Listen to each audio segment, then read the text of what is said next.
Chapter 2351. Sacred Shade. The shadow of the fallen god simply refused to submit to his will. It was too vast, too ancient, and too unfathomable to be compelled by his commands, while Sunny himself was not nearly powerful enough to assert his authority over it. In a sense, trying to deal with the shadow of condemnation was even more difficult than trying to command the fragment of the shadow realm. After becoming a supreme, Sunny could manipulate the fragment a little bit, enough so to separate it from the nameless temple, at least, even if it had felt like moving a mountain. The fragment was devoid of personality, though, while the shadow of condemnation, it had a mind of its own. Or a shadow of a mind of its own, at least. In any case, Sunny could not summon the shadow of condemnation. The dead god remained in the tranquil darkness of his soul, seemingly at peace, and since it was the only shade of the sacred rank there, Sunny simply assumed that he could not command shades of a higher rank than his own. After facing the snow worm in battle, though, he started to doubt that theory. The cursed beast had been dreadful and dreadfully powerful, true, but not beyond the realm of understanding, when compared to Sunny. More than that, Sunny had already experienced, if not overpowering, then at least defeating the creature's will. Plus, unlike condemnation, he had killed the snow worm with his own two hands, metaphorically speaking. In truth, of course, he had killed it with his boot. So who was to say that he could not command its shade? How could the shadow of a mere beast rebel against the Lord of Shadows? So, that was exactly what Sunny tried to do. He tried to summon the shade of the snow worm and make it follow his commands. The result was both promising and disappointing. Just like condemnation, the snow worm, Abundance, refused to answer Sunny's call. Really, it was not even so much a refusal as it was a flat-out indifference. Both sacred shades simply ignored Sunny and his commands. However, unlike condemnation, Abundance was not so immense as to be indomitable. So, Sunny let his temper flare and descended upon the simple-minded shadow with all the ferocious power of his cold and imposing will. "Come here, you!" That, too, felt like moving a mountain. The thing, though, was that Sunny actually possessed enough willpower to move this particular mountain. And so, the mountain answered his call and came to him. Sunny felt a crushing pressure fall upon him the moment the shadow of Abundance reluctantly passed through the gate of his soul and escaped into the miniature world of Ariel's game. That should be quicker, no. He pretended to smile while wincing on the inside. Controlling a sacred shade was different from controlling the other members of his Shadow Legion. Summoning his army of shades, even those of the supreme rank, felt effortless and natural.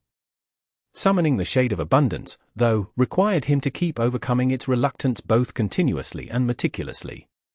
Needless to say, that put quite a strain on Sunny. In short, it was like riding an enraged bull. Sunny assumed that bulls were some kind of horse-like creatures who somehow managed to be even more ill-tempered than horses. Considering that the only horse he knew was Nightmare, that painted a pretty horrifying picture. He did not know why anyone sane would choose to ride such a creature, but the experience must have been similar to his attempts at keeping Abundance under control. There was another unexpected complication to summoning a sacred shade, as well. Usually, Sunny did not need to worry about essence while commanding his Shadow Legion. The flow of it he received from his shades was far greater than the expenditure needed to keep them summoned. The situation was reversed for the Shadow of Abundance, though. Not only was the Ash domain weak and feeble when compared to Sunny's actual domain, but keeping the damn worms summoned was consuming his essence at a disheartening rate. He would not be able to maintain the summoning indefinitely, he would not be able to maintain it for too long, even, which meant that calling upon sacred shades was a tool that had to be used strategically. It was still amazing news for Sunny, though. Not because Abundance would be able to excavate the volcano and retrieve its own figure faster than Kai would, of course. Rather, it was because Sunny had been worried about the rank of his enemies for a while, now. It was a stroke of great luck that the first snow figure they had faced was a swarm of great beasts. Slaying them had not only weakened the snow domain, but also empowered Sunny. If the rest of the abominations on the board had been cursed, however, then he would not have been able to grow his army exponentially. And that was what Sunny had been counting on, that was his only hope of winning the death game despite starting it in a tremendously disadvantaged position. in a position so hopeless and dire that it had made Ariel, the demon of dread, admit defeat. "Look carefully, snow tyrant, whoever you are." Sunny's smile grew firmer as he watched Abundance burrow into solid rock. He was going to slay the abominations of the snow domain, one after another, and turn them into his own soldiers. And with those soldiers, he was going to lay siege to the snow castle and bring its ruler down. Best of all, he was going to bring his army of sacred shades out of Ariel's game into the real world. So, the piece of Weaver's lineage was not the only boon he would carry away from this strange, deadly miniature world. How nice. There are 10 of them left, aren't there? Kai looked at him dubiously. What are you thinking about? You look suspiciously cheerful. Sunny laughed happily. Oh, I was just thinking about how there are 10 more eldritch horrors waiting to kill us in horrendous ways. Isn't it wonderful? Kai exhaled slowly. Wonderful? Oh, wonderful. Wonderful, he says. And he means it, too. That is not the word I would have used. Chapter 2352. Shrine of Truth. Sunny quietly mourned the destruction of yet another manor he had built. What even is the point? I already miss my weirdly stiff, but overly soft sofa. He did not miss any memory more than he missed the shadow chair. Now that they had moved one more square west, the axis tree finally disappeared from view. That was a relief for Sunny, who did not need to feel the gaze of the snow devil anymore, but at the same time, it made him tense, because they had no way of knowing what the devil was doing now. That paled in comparison to the fact that they finally saw the Shrine of Truth, though. Well, Kai saw it, maybe Slayer, too. Sunny was simply comforted by the thought that it was there. He could see 8 surrounding peaks from the current square. The shrine was 2 moves away, diagonally northwest of their position. Diagonally southwest, meanwhile, similarly 2 moves away from the shrine. Are you certain? Kai nodded grimly. Yes. That should be the snow demon. Sunny frowned. The snow demon seemed to have abandoned the corner of the board, moving 1 square up. That made little sense, considering that it could have reached the Shrine of Truth already. Unless the snow tyrant wanted to use the shrine as a lure to trap Sunny and his ash beasts, with nowhere to retreat. If that was its plan, then the snow demon would politely let them pass instead of intercepting them come morning. Sunny sighed. So, what does it look like? Kai hesitated for a while. Well, I'm not sure. Sunny raised an eyebrow. How come? Don't you have the all-seeing eye? Kai smiled faintly. No. I merely have the most seeing eye. He chuckled quietly and added in a neutral tone. Remember how you mentioned creepy wraiths made of snow?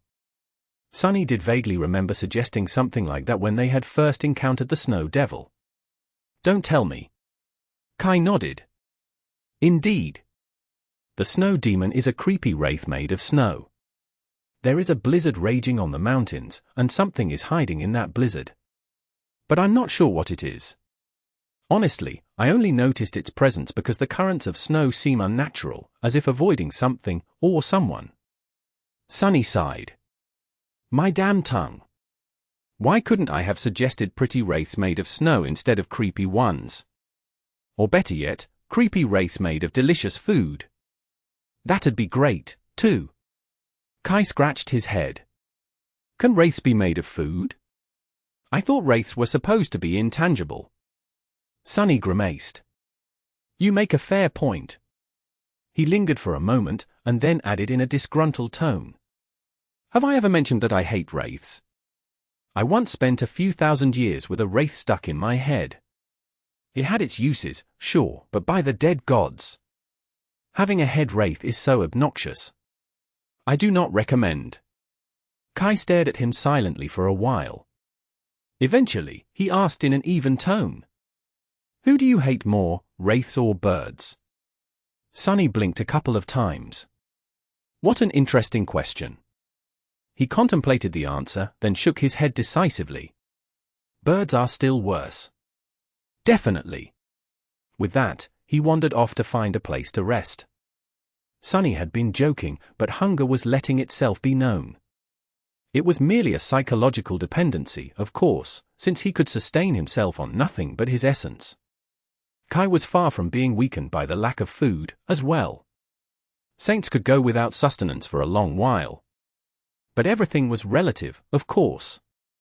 If it had been Effie whom Sunny took with him on this journey, for example, she would have been dead or dying from hunger by now, because of her flaw.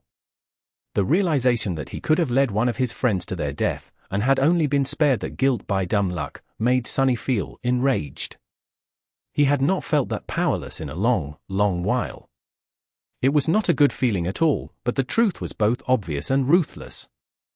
No matter how much Sunny had grown, and no matter how well he prepared, he was still nothing in front of beings like the Demon of Dread. The laws of a miniature realm Ariel had created to use as a toy were enough to render all Sunny's power meaningless. I'll throw this damn board into the sky below after we get out of here. But of course, he wouldn't. Ariel's game was too precious. Once it was cleared of the dreadful abominations left here by Ariel and Weaver, it could be populated by far more manageable monsters. Then, it could be used as a training tool for the saints who aspired to become sovereigns, or even for those supremes who had risen to their rank only recently. After all, while the Ash domain was a downgrade for Sunny, the experience of ruling it could be precious to someone else. He sighed and went about his business. In the morning, the snow demon remained where it was, indicating that Sunny's suspicion was true. The snow tyrant was leaving the road to the Shrine of Truth wide open, intending to completely surround them there. Sunny did not mind, though. In fact, that was exactly what he wanted to happen, as well. They traveled one more square west in the evening, reaching the westernmost column of squares. At dawn, the snow demon once again remained in place, while the clockwork giant once again conquered the volcano they had just left. That makes two. Once they reached the shrine, both the snow demon and the snow beast would make one move north, surrounding Sunny and his companions from south and east. That would only leave a third enemy to close the blockade from the north, and then, the three of them could attack the shrine together. Sunny did not know who the third enemy would be, but he was going to find out soon. Finally, on their sixth sunset in Ariel's game, they reached the Shrine of Truth. Stepping on the slope of the lonesome mountain, Sunny knew that this was where the decisive battles of this death game were going to be fought. He sighed heavily. Game on, I guess. Chapter 2353. Sacred Battlefield. Sunny and his companion slowly ascended the slope of the newly born volcano, not in a hurry to reach the caldera. There was some time to spare, after all, since their enemies would need at least 2 moves to launch an attack. It's interesting. Sunny looked at the pillar of smoke rising into the sky. He was reminded of his first nightmare. The nameless temple had also been located atop a snowy peak, after all. But now, the peak of the mountain had exploded and crumbled, replaced by the crater of a fuming volcano. This meant that the Shrine of Truth could not have been located there. Was it hidden in a cave? He could ask Kai, but really, Sunny was not that curious. Kai, meanwhile, seemed a little troubled. This time, there will be 3 snow figures launching an attack at the same time, won't there? Sunny shrugged. Most likely. The charming archer exhaled slowly. The 2 we killed were already terrible enough. Are you sure we will be able to handle 3 at the same time?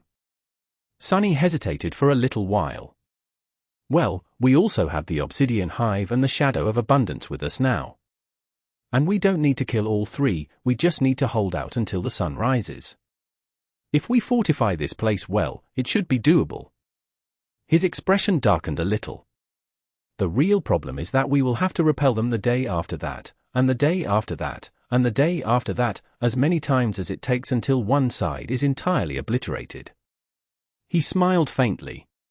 But that was the very reason we decided to come here, wasn't it? To grow stronger every time a snow figure is sacrificed to the Shrine of Truth. In fact, Sunny hoped that he would be able to make use of the shrine even before the first siege. He carried 2 jade figurines. After all, the idea of wasting 2 truths pained him, but if the figures could be sacrificed to strengthen him and his allies, he was willing to part with them. Kai chuckled. You are still full of confidence, I see. Aren't you even a little bit afraid? Sunny shook his head. Why would I be? These things stopped scaring me a long, long time ago. It's like I've exhausted all the fear allotted to me at birth, but I am not completely fearless. Do you know what really frightens me? Kai raised an eyebrow. What? Sunny took a deep breath and shivered. Watching Nephis pour honey on the pancakes I made. Now that's terrifying. Kai blinked a couple of times. What's wrong with honey? Sunny gave him an indignant glare. Everything. The better question would be what's right with honey, who in their right mind would taint innocent pancakes with something so vile? The charming archer just stared at him silently for a while, then took a shaky breath. And you're being sincere, too. But if you fear honey so much, why not tell Nephis to stop using it? Sunny coughed in and looked away. Well, why would I? If she likes honey, I am willing to fill the entire ivory tower with honey. If that is not enough, I'll replace the water in the lake with honey, too. Kai laughed. Aren't you sweet? Just like. Sunny gave him a dark look. I suggest you stop there, pal. If you know what's good for you. Kai only laughed louder. Eventually, they crested the edge of the caldera and started the descent. Soon enough, they reached the main vent of the volcano and the pillar of smoke rising from it. The Shrine of Truth rested on a platform suspended above the abyssal chasm on soot-covered chains. Unlike the Ash Castle, though, there was no fortress on the platform. Instead, there was a charred temple built from large blocks of stone, its edifice turned black by ash and smoke. Tall pillars, a broad frieze, a triangular pediment decorated by weathered reliefs. The Shrine of Truth looked vaguely familiar, like a shabby cousin of the nameless temple. The two were not exactly the same, but definitely resembled each other, as if built in the same style. Sunny stared at the charred temple for a few moments. Curious. He knew that the nameless temple was truly ancient. Since it had been originally dedicated to all 7 gods of the pantheon, it must have been built at the very dawn of existence, after the void was sealed, but before the 7th god was forgotten, his very memory forbidden. The diamonds had been born roughly at the same time, so this kind of temple must have just become ingrained in Ariel's mind in the days of his youth. So, when he needed to create a rough model of a temple, he could have simply defaulted to this style without thinking too much. Sunny tilted his head. Was it right to think about diamonds in such simple terms? To imagine them so human? Diamonds had been born sacred, having been torn from the soul of a god. So, they could not have been too human. That said, they had been young once, too. They had experienced passions and sorrows, too. They had walked the path of ascension and elevated themselves to the divine rank. So, who was to say that they had shared no similarity to mortal men like Sunny and Kai? Shaking his head, he turned to Slayer and grinned. Should I toss you over the chasm again? She gave him a cold, sinister look, then took a graceful step toward Kai, stopping near him silently. Sunny opened his eyes wide. Ah! The bitter pain of betrayal. Chapter 2354. Plentiful choices. Of course, there were no nightmare creatures inside at the moment, just Sunny, Kai, and Slayer. The shrine was not exactly comfortable, but at least there was no ash falling on them from above. The smoke was contained in the middle of the great chamber, so the rest of it was clean, and even pleasantly cool. Kai studied their temporary shelter for a few moments, then sighed. Honestly, it is a bit of a downgrade compared to the houses you've been building. You are getting quite good at making those. Sunny chuckled. Am I? That's good to hear. He shook his head. I spent most of my life being homeless, you know. So, in the end, I got myself a home that can follow me around and eat my enemies. He let out a wistful sigh. Who knew I wouldn't be able to bring it with me this time? Sunny shook his head again and headed toward the pillar of smoke. Apart from its shape and size, the interior of the Shrine of Truth was different from the Ash Castle in 2 ways. First of all, since this volcano had just emerged, there was only a thin layer of ash on the floor. Secondly, Sunny reached the circular pit leading to the depths of the volcano and stopped, looking at its edge with a thoughtful expression. I feel like I was right. Instead of a single pedestal, there were 2 altars in front of the pit. If Sunny's suspicion was correct, they were meant for the jade figurines. One altar would allow him to exchange a snow figure for a truth, while the other would most likely allow him to sacrifice it in exchange for some kind of boon, either for himself or for his warriors. He was not going to decide how to spend his trophies just yet, though. First, he needed to learn the identity of the 3rd snow abomination they would be fighting in 2 dawns. Let's rest for a bit. Kai had commented how the Shrine of Truth was not that comfortable, but nothing prevented Sunny from making it more habitable. He manifested a few pieces of furniture and sprawled on a sofa, feeling a little satisfied by the fact that it felt far less weird than the previous ones. He had not slept inside Ariel's game yet, and while there was no real need to, Sunny still felt himself drifting into a slumber. There would probably be no opportunity for him to rest later, so he could just as well use this last one. Sleep did not come easily, though, and Sunny soon found himself laying there, wide awake, plagued by uninvited thoughts. Eventually, he sighed and sat up. Kai was awake, too, looking at the billowing smoke with a distant expression. Sunny rubbed his eyes, then stared at the charming archer silently. "Is something bothering you, Sunny?" He smiled crookedly. "I guess." Sunny remained quiet for a few moments, then said, "You are a curious person. You know that, right, Kai?"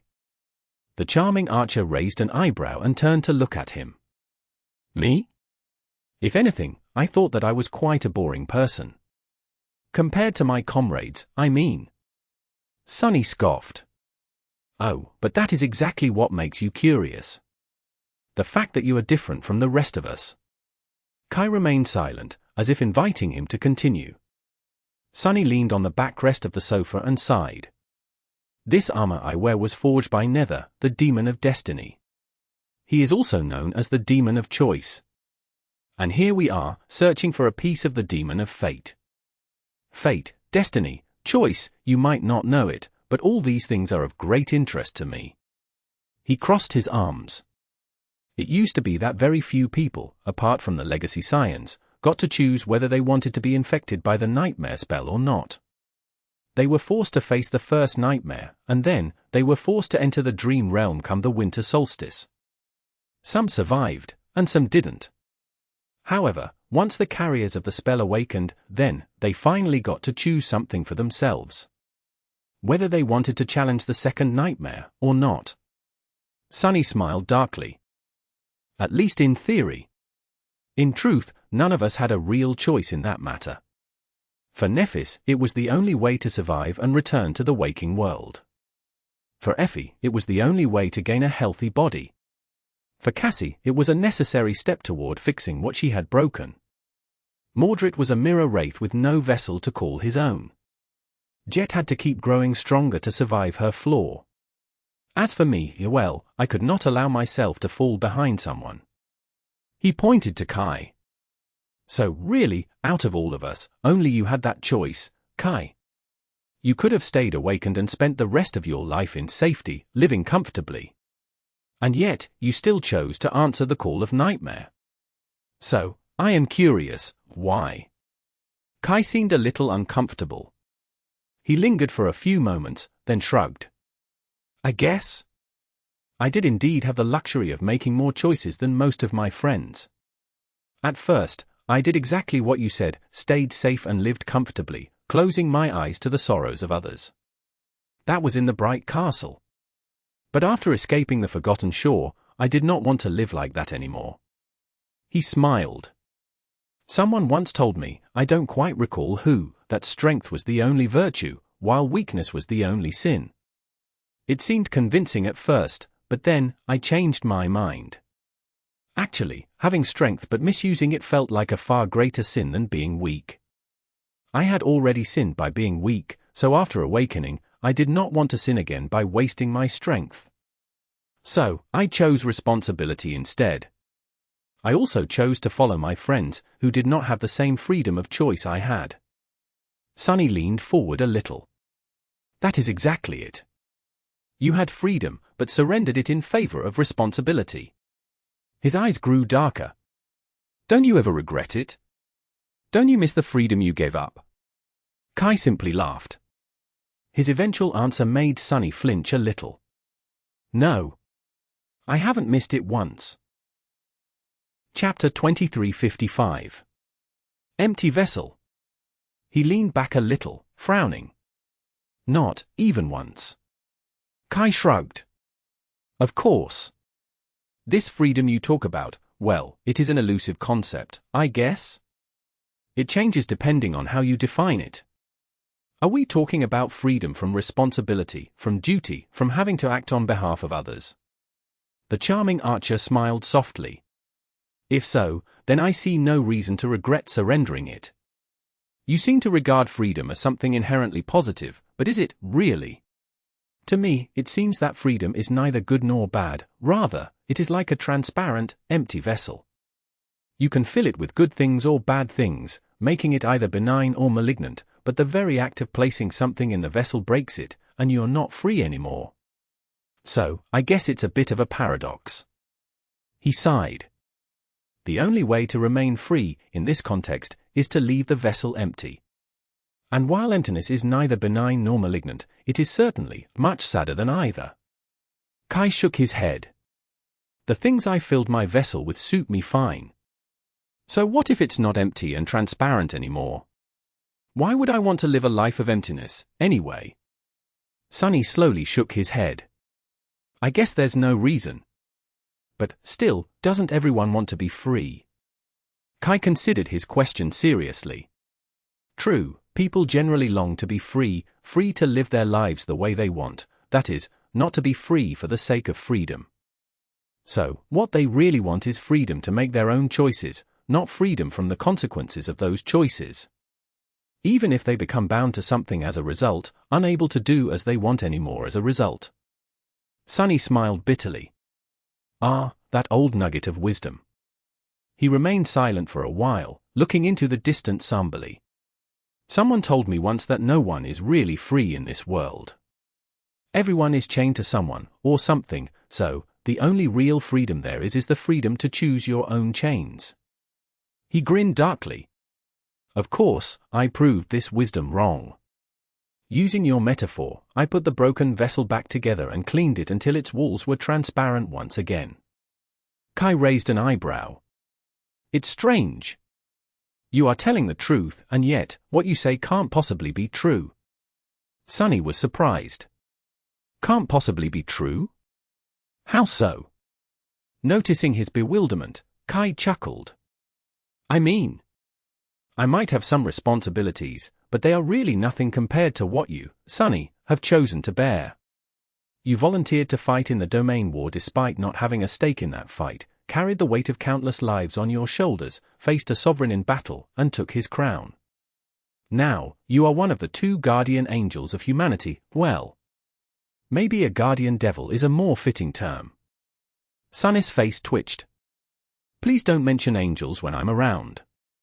Kai gave him a strange look, then shrugged and continued. What I mean to say is that you used to enjoy infinitely more freedom than I had ever possessed, and you discarded it all in favor of infinitely more responsibility than I will ever bear. So, how can you claim that your vessel is empty? He coughed and looked away. Oh, and also, can we steer away from this whole empty vessel metaphor? Honestly, it's not one of my best, lyrics were never my strong suit, but still, I used to be a musician. So it's a bit embarrassing. Sunny blinked a couple of times. Sure, we can. He remained silent for a moment, then shrugged. Well, if you put it that way, there does indeed seem to be a contradiction. Actually, it was exactly as you said. I had strived to break free for a very long time, but when I finally did, it came at a cost. And what followed after was empty and sad. You don't seem to regret surrendering your freedom, but I was full of regret after gaining mine. I was alone and had nothing, so I made a choice to come back and change everything. That, of course, bound me to a lot of things, and now, I feel compelled to see them through. Kai smiled. Then all is well, no? Since you chose that path yourself. Sunny sighed, then rubbed his face tiredly. It's not that simple. The path is long and winding. What if following it will rob me of the ability to make choices for myself in the future? Kai scratched the back of his head. To be honest, I lost track of all these metaphors a bit, so I am not sure I understand. But if the choice not to have as many choices is your own, then all is good, as well. I think? Sunny looked at him and smiled. Then, he laughed. So it's okay to be chained as long as I decide to wear shackles myself? All this talk, and we ended up where we started. Kai gave him a guilty look. Sorry if I wasn't helpful. But, in my defense, I have no idea what you are talking about. Sunny gave him a nod and laid back down on his sofa. It's all right. I appreciate you humoring me. Kai hesitated for a few moments, then said in a tentative tone. Perhaps I could be more helpful if you told me what choice you are contemplating. Sunny yawned. Oh, it's just... I'm wondering whether I should go bird hunting sometime in the future. That's all. Kai opened his mouth, then closed it again. Then, he exhaled slowly. I see.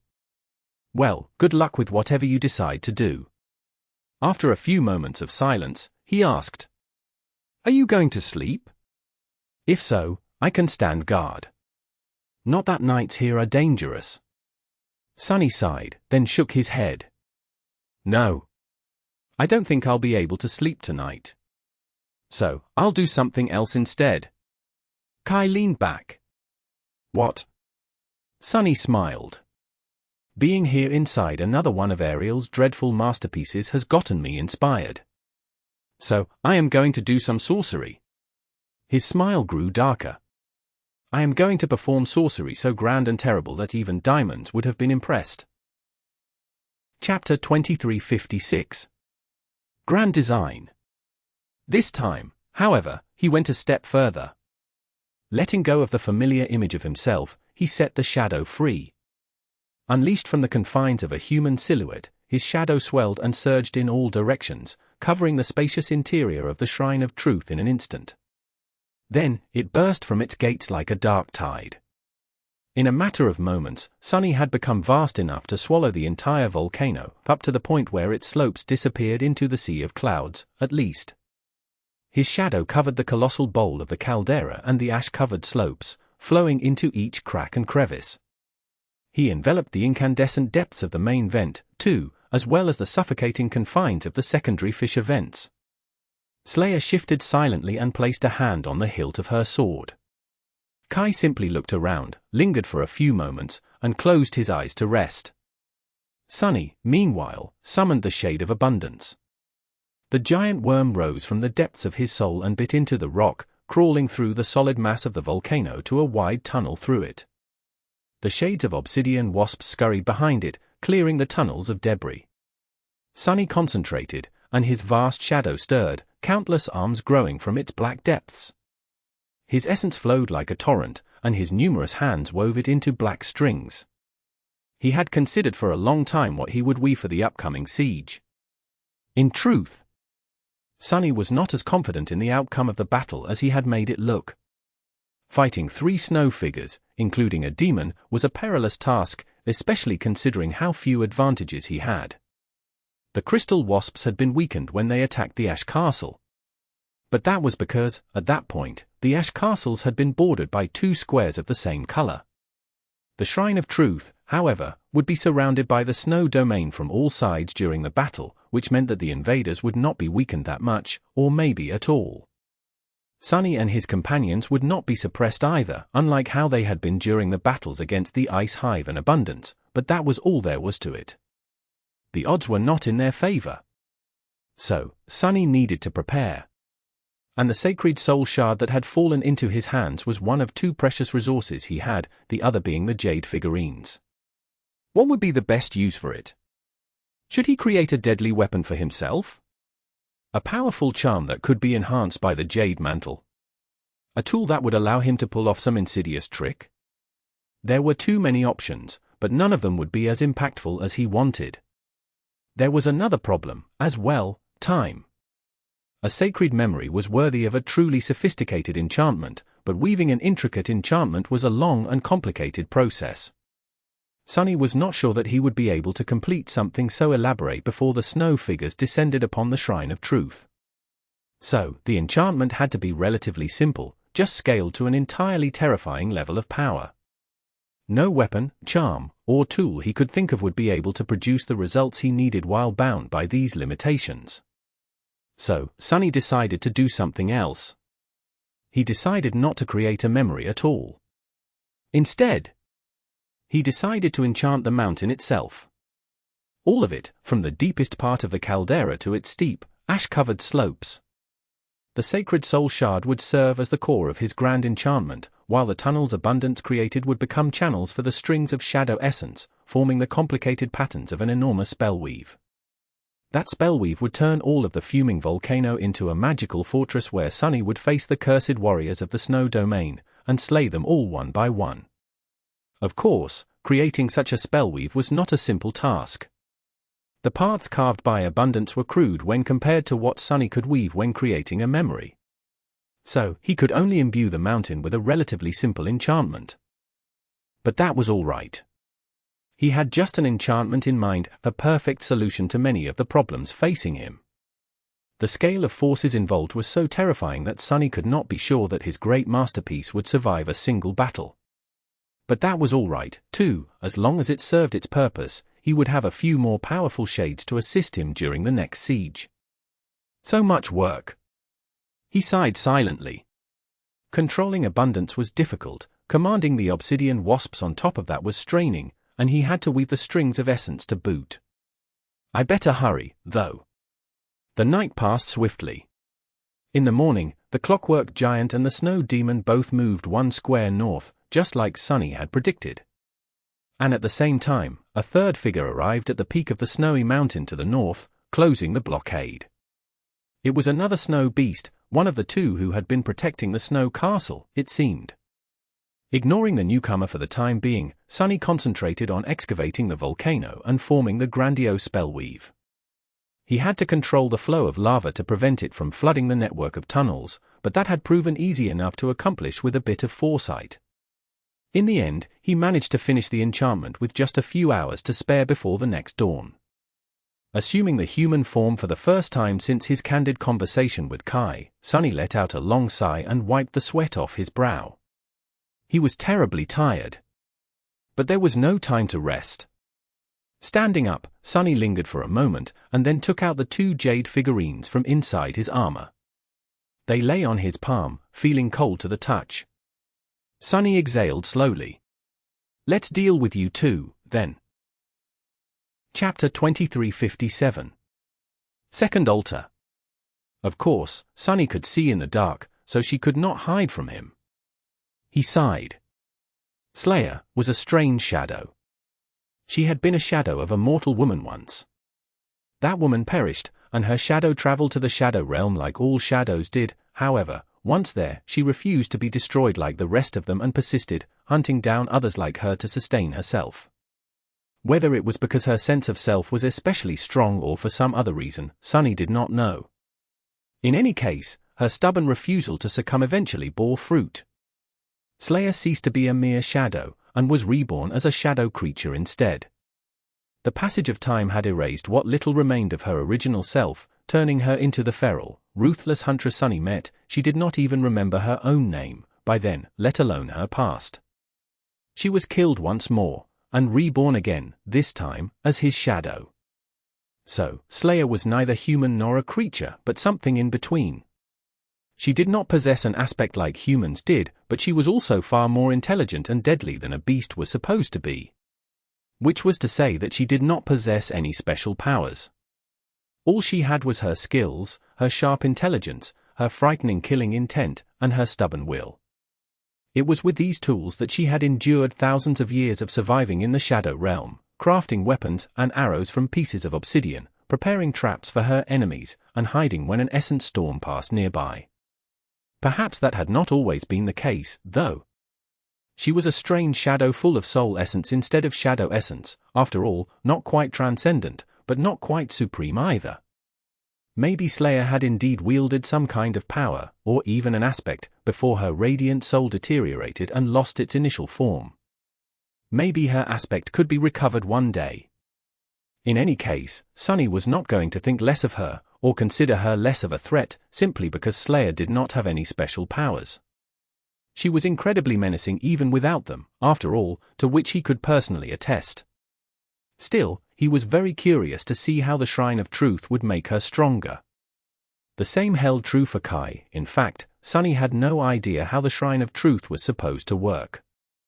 All he knew was what Sishan had told them, that killing an enemy figure on this square was supposed to make the killer more powerful, somehow. All of them desperately needed to grow more powerful, so that was really fortunate. The fact that the jade figurines could seemingly substitute kills was, as well. I wonder what Ariel's game will do. Would it grant them a sorcerer's boon? Evolve the figure to a higher class? Bestow magical weapons and equipment upon them? Would these boons be permanent, or would they disappear as soon as they left the board? He was going to learn soon. Just as Sunny headed to the center of the shrine, Kai descended from above, landed near him, and smiled. "Sunny, are you done with your sorcery?" Sunny nodded and said, his voice both tired and satisfied. "Yes." It turned out well, despite the difficulty. Am I not a genius? Who else could have invented something so groundbreaking? Who? He looked at Kai with a hint of expectation, remained silent for a moment, then added, "Groundbreaking. Get it?" Kai coughed suddenly. "Oh, yes. The volcano has been shaking quite a lot. I was afraid there was going to be an eruption." Sunny chuckled. "That was just me excavating the mountain. Come, I'll explain what I did in detail a bit later." As they walked toward the two altars, Slayer following silently from behind, Sunny gave Kai a curious look. "You are back from observing the enemy, right? So, who is our guest from the north?" Kai frowned a little. "Well, it is a beast. However, it is not a single beast." Sunny stopped for a moment and blinked a few times. "Don't tell me, are there another 100 of them?" Kai shook his head lightly. "No. There seems to be around a dozen or a pack. They look like ghostly wolves made of snow." Sunny grinned. "A pack? Finally, good news." This might have been terrible news, actually, but Sunny believed otherwise. He did not think that cursed ones were so plentiful as to travel in packs, so the snow wolves had to be great beasts. Which meant that he would not have to battle 3 cursed nightmare creatures at the same time. Great, great, the more, the merrier. Smiling brightly, he approached the 2 altars and studied them intently. The one on the right looked almost identical to the altar in the Ash Castle. The one on the left, however, was quite different. It might have had some runes and engravings carved into it once, but everything had been smoothed out and erased by the passage of time. Now, the altar was simply covered by soot. Sunny could still see the indentation in the center of the altar, though, just the right size for a jade figure to fit. He sighed. Here goes my opportunity to learn 2 tantalizing truths. It was funny, really. He had expected the Shrine of Truth to be a place where one learned truths, but instead, he was going to sacrifice truths in order to gain power. "Here, take this." He handed one jade figurine to Kai, the other to Slayer. Kai raised an eyebrow. "Me? I thought you would try to strengthen yourself." Sunny shook his head dismissively. "I am plenty strong already, so, maybe later. The 2 of you need to become more useful right now, though." Taking a step back, he gestured to the altar. "Come on. Put the snow beast figure on it." Kai hesitated a little. "So, and what will happen when I do?" Sunny grinned. "No idea. We'll know soon, won't we?" Kai frowned slightly. "You're not letting me go first just to see if something terrible happens before trying it yourself, are you?" Sunny looked at him with reproach. "Of course not." His smile returned. "If that was my goal, I would have let Slayer go first." He looked at Slayer, scratched the back of his head, and added quietly, "This definitely has nothing to do with the fact that, as a shadow, she would be an unreliable test subject, believe me." Chapter 2358. First Ring. Sunny watched him intently, wondering if the figure would still have to be tossed into the volcano. And how would it have worked if the Shrine of Truth belonged to the Snow Domain instead? There would be no pit filled with smoke here if it had been, after all. However, he did not have to worry. Almost as soon as Kai placed the figure on the altar, it started to glow. Then, incandescent fissures appeared on the surface of the flawless white jade, and a moment later, it suddenly exploded into a swirling mass of ash. Who? Before either of them could react, the ash swirled around Kai, and then suddenly flowed right into him, disappearing into his chest. Neither Sunny nor Kai moved for a few seconds. Eventually, Kai coughed and waved his hand in front of him. Great! More ash? His expression was a little miserable. They had enough water to drink, but not enough of it to properly clean themselves. Considering the nature of the ash domain, with its pillars of smoke and ash constantly falling from the sky, that meant that Kai was constantly covered in smears of soot. The charming archer had managed to maintain a neat appearance even on the forgotten shore, so Sunny knew how much his friend was suffering. Kai, hey, Kai. The charming archer turned and looked at him bitterly. What? Sunny sighed. Did you not notice? That cloud of ash did not just swirl around you. It went into you, you fool. Kai blinked a couple of times. It did. Sunny nodded. In fact, the whole process looked quite familiar. It was similar to how Essence entered Awakened when they broke soul shards, to the point that Sunny was inclined to assume that Ariel had modeled the process to look the same. He hesitated for a moment. How do you feel? Kai looked into the distance, as if concentrating on the state of his body. Slowly, a startled expression appeared on his face. I feel stronger. Much stronger. Sunny studied him for a bit, then shifted his gaze and studied Kai's soul. Eventually, he said in a curious tone. Well, buddy, I don't know how to tell you this, but there's a ring of ash surrounding your soul core now. He was, of course, telling the truth. There, under his gaze, Kai's transcendent soul core was shining brightly with beautiful light. But now, there was a ring of ash suspended around it, countless black flakes shining with reflected radiance. It looked very much like a planet surrounded by a thin ring system. Strangely enough, the soul essence that flowed in and out of Kai's core passed through the ring of ash first, assuming a new and strange quality. Kai flinched. There's ash inside me. He looked like someone desperately wishing to take a shower. Sunny cleared his throat, then patted him on the shoulder. Relax. It's mystical ash, not real ash. Point is, it's making you stronger, so all is good, right? Kai let out a long sigh. Sunny studied him for a moment, then asked. But, more importantly, how much stronger is it making you, exactly? The charming archer remained silent for a while, then said evenly. I am not entirely sure, but I feel like I can crush a mountain.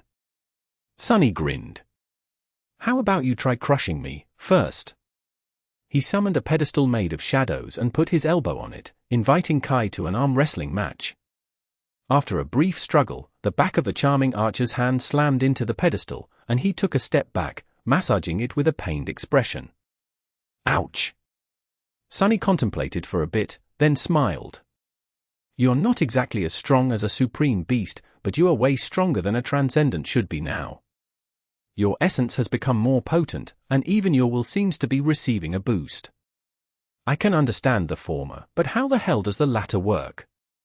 Not only had Kai's will become more intense, but it also felt familiar, somehow. Cold and murderous. Quite unpleasant, really. Like the will of a despicable, unhinged psychopath. Wait. That was the flavor of Sunny's own will. He blinked a couple of times, then stared at Kai again. No, it actually makes sense. Kai was being enhanced by the Ash domain, and who was the ruler of that domain at the moment? It was Sunny. So the source of the force empowering Kai was not Ariel's game itself, but the Ash Tyrant. The Ash Beast was being strengthened by the power of its ruler, with the laws of the miniature realm, and the Ash itself, serving as intermediaries. But if I am the master of the Ash domain? Sunny extended his power outward, trying to shape Ash like he had always shaped shadows. To his surprise, it worked. A bit of ash rose into the air, solidifying into a crude effigy of a human. Allowing the effigy to crumble, Sunny peered into Kai's soul once more. If I can manipulate this ash, then won't I be able to influence that ash as well? And indeed, he felt a subtle connection. Using this connection, Sunny poured more of his will into the ring surrounding Kai's soul core. It accepted a bit, but rejected the rest, as if reaching its capacity. Sunny looked up, studying Kai's face. And how much stronger do you feel now? Kai moved his shoulders slightly. I can't say that I feel any stronger. But? I am not quite sure how to explain it, but I do feel much deadlier. Sunny remained silent for a while, staring at him with a neutral expression. Then, he grinned widely. That you are. With that, he looked the other way. Slayer? Slayer. Your turn, now. Come on, put the figure on the altar. As the same minor miracle happened to his shadow, Sunny laughed. Great. Amazing. That is almost like a miniature, way more modest version of what happened to me once. Kai gave him a hesitant look. And what happened to you, exactly? Sunny shrugged dismissively. Oh, nothing too crazy. I just received a blessing by making a sacrifice on an altar once, too. Of course, I did not have such handy jade figurines with me back then, so I had to sacrifice myself. Good thing Shadow God was in the mood to rise from the dead for a moment and bless me. Kai sighed. Right. Nothing too crazy. Indeed. Chapter 2359. First Siege.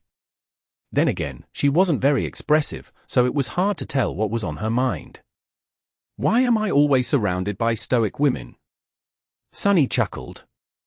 Perhaps it was neither good luck nor bad luck, but simply a sign of the times. Considering the world they all lived in and the horrors Awakened faced, it was really not that surprising that there were a lot of strong, silent types walking around. Couldn't be me. Kai, meanwhile, had spent the few hours left until sunrise training. He performed a variety of exercises and shot his bow hundreds of times, slowly getting used to his newfound strength. Sunny observed him, feeling like he was watching an intricate masterpiece of a machine tune itself to perfection. Then, the sky in the east finally brightened, and as the violent winds howled in the distance, a familiar snowstorm enveloped the world. Plumes of snow stretched toward the fuming volcano like tentacles, ready to turn into glass bridges as soon as the first ray of sunlight spilled over the horizon. Sunny inhaled deeply. Get ready. He felt a bit of trepidation in his heart. This time, they were going to be attacked by 3 figures of the snow domain, a cursed demon, a cursed beast, and a pack of great beasts. Therefore, he had to split his forces to face all 3 threats simultaneously. Slayer and a number of obsidian wasps would be defending the north slope of the volcano against the snow wolves. Kai and the Shadow of Abundance would defend the east slope against the clockwork giant. Sunny and the rest of his shades were going to face the cursed demon on the southern side of the mountain. The odds were not in their favor, but thankfully, they did not have to defeat their fearsome enemies. All Sunny and his companions really had to do was hold the enemy back until the dawn exhausted itself. That said, Sunny had no intention of choosing a passive strategy. Only death was waiting for them that way. True, they could simply hold the enemy back, but that would simply mean facing the same threat tomorrow. And by tomorrow, their power would be diminished, they would be wounded, lacking essence, with fewer shades to help them in battle. The burden of consecutive battles would only mount after that, and sooner or later, it would crush them. So, Sunny had to finish today's battle, and every battle after that, in a way that would leave him more powerful than he had been yesterday. That meant removing at least 1 snow figure off the board, or better yet all of them. If he managed that, there would be new shades in his slowly growing army, and new jade figurines for his companions to sacrifice. Let's hope things go according to plan. Sunny had an ace hidden up his sleeve, of course, the grand enchantment he had woven into the mountain. But there were certain conditions that had to be met for his sorcery to work, and both he and his companions would have to work hard in order to make sure that it delivered the desired result. Which was complete and utter annihilation, of course. What do you think, guys? Will we convince the snow tyrant not to underestimate us too much? He glanced at the obsidian wasps that surrounded him from both sides. Considering their size, Sunny had to crane his neck a little to look at their expressionless, gem-like eyes. Their eyes were huge and compound, so he could see hundreds of his reflection staring back at him. It was a good thing that Mordred wasn't around. In any case, the wasps did not respond, making him sigh in disappointment. I mean, who does that bastard take me for? Sending a mere demon and 2 beasts to kill me, how humiliating. He forced out an unconvincing smile. Of course, Sunny knew that the snow tyrant was probably not trying to kill him seriously today. Rather, today's battle was merely meant to wound and exhaust the ash tyrant until the true elites of the snow domain arrived, the devils, the monsters. The coming days would be quite eventful, to say the least. This was one more reason why Sunny had to destroy as many snow figures as he could this morning. The Shrine of Truth could only be attacked from 3 directions, but that did not mean that it could only be attacked by 3 figures. If more of them occupied the surrounding peaks, there could be up to 10 horrors attacking the fuming volcano at the same time. Actually, it was a bit strange that the snow tyrant had not employed that strategy already. So strange, in fact, that Sunny was starting to suspect that being able to bring several figures to a single square was a unique privilege of the tyrants. After all, Slayer and Kai had never remained on a mountain without him. That was something to consider, at least. As Sunny did just that, the snow plumes finally solidified into ethereal bridges of glistening glass. The golden light of dawn washed over the sea of clouds. It looked just as dreamlike and beautiful as ever, but Sunny was in no mood to appreciate beauty. Instead, he watched coldly as a vast protuberance seemed to extend from the milky wall of the snowstorm, as if the blizzard itself was crossing the glass bridge. That was the cursed demon coming to kill him under the cover of swirling snow. Ah, hell! Summoning the helmet of the jade mantle, Sunny reached into the shadows and pulled a black odachi from them. The obsidian wasp seemed to tremble a little, as if shivering in the cold. Chapter 2360. Leader of the Pack. He did not sense any new shades entering his soul, at least, which meant that none of them had been slain by the arrows. On the eastern slope of the volcano, Kai sent an arrow flying, as well. Sunny heard it fly. This one was quite unique, having been crafted specifically for the charming archer. Its enchantment allowed him to imbue the arrowhead with sound, which allowed Kai to record his commands and deliver them from a distance. In other words, the arrow carried his mystical voice. Far away, the clockwork giant had already stepped onto the glass bridge. The singing arrow struck him square in the chest, and powerlessly bounced away, not dealing the cursed beast any damage. That was just as Sunny had expected. Empowered by the boon of Ash and Sunny's own deathly will, Kai might have been able to wound some other cursed being. But the brass giant looked like a thing that had been created specifically to be sturdy and resilient, practically indestructible. Sunny had known that this particular enemy would be too tough to be pierced by arrows, enchanted or not. That was the very reason why he had sent Slayer to fight the snow wolves. The nature of the malevolent training dummy made it impervious to most of her arsenal. In fact, it was probably impervious to most anything, which was why Kai with his rattling sonic attacks and Abundance with its sheer mass were a better choice. Even if they were not able to destroy the cursed beast, they would at least be able to stall him. Sunny was not at all ashamed to use the simple, but effective powers of Abundance to his advantage. A dumb meat shield was a perfect foil for an indestructible enemy. He was actually most worried about himself. Unlike his 2 companions, Sunny did not try to attack the snow demon on the bridge. He just waited patiently, watching as the blizzards rushed toward the volcano at great speed. Ah! This thing just had to go and make me angry. Sunny had not felt any personal animosity toward the cursed demon before seeing it advance just now. That was because any creature using a veil of snow as cover reminded him of Winter Beast. And although Sunny had already killed that titan, he still carried quite a lot of spite toward it and its ilk in his heart. Come here, then. Finally, the billowing mass of snow reached the slope of the volcano and enveloped it in bitter cold. This was Sunny's territory, though. This was his domain. As soon as the blizzard, and the thing hiding within it, reached the ashen ground, the shadows surged. Darkness swallowed the entire southern side of the volcano, and the ash rose into the air, mixing with the snow. The ash remained, but the snow turned black and melted, disappearing without a trace. Even the cold winds were suffocated. In a matter of moments, the blizzard was no more. And once it was gone, the wraith that had been hiding within it was revealed, standing motionlessly in the hurricane of ash. Sunny smiled darkly. Unexpected. What faced him was a frozen corpse. It was the corpse of an enormous wolf, its rotten fur as white as snow. There were countless crude spears sticking out of its desiccated hide like a palisade, the spearheads carved roughly from flint and obsidian. The cursed monstrosity had 3 eyes, each burning with malevolent, crimson flames. The sight of them reminded Sunny of the primordial hunter Jet had slain once, an eternity ago, in front of the Nightmare Gate in NQSC. That gate guardian had worn a skull with 3 empty eyes as a helmet, too. Sunny had suspected that most of the nightmare creatures trapped in Ariel's game had been collected by the diamonds in the frozen wastelands west of the Jade Palace.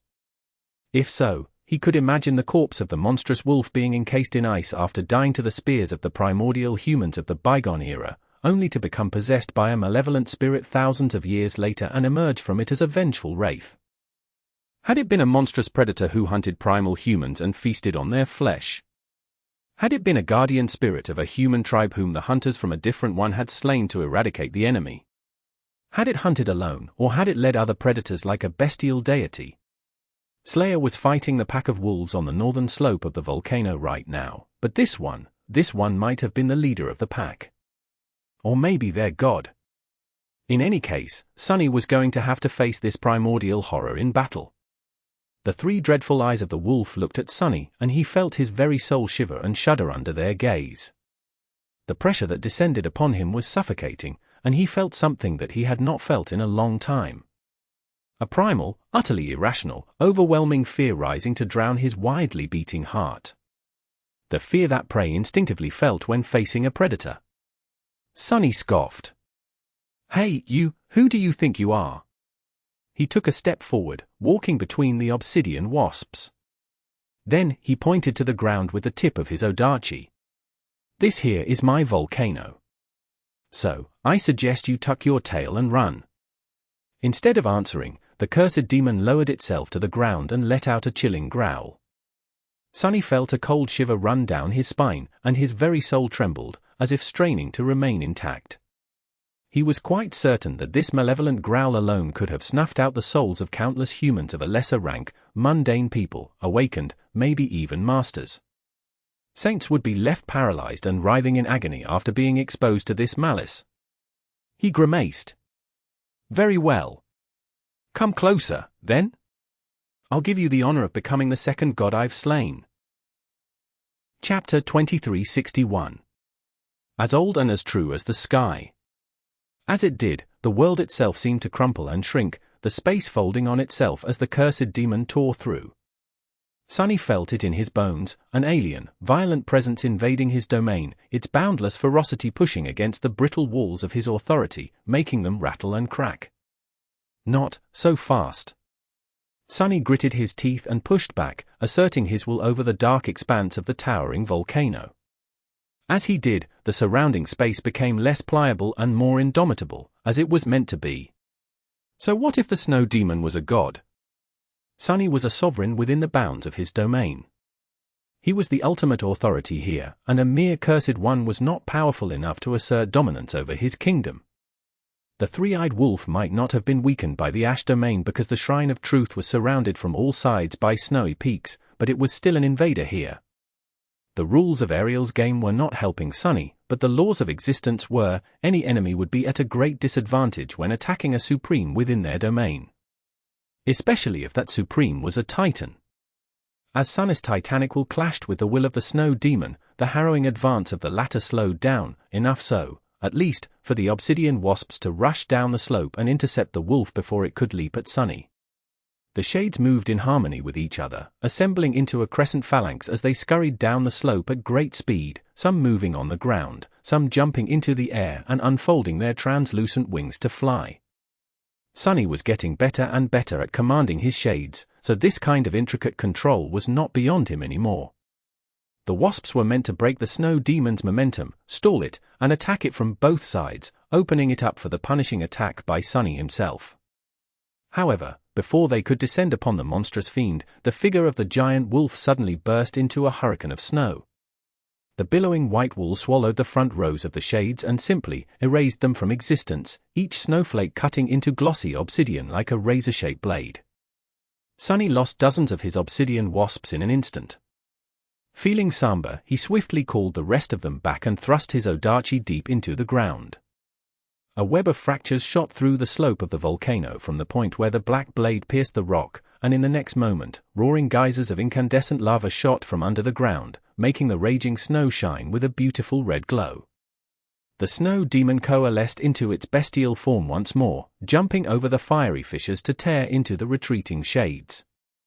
Its terrible maw opened and closed, easily crushing several of them between the jade fangs in one bite. The rest of the obsidian wasps escaped into the air, circling around the cursed abomination like a swarm. By now, Sunny knew that his shades would not be able to buy him much time, but they could still buy him a second or two to think, at least. I wonder? Sunny had not fought a lot of cursed nightmare creatures just yet, but he already suspected that each of them embodied some kind of concept, or at least wielded one as a weapon. The snow worm, Abundance, was the easiest example. The name Sunny had given it was also its essence. That cursed beast had used the concept of infinity to make itself inexhaustible, indestructible, and inevitable, until it had met an inglorious end by Sun's hand. What concept did this cursed demon embody, then? What was the weapon it used? Then again, beasts were simple creatures by definition. Demons, meanwhile, were beings of a far higher order and sophistication. They were cunning, insidious fiends whose chilling malice was born of keen intelligence. So, maybe what a cursed demon embodied was incomparable to the simple nature of abundance. Who is this enemy of mine? Sunny felt that victory or defeat, as well as his very survival, depended on finding a correct answer to this question. The creature in front of him had been a bestial spirit once. A primordial predator who had hunted the first humans at the dawn of time, only to fall to their flint spears when the humans learned to be hunters instead of prey. Perhaps it had been corrupted by the void back then, already. Perhaps it had been a benevolent guardian spirit of a human tribe before falling prey to human malice and being reborn as a dreadful wraith. In any case, it was truly ancient. It was a being from before history existed, having been born and slain in the age when even the gods were young, let alone the world they had created. A horror from the beginning of everything. So, wasn't Sunnis thinking too constricted by the complexities of the modern era? He felt something, a hint of an intuitive understanding. It came from the primal fear he had felt when the snow demon's gaze fell upon him. Why did the monstrous wolf have to embody a concept of anything? Why couldn't it just be the embodiment of a wolf? Of the wolf. The first, or perhaps the most flawless member of their storied tribe. Sunny shifted slightly, watching the wolf eviscerate the swarm of hapless supreme shades. If his enemy was indeed the embodiment of the concept of a wolf, then it was already at a fatal disadvantage. It was alone, after all. While the true strength of a wolf was the pack. Just as Sunny thought that, a litany of chilling howls resounded from the other side of the volcano, where Slayer was fighting the great beasts, the snow wolves. He paled. Crap. At that moment, he knew that he had to prevent the wolf from uniting with the pack of lesser beasts on the northern slope of the volcano at all costs. And he also knew something else. His Odachi rippled and elongated, turning into a black spear. Sunny dismissed most of his armor and aimed his spear at the harrowing demon. If his enemy was truly the source and embodiment of all wolves, then who was its greatest enemy? Naturally, it was the hunter. Chapter 2362. Hunter and Prey. To the best of his ability, at least. That statement sounded like an inspirational adage, but actually, there was nothing abstract or philosophical about it. Instead, it was strictly a matter of cold practicality. At the level of power where Sunny had found himself, the physical battle between two creatures was merely an expression of the violent clash between their wills, their spirits, their essences. An ultimate expression, true, but still only an outward one, no more than the tip of the iceberg. So, channeling a concept that was both superior and in direct opposition to the essence of his enemy would help Sunny resist their will better, empowering his own against the foe. At least that was what he hoped and expected to happen. Obviously, Sunny had never attempted a technique like that before. He had never even thought to think about such a technique before, let alone implement it. Luckily, Sunny had several vital advantages as far as channeling the concept of the hunter went. First of all, he was a hunter, one of the most accomplished hunters of mankind, no less. The number of powerful nightmare creatures he had hunted was almost incalculable, and there were few people in the world more knowledgeable about how to stalk prey. Secondly, he had witnessed the primordial hunters from the era of the wolf once, a long time ago. Not only had he witnessed and battled them, but he had also learned their primal, ruthless battle style. He even used it when sparring with Morgan during the Southern Campaign, increasing his familiarity with the combat techniques of those prehistoric humans. And lastly, Sunny was a master of shadow dance. That power of his allowed him to learn the essence of the enemy and assume their form, but even if there was no enemy for him to shadow, or if he did not dare to shadow anyone due to the fear of losing his unmoored, untethered self, he still had a great wealth of experience channeling the mindset and physicality of someone other than himself. Of becoming someone else, even. Shadows were a malleable sort, after all. So, even if Sunny had never attempted to channel an opposing concept to gain an advantage in a battle of wills with a superior enemy, he was still sufficiently confident that he could pull it off. Flying down the slope of the volcano while the wolf was distracted by the obsidian wasps, Sunny steeled his mind. Feel it? As Sunny lunged forward, the tip of his spear slicing the fabric of the world apart, he imagined himself as someone else. His imagination summoned a vision from the depths of his being, and submitting to his will, that vision came true. He could almost feel it, he did feel it. The chill of the early morning as he left his crude hut, its walls made of rough hide. The drops of dew trembling on the blades of grass. The smell of fresh blood in the air. The cries of his kin, the ghastly sight of a body ravaged by beasts. The wolves had attacked his tribe in the night, stealing a life. The anger, the sorrow, the hunger. The dark malice in the eyes of his fellow tribesmen, who looked at him for guidance. He was the best hunter among them, after all their leader. Their chieftain. The familiar weight of his spear as they headed toward the woods, the polished texture of its well-worn shaft, the wicked sharpness of its flint blade. With this spear, he was going to kill the wolf. He was going to kill it because it had dared to prey on his kin. Because it had dared to hunt in his territory. Sunny could feel his blood growing hotter, running faster. His eyes glinted with harsh, murderous light. His clear mind was engrossed with the channeled image, his movements turning sharp and economical, devoid of elegance or grace. His will had become different, as well. It changed to fit the essence of a fearless, ruthless hunter. In the next moment, Sunny was upon the wolf. His spear lashed out, aiming for the beast's glowing, malevolent eyes, bringing with it the absolute finality of death. However, the wolf was a fierce and cunning predator, as well. It was larger than Sunny, stronger than Sunny, faster than Sunny, it was hungrier than Sunny, too. It avoided the spear easily, leaping away and letting out a fearsome growl. The harrowing gaze of its 3 crimson eyes pierced him, penetrating into his very soul. And suddenly, Sunny was little and weak. He was prey paralyzed by fear. The ash billowed around him, and before the wolf could lunge forward again, Sunny disappeared into the shadows and stepped out of them somewhere else, his ruthless spear piercing the wolf's side. I? The ancient fiend whined and exploded into a storm of obliterating snow, retreating down the slope of the volcano to take shape again. Sunny took a step forward and aimed his spear at the cursed demon once again. His lips twisted into a vicious grin. "I'm no one's prey." The wolf stared at him with madness and hatred for a split second, and then rushed forward in a hurricane of frenzied killing intent. Sunny met the beast with the tip of his spear, and at the point where they clashed, the slope of the volcano fractured, countless tons of ash and rock sliding down into the sea of clouds. A deafening thunderclap sent the clouds rippling, and the world quaked, hurt by the violence of the cataclysmic forces they had unleashed. Neither Sunny nor the wolf paid it any attention, though, having turned into a rolling, harrowing whirlwind of destruction. The two of them were intertwined in a dreadful dance of death, and nothing could withstand the lethal horror of their primal fury. The towering volcano shuddered. Chapter 2363. Shattered Rock. And yet, in every battle Sunny had fought in this miniature realm, the mountain in question would inevitably be damaged. The two clashes with the Ice Hive and the dreadful battle against Abundance had resulted in chilling devastation.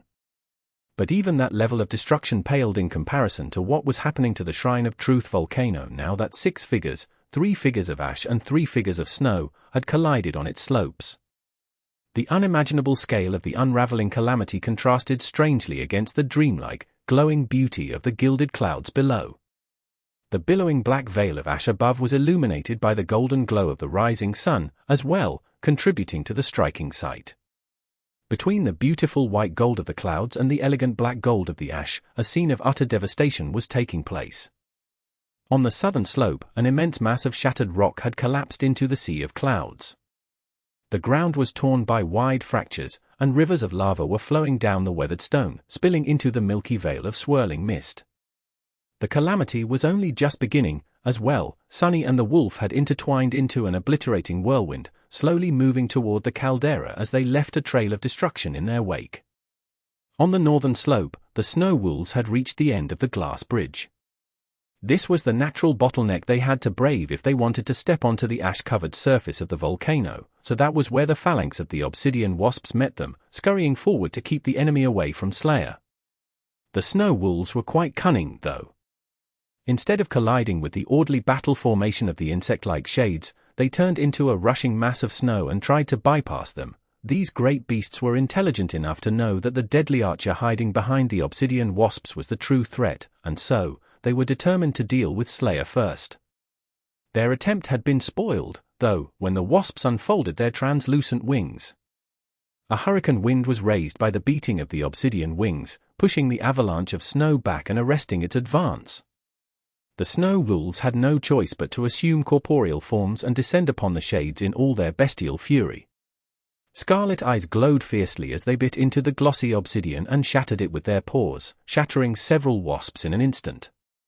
The wasps were shades of supreme beasts, and there were more of them than there were snow wolves. However, shades were inherently weaker than their living counterparts, and these great beasts seemed far more powerful than each individual crystal wasp had been.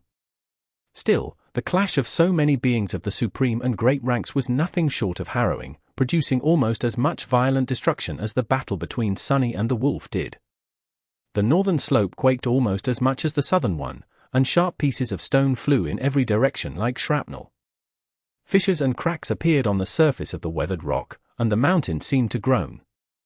Its titanic edifice shuddered in pain. The obsidian wasps seemed to disintegrate under the vicious assault of the snow wolves, but they fought with the tactical awareness and precision of a well-trained army unit. What they lacked in strength and ferocity, they made up for with seamless coordination and unity. That was only possible because Sunny commanded them with an intricate level of control, of course. One of the shades fell, shattered in the maw of the towering white wolf, but that gave 2 more just enough time to bite into the wolf's legs with their obsidian mandibles. And that, in turn, gave Slayer just enough time to draw her bow. Now that the wolves were not rushing across the bridge but were instead bogged down in the crumbling phalanx of obsidian wasps, they were easy targets. A black arrow flashed through the air and sank into the wolf's frenzied eye. In the next moment, the entire upper half of the beast exploded into a bloody mess. The great beast fell down, its body crumbling into snow and ice. On the eastern slope, the indomitable clockwork giant stepped onto the ash. Its stiff motions were measured and inevitable, and the world itself seemed to be bending around him, as if pushed by the crushing mass of the cursed beast's heavy presence. The giant looked up, at the gargantuan body of abundance that was already descending upon him like an avalanche of black flesh. His sword rose like the blade of a guillotine and fell down, cleaving through the enormous worm's neck. Even the great sword's immense length was not enough to cut cleanly through it, though. And even though the cut delivered by the clockwork giant extended far beyond the brass blade of his sword, leaving a colossal scar on the face of the mountain, Abundance refused to be beheaded. Instead, the giant was buried under the endless flesh of the worm shade. The volcano quaked and trembled from the cataclysmic impact, a hurricane of ash rising into the air as the weathered rock split and turned to dust. The surface of the volcano broke, but the indomitable brass giant did not. Instead, it simply carved his way through the flesh of Abundance, emerging on the other side with mechanical, unfeeling malevolence. As soon as it did, a sonic wave crashed into him violently, making the ancient metal rattle and pushing the cursed beast back. High above, a dark dragon was soaring among the ash, its eyes shining with a beautiful silver light. Kai was a saint, and saints were not supposed to battle cursed ones. However, he was empowered by the boon of ash and emboldened by Sunnis' own deathly will. So, today, he could achieve things he would not have been able to achieve otherwise. Like, for example, meaningfully affecting a sacred shade with the mystical power of his voice. No sooner than the clockwork giant staggered back into the coils of Abundance, an eerily beautiful voice thundered from above. "Crush him!" And suddenly, the giant found it much harder to escape from the endlessness of the black worm than before. The mountain shuddered, breaking apart, as the cursed abominations and the sacred shade clashed on its slope, the beautiful dragon unleashing the destructive power of its songs on the shattered slope. The sun crawled slowly from behind the horizon. Chapter 2364. Wolfbane. It was a strange and unpleasant thing, but he could not stem the flow of blood from his wounds. His side was torn apart, and his forehead was cut. Blood was flowing down his face, stinging his eye. The world had turned half red, and the shaft of his spear was slippery in his hand. Of course, the smell of blood only made him hunger to kill his enemy more. The only thing he regretted was that the wolf did not shed blood, as well. Despite being cut and mangled by his spear, the vile thing was a corpse, after all, and corpses rarely bled. Sunny himself was not a corpse, but he was not in the habit of bleeding either. Today was the exception to the rule, though, because of who his enemy was. The wolf was the epitome of a predator, and therefore, everything that it hunted was prey, was supposed to be prey. And it was the nature of the wolf's prey to bleed. To be mangled, torn, and devoured. Sunny found himself struggling to push against the confines of being prey, of having this concept be forced upon him by the will of the wolf, and therefore, Bloodweave was cowering in fear of the malevolent spirit. Of course, he was not bleeding as much as a normal person would. If he did, he would have turned into a corpse himself already. His will was resisting the cursed demon fiercely, and to great success. That was why Sunny was still alive, that was why the wolf could not move freely on the slope of the volcano, and that was why the dreadful fiend had more wounds on its body than Sunny did. And the reason why Sunnis' will was so effective against the will of a being that was far more ancient, far more powerful, and far more terrifying than him was, in large part, because he did not wield it blindly. He wielded it as a swordsman would a sharp blade, with finesse and precision. He had donned the essence of the hunter, too, making that weapon uniquely suited to fight against the wolf. Sunny pierced the cursed demon with his spear, scorched it with lava, and set his obsidian wasps upon it like hunting dogs. He poisoned its soul with death will, smothered it with ash, and chained it with manifested shadows. He broke its fangs and shattered its bones, slamming the giant wolf into the slope of the volcano with the power of a supreme titan. He made sure that every step the vile fiend made inside his domain cost more than it could afford to pay. And pay it would. Barely blocking the swipe of an enormous paw with the shaft of his spear, Sunny was tossed back. The wolf moved with speed which made the concept of time meaningless. The world, those parts of it that were not pushed by Sunnis' own will, seemed still. Flakes of ash were frozen in the air, and fountains of lava had turned into glowing statues. The sun stood motionless, half hidden behind the horizon. Feeling the iron taste of blood on his tongue, Sunny wanted to laugh. He had wanted to hold out until the dawn exhausted itself, hadn't he? That hope seemed senseless now. At the speed with which he and the wolf were moving, the dawn might as well have been eternal. Landing on the jagged rocks, Sunny slid on the ash and righted himself with the butt of his spear. The wolf was already upon him, and there was no time to dodge. "You damn grotesque monstrosity!" Sunny did not have time to dodge, and he did not even have time to dive into the shadows. So, he did not even try. Instead, a split second, whatever that meant now, before the wolf's inescapable jaws snapped shut across his torso, he simply turned into a shadow himself. It did not matter for a cursed demon whether its enemy was tangible or intangible, so Sunny kept himself manifested as a clump of matter, a formless mass of darkness that was pushed by the fiend's snout like fabric. Instead of biting him in two, the wolf simply got entangled in him, carrying both of them hundreds of meters up the slope with its lunge. Then, Sunny imbued his formless body with the weight of a mountain, pushing the wolf down. His spear was hopelessly beyond reach now, but that was all right. Because there were 100 perfectly fine spears sticking out of the creature's back, their ancient flint blades still retaining their deadly edges. 100 hands rose from the formless mass of darkness entangling the cursed demon and grasped the shafts of the ancient spears, tearing them out of the wolf's hide and then plunging them back with vicious strength. The wolf let out a harrowing, soul-destroying howl, and tore into Sunny's formless body, shredding it apart with its fangs and its claws. The pain was blinding. Everything about Sunny, his body, his soul, his spirit, was being torn apart. But he simply laughed, continuing to stab the frenzied beast with the 100 flint spears. Some of them broke, but more remained intact, piercing deeper and deeper into the fiend's flesh. More still plunged into its shadow, ripping it to shreds. The wolf fell and rolled, crushing Sunny under its weight. Both of them were receiving grievous wounds, but Sunny knew that the wolf would easily outlast him. There would be only one winner in this reckless exchange of mortal wounds, and it was not going to be the human. The volcano shuddered once more, another section of the southern slope becoming utterly pulverized and broken. In fact, most of the southern slope was simply gone, by now. The eastern slope looked better, but not by much. Abundance was on the verge of collapsing there, and Kai was battering the indestructible brass giant with sonic blasts to buy the gargantuan worm a little bit more time. Slayer had managed to slay a few more snow wolves on the northern slope, but most of the obsidian wasps were already gone. She had to abandon her bow and unsheath her blades, slicing open the throat of a lunging beast as she dove beneath it. The terrain of the volcano had completely changed, the very landscape being reshaped by the terrifying battle. It almost felt like the entire mountain was ready to collapse. Drowning in pain, bloodlust, and fury, Sunny thought coldly. It should be time, shouldn't it? He would have smiled if he had a mouth. The spear, after all, was not the only weapon of a hunter. The hunter's best tool was a trap. Chapter 2365. Lured into a trap. The wolf was wounded more. It was because Sunny was defending his domain while the wolf was invading it. It was also because Sunny was especially tenacious, while the wolf was simply ferocious.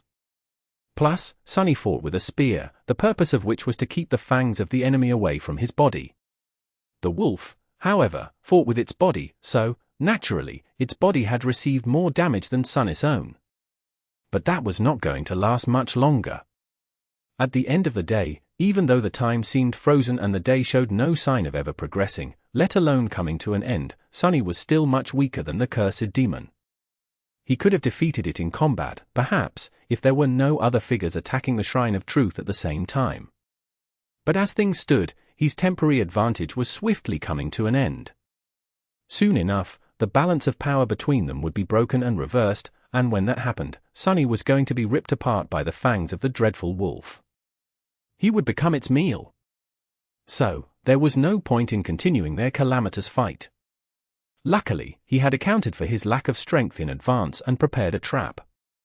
The trap he had built was quite a simple one, but also quite devious.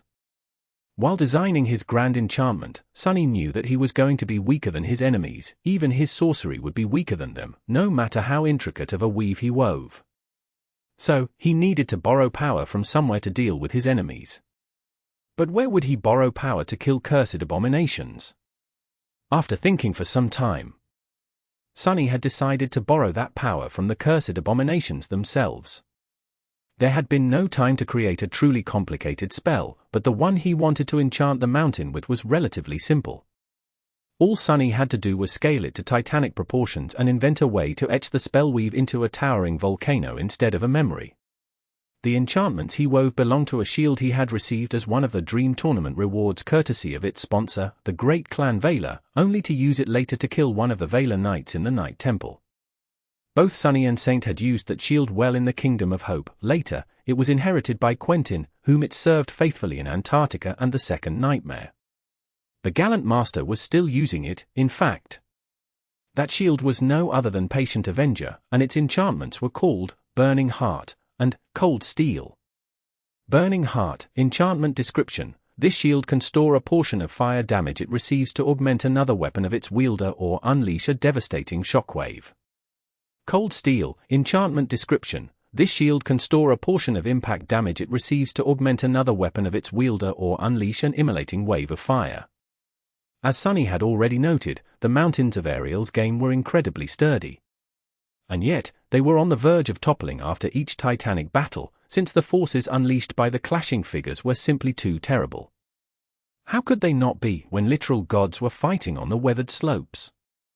So, Sunny had enchanted a fire-breathing mountain in a way that allowed it to absorb the damage it received, store it, and then unleash it in one harrowing, world-ending conflagration.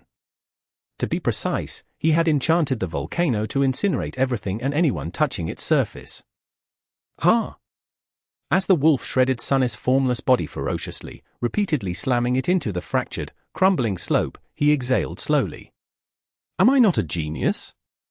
No, but really. He would have laughed if he could. Any other enchantment would have needed time to collect charge, which would have doomed Sunny because of how fast the battle was progressing. However, the enchantments derived from the Patient Avenger he had woven into the mountain did not depend on time, they only depended on the amount of damage dealt to the mountain.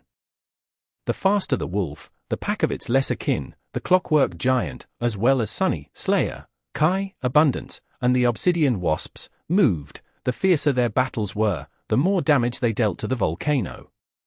And the more damage was dealt to the volcano, the more of it the volcano absorbed, hastening the moment when the enchantment would reach critical mass. It's time, now. I think. Sunny was ready to spring his trap on the wounded wolf. The formless, hundred-handed mass of darkness tore all of the flint spears from the body of the cursed demon, tearing its white fur. And then, it simply dissolved into the shadows. Sunny sent himself to the Shrine of Truth. At the same time, Slayer was pulled into the shadows, as well, appearing next to him in a stagger. If the murderous shadow was surprised by suddenly being taken out of the fight, she did not show it. If anything, she seemed dissatisfied by the fact that Sunny had robbed her of the chance to kill more wolves. Kai had just landed on the shattered rock a split second ago to avoid a world-severing strike of the Clockwork Giant's sword. He was pulled into the shadows, too, and there was suddenly a giant dragon in the vast hall of the shrine. The surviving Obsidian Wasps and the Shade of Abundance were dismissed, leaving only the snow abominations on the slopes of the volcano. That was quite a dangerous situation, not only because the enemies could converge freely on the caldera, but also because the wolf could unite with the pack of great beasts, regaining its greatest strength. But, of course, Sunny was not planning to give the abominations a chance to meet. Assuming his human form and falling to his knees, awash in blood, he grinned wildly. And sent a pulse of essence into the scorched floor of the ancient shrine, activating his spell. Chapter 2366. Grand Enchantment. Slayer sank one of her swords into the floor of the temple, while Kai crouched low to the floor. The sight of a crouching dragon was strangely magnificent, but also slightly comical. Sunny had no time to laugh, though. He could feel an abyss of shadow essence raging somewhere deep below him, the colossal weave he had etched into the mountain coming alive at his touch. The The pulse he had sent spread through the intricate web of essence strings running through the vast network of tunnels abundance had created, and then the entire mountain moved. Some distance away, on its southern slope, the wolf had been given no time to reach the caldera. On the northern slope, the snow wolves were still disoriented by the sudden disappearance of their enemies. On the eastern slope, the unflappable brass giant was taking a step. The ash covering the slopes of the volcano suddenly ignited with a soft glow, as if the rock beneath it was shining. The soft glow swiftly turned into blinding, incandescent radiance. Then, the ash was incinerated, dissolving into the searing light. Sunny belatedly remembered his own advice and looked for something to take hold of. Damn! The shadows rose to envelop the shrine of truth, and the platform it was resting on, into an impenetrable cocoon. The world turned white. And absolutely silent. Outside, the entire volcano suddenly ignited with pure white light, shining brighter than the rising sun. The incandescent white mountain was like a finger pointing at heaven, carved from peerless white jade. The golden radiance of dawn paled in comparison to its brilliance, seeming dim and bleak. Then came the heat. The ash was annihilated. The shattered rocks were annihilated, as well. The rivers of lava were turned into clouds of incandescent plasma. The plasma was turned into something else, something unknown. Divine flame, perhaps. The primordial soup of creation. Creation was just the other side of destruction, though, if Nephis was to be believed. And Sunny was about to witness that destruction with his own two eyes. Metaphorically speaking, of course, since he was on his knees in the darkness of the temple, with his eyes closed. There were no shadows left anywhere on the volcano, either, so he could not even sense the dreadful majesty of the destruction he had unleashed. Outside the range of his senses, a wave of unfathomable heat was unleashed from the slopes of the volcano. The veil of ash above it ignited like a starlit sky, then dissolved into the blinding light. The glass bridges melted. The sea of clouds around the mountain evaporated. Luckily, he was not there to see what was hidden below. He did hear something, however. "You have slain an enemy. You have slain an enemy. You have slain." The enchantment was aimed at anything that touched the surface of the volcano, which meant that the shrine itself, which stood on a hanging platform suspended above the main shaft, was the only safe spot. However, the scale of the unleashed power was far too great for it to remain unscathed. As an annihilating heatwave radiated outward from the slopes of the volcano, making the atmosphere boil and causing the snow on the mountains dozens of kilometers away to melt, some of it reached the cocoon of shadows enveloping the shrine, as well. The shadows burned. But that was only the beginning. Because the volcano was melting like a candle from its own heat. The damage dealt to it by the first activation of the grandiose enchantment was absorbed, as well. And then released as a devastating shockwave. Damn! The towering volcano shuddered. And then, it exploded. It simply ceased to exist, the part of it above the vanquished clouds, at least. Deep fractures covered its melting slopes, and in the next instance, the slopes disintegrated into a swiftly expanding mass of burning rock and boiling lava. The fiery debris rained down, some leaving scorch marks on the surrounding mountains. The chains that held up the shrine had been melting, and now, they snapped. The platform plummeted down. Sunny had made himself as heavy as he could, but still, he was almost thrown into the air. "You have slain an enemy." The cocoon of shadows was pulverized by the tidal wave of sound that arrived in the wake of the harrowing explosion. Sunny was suddenly both blind and deaf, barely cognizant of where up and down were. By the time the Shrine of Truth crashed into something solid, the sound wave reached the surrounding mountains, stripping them of the remaining snow and sending cracks running through their slopes. There would have been a secondary eruption of heat, and a secondary explosion, but now that the entire upper part of the volcano was no more, the enchantment Sunny had woven into it was gone, too. The snow wolves were dead. The cursed demon, the wolf, was dead, too. It had already been wounded, and while it did survive the initial wave of heat, the following shockwave tore what little remained of its scorched body apart. A god died just like that, slain with the help of its own strength by the trap of a cunning hunter. The clockwork giant, though, was still alive. But he did not stay alive much longer. His brass breastplate had melted in the heat, but then restored itself. The following explosion, though, sent him flying high into the sky. He plummeted down like an incandescent comet, seemingly impervious to all harm. Soon, however, his shining metal body reached a point where clouds would have been before. Something grotesque moved far below, then, reaching up to grab him and pull him down. Soon enough, the sinister construct was no more. The cloud slowly flowed from afar, repairing the vast rift in the torn sea. The melting glass bridges finally cooled, turning into strange and beautiful sculptures. Where the towering volcano had once stood, only a melted stump of it remained. White mist washed against the glowing rock, turning into steam. The entirety of the broken volcano had turned into a giant bowl, filled to the brim with lava. And in the middle of the fiery lake, a lonely platform floated on the lava, supporting the weight of a scorched temple. Inside, suffering from unbearable heat, Sunny slowly rose from the floor and looked at one of the two altars with a dazed expression. There, 3 jade figurines had appeared at some point, as if summoned by magic. He smiled, causing the crust of baked blood covering one side of his face to crack. His voice was hoarse and unsteady. I think we won. Chapter 2367. Lake of Lava. Sunny was sprawled on the floor, his breathing labored. Kai had assumed his human form and was standing above him, a concerned expression on his face. His worry was appreciated, but entirely misplaced, since there was no real need to fret. The wounds looked worse than they were. Surely, the sight of mangled flesh, with bone visible in the deeper tears, was disconcerting. And his soul was hurt, too. But Sunny was supreme. After all, a bit of damage like that was not going to kill him. In fact, these wounds were going to heal swiftly. But not swiftly enough to be healed completely before the next battle, which was unfortunate. The obsidian wasps he had lost would not repair themselves in time, either. The spell he had woven went up in flames with the volcano. Sunny let out a sigh. Really, he had suffered quite a loss in this battle. Well, I did fight a cursed demon, you know. The battle against the wolf had been truly frightful. Now that it was behind him, Sunny could truly appreciate the fact that he had somehow managed to last this long against a fallen deity of that class. Kai himself was battered and exhausted, but most of all, he seemed bewildered.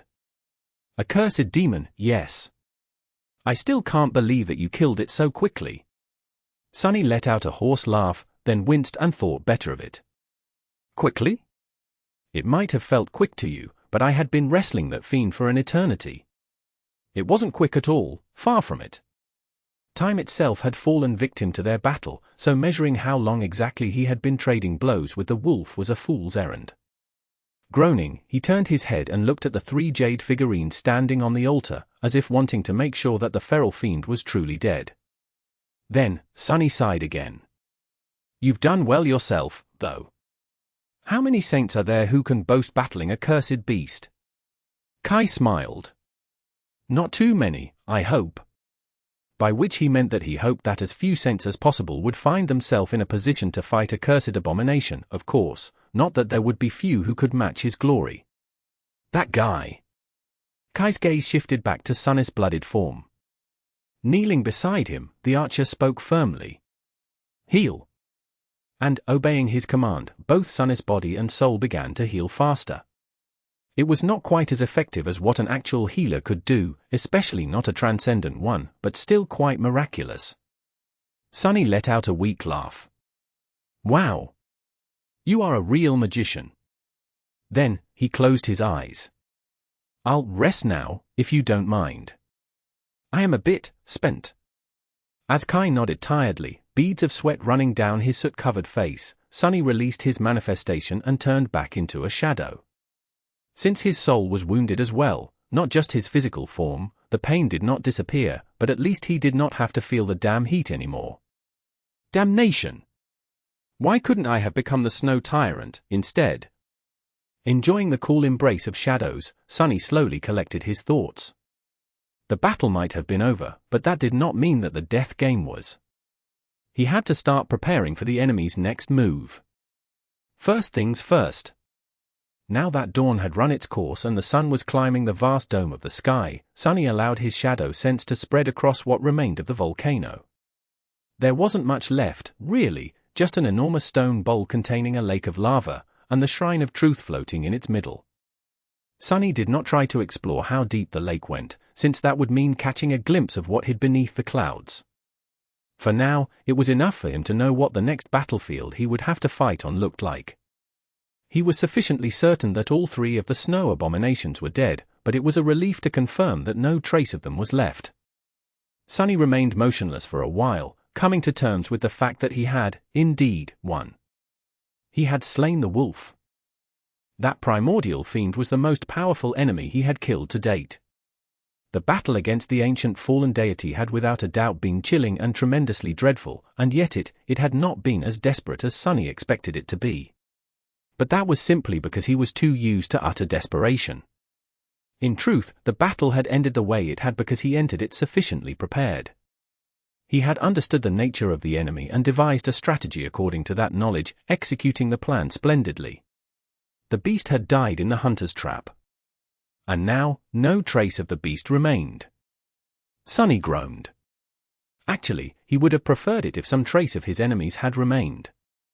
The wolves seemed more like wraiths than actual beasts, which meant that eating their meat would have probably not been an option anyway, but what troubled him more was that there were no soul shards left in the wake of the three snow figures, either. They had probably drowned in lava, or maybe had been outright destroyed with the nightmare creatures. Sunny had never witnessed soul shards being destroyed with their hosts before, but then again, he had never witnessed such a battle either. The cataclysm summoned into existence by his sorcery had unleashed truly profane power, so there was no point to be surprised. He still felt despondent at the loss of 4 sacred soul shards, though. How regretful. Sunny allowed himself to feel disappointed for a while, then pushed his thoughts in a more productive direction. It was not like he had gained nothing from the battle, after all. The first benefit was quite obvious, it was that he was still alive. Kai and Slayer were also in one piece, and even the Shade of Abundance had not been destroyed completely, meaning that it would be able to participate in the next siege.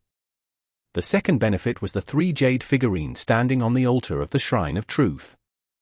They were the very reason Sunny had driven his companions all the way to the shrine. In the first place, by sacrificing them, they would be able to grow much stronger, and therefore much better suited to face the next battle, and every death game battle after that. And lastly, there was the third benefit as well. It was what Sunny had learned from his battle against the wolf. That one an unexpected boon, and one he was most curious about. Chapter 2368. Wrong order. Rather, he had come up with that countermeasure after coming to understand his enemy deeply. Learning the very essence of his enemies was one of the things he did best, after all, having shadowed countless humans and nightmare creatures in his life. Sunny had learned that skill while mastering the first step of shadow dance. In the beginning, it was all about glimpsing the secrets of his enemy's battle style, but just as shadow dance had outgrown the confines of merely being a combat technique, its purview had expanded greatly, as well. Sunny had long become capable of sensing the flow of essence through his enemies. But after fighting the wolf, he realized that he was also capable of sensing the enemy's will, not just its impact, but also its affinity. Understanding the nature of the wolf was one part reasonable deduction and one part being able to sense what its ferocious spirit truly was. It was strange. Sunny felt that he had stumbled onto something profound. Channeling the concept of the hunter had helped him survive the fierce assault of the cursed demon. Perhaps it was the very reason he had managed to survive until the volcano absorbed enough damage to produce a powerful enough explosion. And he did not delude himself into thinking that just anyone could have been able to accomplish the same. That last part was especially important. Nephis possessed a singularly powerful will, but her will was firm and indomitable. It was like a sword that refused to break and demanded that everything else break under its blade. Her uncompromising spirit strived to be absolute. Sunny's own will, however, was subtle and insidious. Nephis described it as a weapon that only knew how to kill, and there was certainly truth to her words, but that slaying weapon was flexible and versatile, willing to assume any form it needed to kill the enemy. Just like shadows were inherently formless, and therefore willing to assume any form. That was the reason why Sunny was uniquely positioned to channel any foreign concept, which meant that it was something that only he could do, or at least do so effectively. That ability suited him perfectly. So perfectly, in fact, that he wondered if he was meant to discover it. Not in the grand way of being fated or influenced into stumbling upon it, though, more so in the way of that ability being the next step on the path he had been walking all along. Was this the sixth step of Shadow Dance? I think it is. Sunny felt that it was, and that was why he was so bewildered. After all, he had not mastered the fifth step yet. How novel. This was the first time his understanding of Shadow Dance had become greater than his actual mastery of it. Before, he had always stumbled in the darkness, seeking epiphanies and revelations. Usually, the act of fathoming the secret of the next step meant mastering it. But this time, things were different. The fourth step of Shadow Dance allowed him to assume the forms of his enemies. The fifth step was supposed to allow him to shadow their powers and attributes, as well. He had even discovered a way to master it by fusing with his shadows and augmenting those of his domain, humans and shades both. However, Sunny had never gone through the actual process of doing so. That was because by the time he learned the secret of the fifth step, his fate had already been lost, and his true name was gone. Without the true name to anchor his self, it was too dangerous to delve so deeply into the essence of other beings and assume their form. He could easily lose himself forever, forgetting how to return to his own form in body, mind, and soul. So, the fifth step of Shadow Dance remained beyond his reach. It had remained unreachable for so long, it seemed, that both Sunny and his enemies had grown in power greatly. And now, having failed to master it, Sunny was already discovering the secrets of the step after that. So, was what he had done in the battle against the wolf dangerous? Sunny felt bitterly reluctant to admit it, but he knew that it was.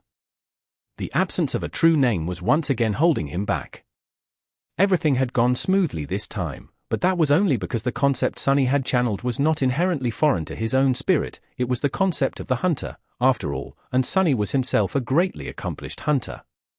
But what if the concept he had to channel was completely alien to him? Would he be able to embody it? Sunny knew that he would, with enough practice. He knew how malleable everything about him was. But would he be able to return from channeling a concept that was in conflict with his own spirit? Sunny was not sure about that. What about channeling 100 concepts, each of them vastly different and in opposition to each other? Well, that sounded like a perfect way to fall into complete lunacy, and Sunny already had precious little sanity left. He was already afraid of losing himself, or at the very least his humanity, to the nature of being supreme. Of becoming something he despised on the path to apotheosis. This feels terrible. Damn!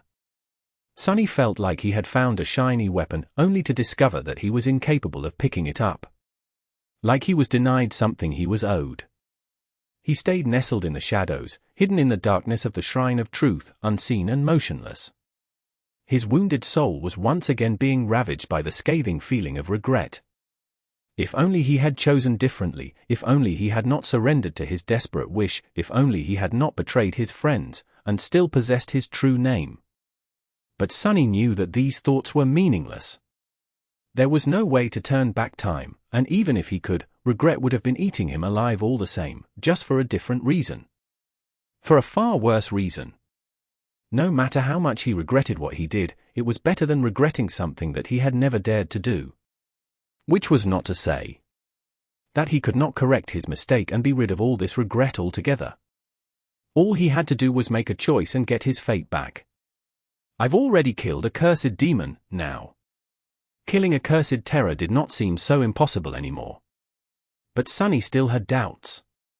Sometime later, he emerged from the shadows and rubbed his face, chasing the uninvited thoughts away. He had no time to ponder these difficult matters now, because there were too many enemies he had to kill. Right. On to the next point of the agenda? His gaze fell on the 3 jade figurines. Chapter 2369. Fine Thread. Well, a soul core in the case of Kai. In the case of Slayer, though, Sunny was not entirely sure what to call the radiant ember at the heart of her unfathomably dark self. A shard of a core in a shadow of a soul, perhaps. Looking at it, he remembered what Eerie's had told him once. That his shadows were not entirely complete, if there was a way to complete, though Sunny did not know what it was. Or if there was a need or a benefit to completing them. All he knew was that Slayer had been complete before being slain by his blade, but now, she was a part of him, just like the rest of his shadows were. Another mystery to solve, one day. The second ring of ash made Kai and Slayer much stronger. It also allowed Sunny to imbue them with far more of his will, enough so that he would not worry about sending either of them into a battle with great nightmare creatures. As for the cursed ones, well, Sunny himself was not too confident when facing those. With how much his companions were empowered by his will, however, they would at least be able to help him take the cursed ones down. Their arrows would not bounce off the flesh of those fallen gods without leaving a scratch. That's something. That was quite a boon, actually. The shadows of the wolf and its pack were resting in his soul now, as well. As long as Sunny could summon the shade of the sacred demon into existence, his small army was going to become tremendously more powerful. Still, he studied the third jade figure, the snow demon figure, which was left laying on his palm. He wanted to become stronger, as well. 5 of the snow tyrant's abominations had already fallen by his hand, including 3 cursed ones, but instead of making him feel secure, the experience of those battles only made Sunny feel trepidation. The battle against the wolf had been a close one. He had triumphed in the end, and it was quite a spectacular victory. And yet, nobody knew better than Sunny how easily he could have lost his life instead. How was he going to fight a cursed devil? There was a qualitative jump in power between monsters and demons, because demons were sapient. But there was just as significant of a jump between demons and devils, because devils wielded profane and terrifying powers. What was he going to do when a fallen deity unleashed its powers against him? What if that deity was accompanied not by beasts, but by monsters? Or even creatures of a higher class? So, Sunny was not going to refuse more power. That said, he also wanted to learn the truth. Whatever boost he could receive from sacrificing the snow demon figure to the shrine of truth was bound to be, if not insignificant, then at least marginal. Kai and Slayer could borrow his will with the help of Ash, but what would Sunny borrow? At most, his strength would somewhat increase. Knowledge, on the other hand, was the origin of all power. It was none other than Weaver himself who had said it, so, learning a useful truth could actually give him far more power than sacrificing a figure would. Or not. I've decided. Sunny sighed. I think I am going to toss this thing into the lava. Kai, who had been drawing his bow to get used to his newfound strength, glanced at him briefly. Whatever you think is best. Then, he lowered the bow and looked at him properly. There was a strange expression on Kai's face, not quite a frown, but something similar to it. Sunny raised an eyebrow. What? Kai remained silent for a bit, then shook his head. No, nothing. It's just, that demon. Did you see anything strange when fighting it? Sunny blinked a few times. That demon was an eldritch god.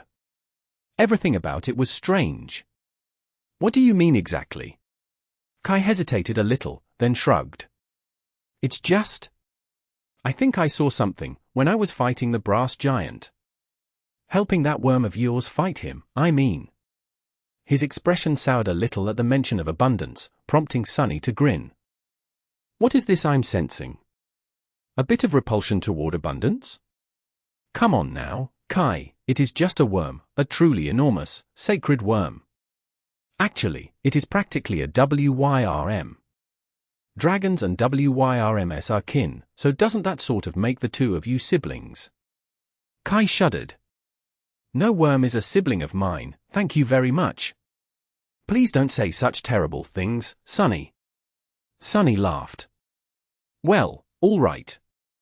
No need to be so offended. In any case, what was it that you saw? We both know how special your sight is, Kai, so don't make the mistake of underestimating it. Sunny was higher in rank than Kai and vastly more powerful, but that did not mean that he was superior to his friend in all regards. In terms of perception, for example, Kai was far ahead of him, or anyone else, really. So, Sunny was inclined to take whatever Kai had seen seriously. Kai lingered for a while, frowning, then said finally, "During the battle, a few times, I thought I saw something glistening in the air behind the giant. But every time I tried to take a closer look, there was nothing there. I would decide that I saw wrong, only to be distracted by that shine again later. Eventually." He paused for a moment, then added, "I thought that I noticed a silver thread extending from his back and disappearing into the distance.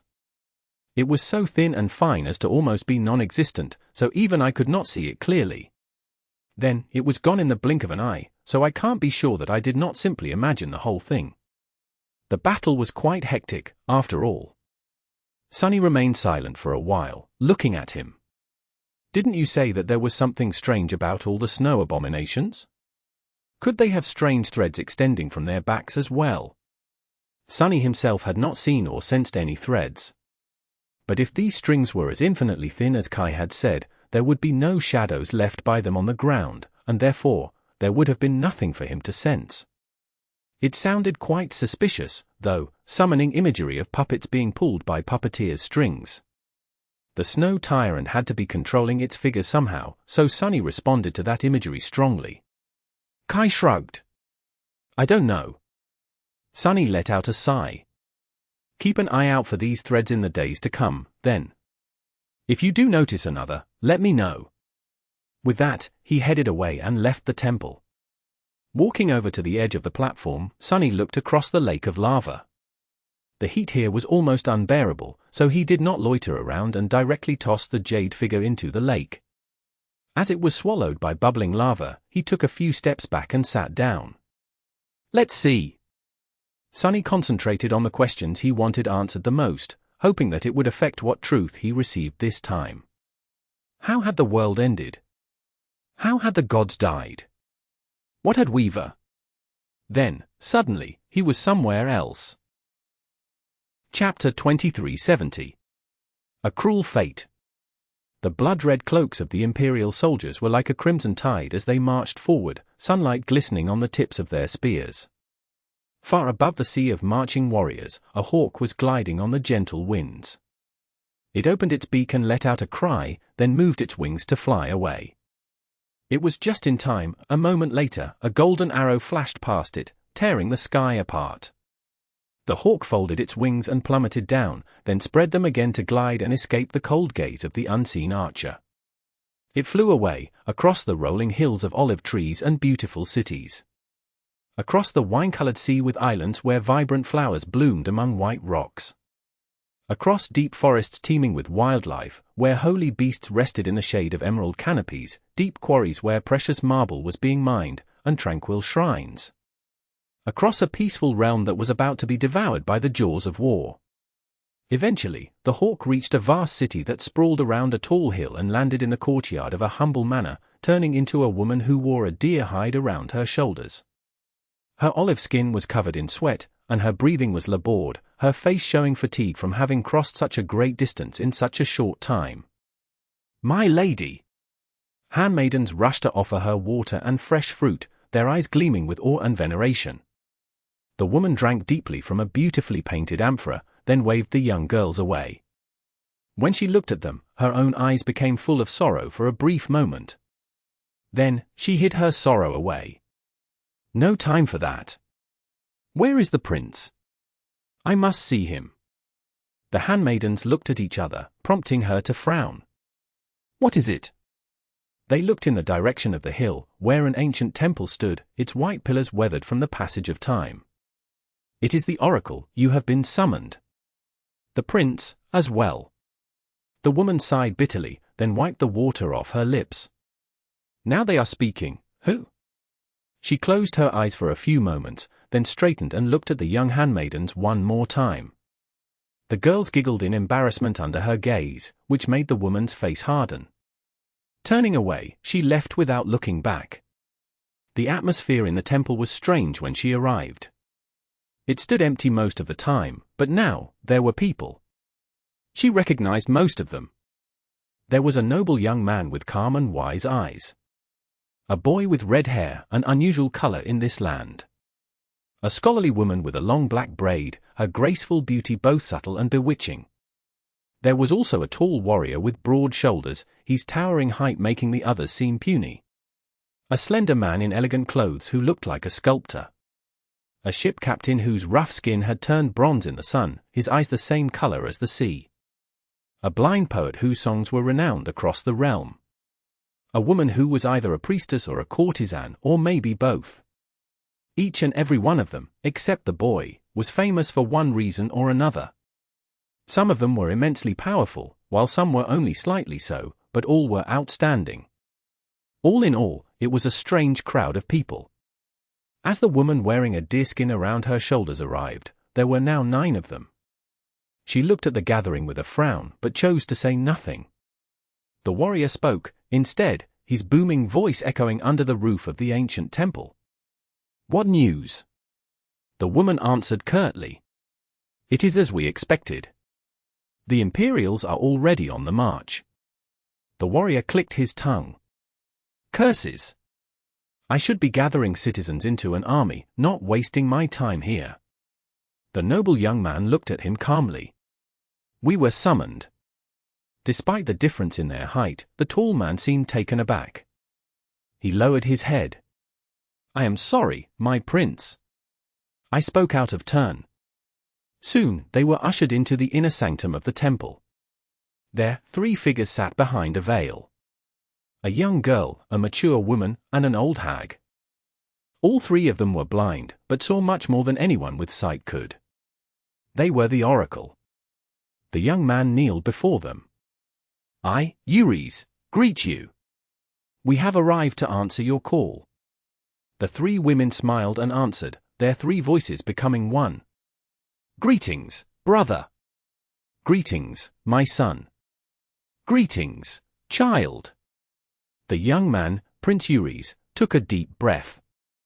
"Our homeland is in grave peril, O Oracle. And so, we beseech you, please, show us how to save our realm." The young girl seemed sad. The woman stayed motionless. The old hag laughed. "Have you finally learned manners, naughty child?" The young man stayed silent for a few moments, then repeated his words. "We beseech you." The young girl moved, as if wanting to cross the veil and touch him, but the woman held her back. She turned her head to face the kneeling prince, and then said calmly, "I am sorry, my son. But that is not why we called you." The 8 people staying behind the prince paled, while the prince himself pursed his lips. The 3 women continued, their voices fusing with each other. "This land of ours cannot be saved. The tapestry of fate is vast, but it is also cruel. The empire won't be stopped. Our cities will burn. Our people will be enslaved. Our kingdom will fall, its very name forgotten. We cannot stop it." But there was a moment of silence before the oracle spoke again. "We can avenge ourselves. The 9 of you can. The 9 of you will. The empire of war must be destroyed." The prince looked up at the oracle, his eyes full of darkness. Eventually, he looked down. "My, oh my. How can 9 people destroy an empire? It is protected by a god." There were a few moments of silence, and then the little girl leaned forward. Her childish voice resounded in the silence of the ancient temple, echoing under its roof. "Then you must kill the gods." Chapter 2371. 9 Fates. And yet, a solemn atmosphere settled in the inner sanctum of the Oracle Temple. This peaceful realm of theirs was beautiful and thriving, but it did not enjoy the protection of a god. The gods had grown aloof and distant long ago, their temples stood proudly, and yet no matter how piously the priests and priestesses prayed, they were usually met with indifferent absence. Even war, the patron deity of humanity, had withdrawn from watching over the great, terrible empire of his. The mortal realm where the 9 of them had been born was not protected even by a neglectful deity, and so, it venerated no god. The ones they venerated instead were the oracle, the women capable of glimpsing fate. The vast tapestry of fate was not something that mortals were meant to see, so the oracle was blind, the terrible visage of what they had witnessed burned into their eyes, destroying them forever. That was their curse, but also their solace. The oracle was telling them that their realm was doomed, and that they would have to kill the gods. Prince Eerie finally spoke, his voice shaking subtly. "Mother, oh, oracle. But how can 9 mortals kill the gods?" The old hag seemed to study him with her blind eyes, then leaned back a little. Her creaky voice resounded in the inner sanctum. "The war empire is an insatiable beast that feeds on conquest. It is vast, it is prosperous. However, that prosperity is wicked, and worse than that, it is unsustainable. Their economy and their way of life can only be sustained by an influx of riches, or resources, and most importantly, of new slaves. Without the slaves, the empire could not produce anything. But slaves are not a renewable resource." The woman spoke next, her words echoing somberly in the inner sanctum of the temple. "You've read the imperial treaties, my son. You know the cruelty of their ways. The slaves they take do not last long, enduring endless labor. A few years, maybe a decade, at most. And so, the empire needs to conquer new lands, and procure new slaves. It won't ever stop, because it can't stop. If it does, it will starve." The little girl spoke last, her voice turning small. "Our kingdom is a peaceful one. It is a land of art, wine, wisdom, poetry, and culture. The empire will come and take our art. It will take our wine. It will take our poets and philosophers and turn them into house slaves to educate the young masters. The rest, those who survive, will be sent to toil in the fields. In just a few generations, our culture will be no more. Our people will be us no more. Consumed and stolen by the conquering tyrants." The woman wearing a disc around her shoulders finally spoke, her quiet voice sounding calm and even. "That doesn't answer the question. All of us can't even stop an empire that one god watches over. How will the 9 of us kill all 6 of them?" The oracle grew silent. Eventually, the old hag spoke solemnly. "You are a huntress, are you not? You should know how to kill a beast that is stronger than you." The woman spoke next. "The answer is simple. Not that it will be easy, far from it. It will be difficult. It will be unbearable. It will be impossible, even, for each of you." The little girl finished what the woman started saying. "But you must achieve the impossible, each of you. You must find the beast's weakness. You must lure it into a trap. You must sink your blade into the weak spot that you found." The 3 of them spoke in unison then. "The 9 of you were chosen because you are special, just like this realm of ours was. Some of you are wise, and some of you are strong. Some of you are holy. However, fate has no use for those who are strong or those who are wise, and neither does it care for sages and saints. The only ones it cares for." Their voices enveloped the sanctum, sounding like a prophecy. "Are those who are fated. And that is what you are, the 9 of you. You are blessed by fate, you are cursed by fate. The strings of fate wrap around you tightly, and so, everything you do will echo across fate, shaking its very foundation."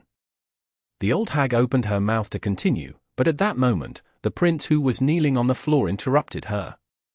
"You say that our land will be ravaged by the empire, that our people will be slaughtered and enslaved. That we cannot save anyone, but must instead avenge everyone. That we must kill the gods." His voice trembled with barely suppressed anger. "But must we really abandon our people? And what will happen to the world when the gods die? Aloof as they are, the gods serve as the pillars of existence. All of it rests on their shoulders. Must we destroy it all?"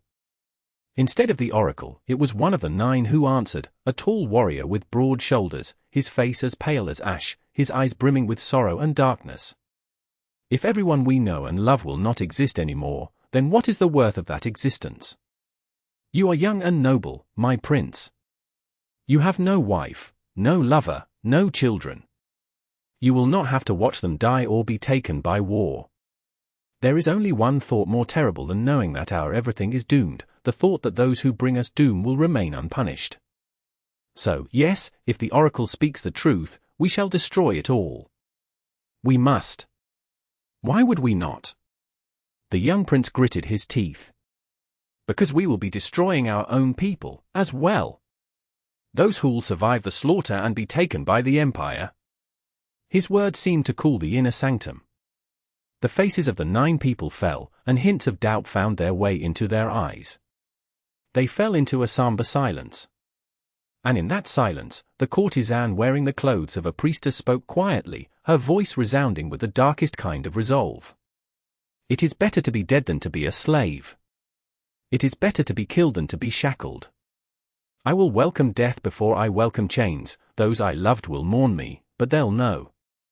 When I die, I'll be free. Death was merciful, after all, but the life of a slave was cruel. Slowly, the rest of them nodded their heads, and the prince lowered his. The faces of the oracles changed subtly. Eventually, the old hag spoke. Each of you will have a task of their own. A great task, a terrible task. A task that must be accomplished at all costs. We are the oracle, and we see fate. And so, we offer you as a sacrifice to fate. Go forth and drown the world in ichor as a retribution for the blood of our people that has not been spilled today, but will paint the sea red tomorrow. The winds outside the temple howled as the woman turned to look at the bewitching scholar. Sorceress Alethea, the philosopher. Your task is to seek truth. Go forth and reveal the lies of the gods. You will find their weakness, and teach the others how to bring upon doom. The little girl looked at the slender man in elegant clothes. Imogen the sculptor, the shaper of stone. You will build the trap for the gods, you will herald the truth that Alethea learns, and bring it to those who must listen. To shape their hearts into gravestones, and build the walls of the trap from that stone. The woman leaned forward, her features twisting with sorrow. Prince Eerie, my son. Forgive me. Your task is the most bitter of all. The young prince was to become a slave. The blind poet was to become lost in illusions.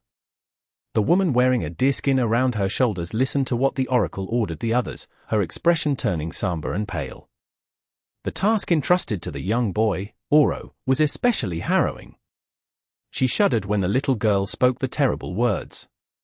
Eventually, though, the oracle grew silent and dismissed the others. She was the only one left. The woman raised her chin slightly.